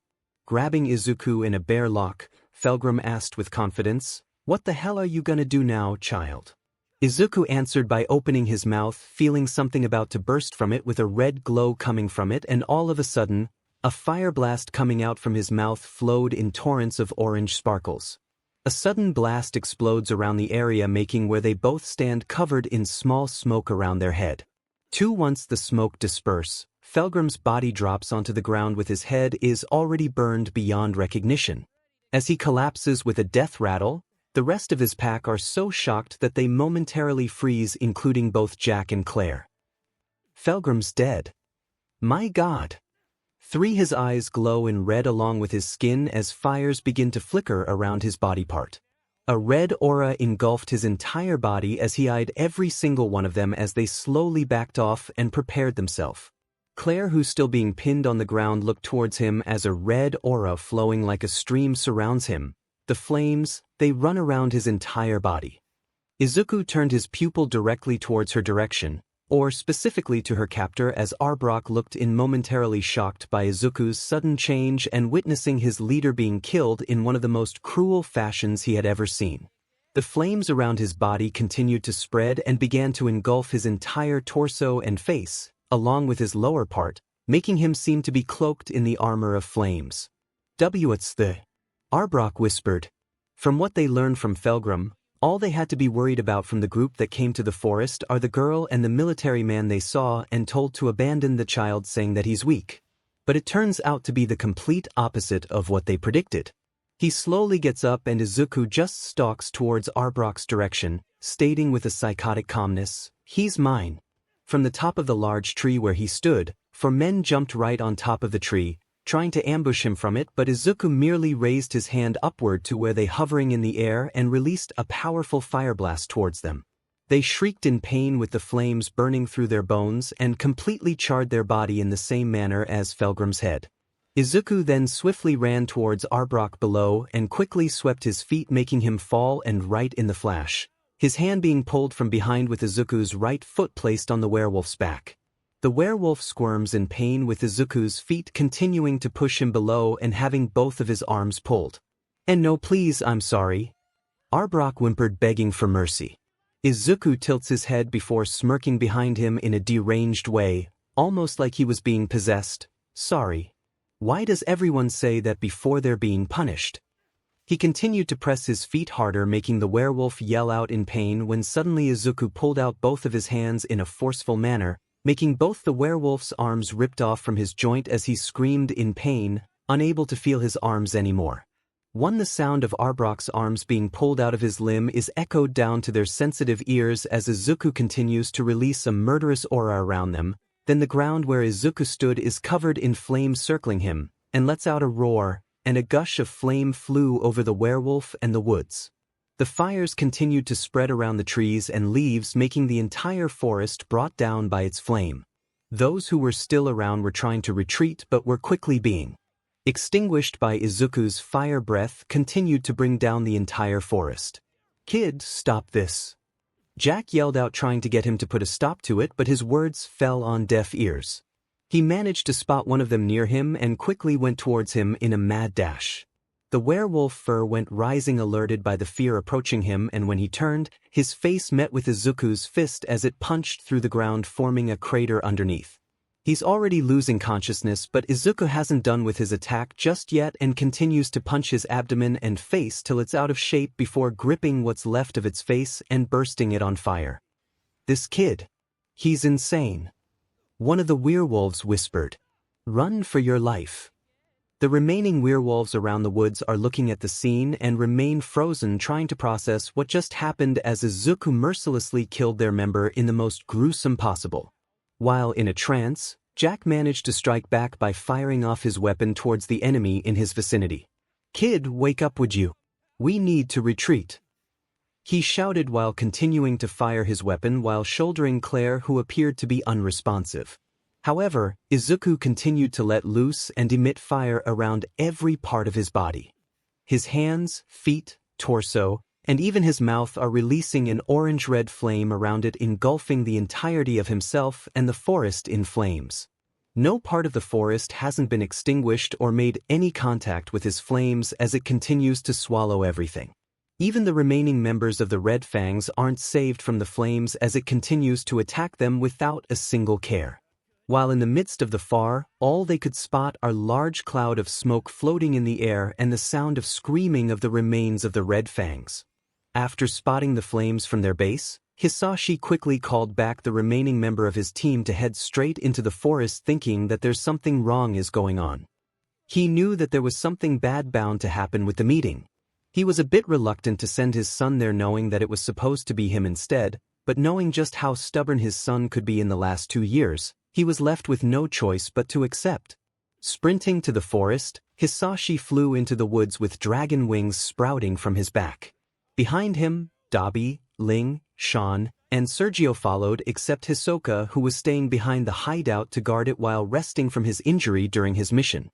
Once they arrived, all they could see was a scorch mark around the woods and tree.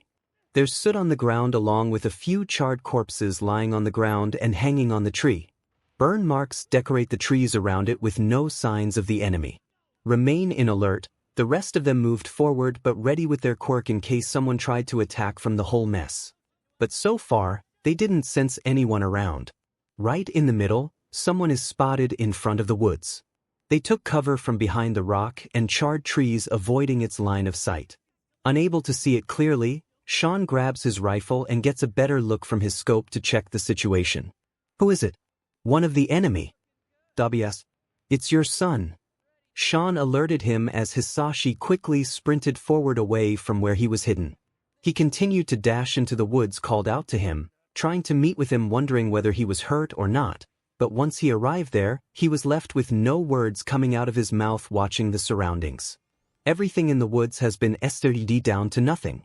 The trees and land have been burned with no remains left from it, almost like a blast has just happened.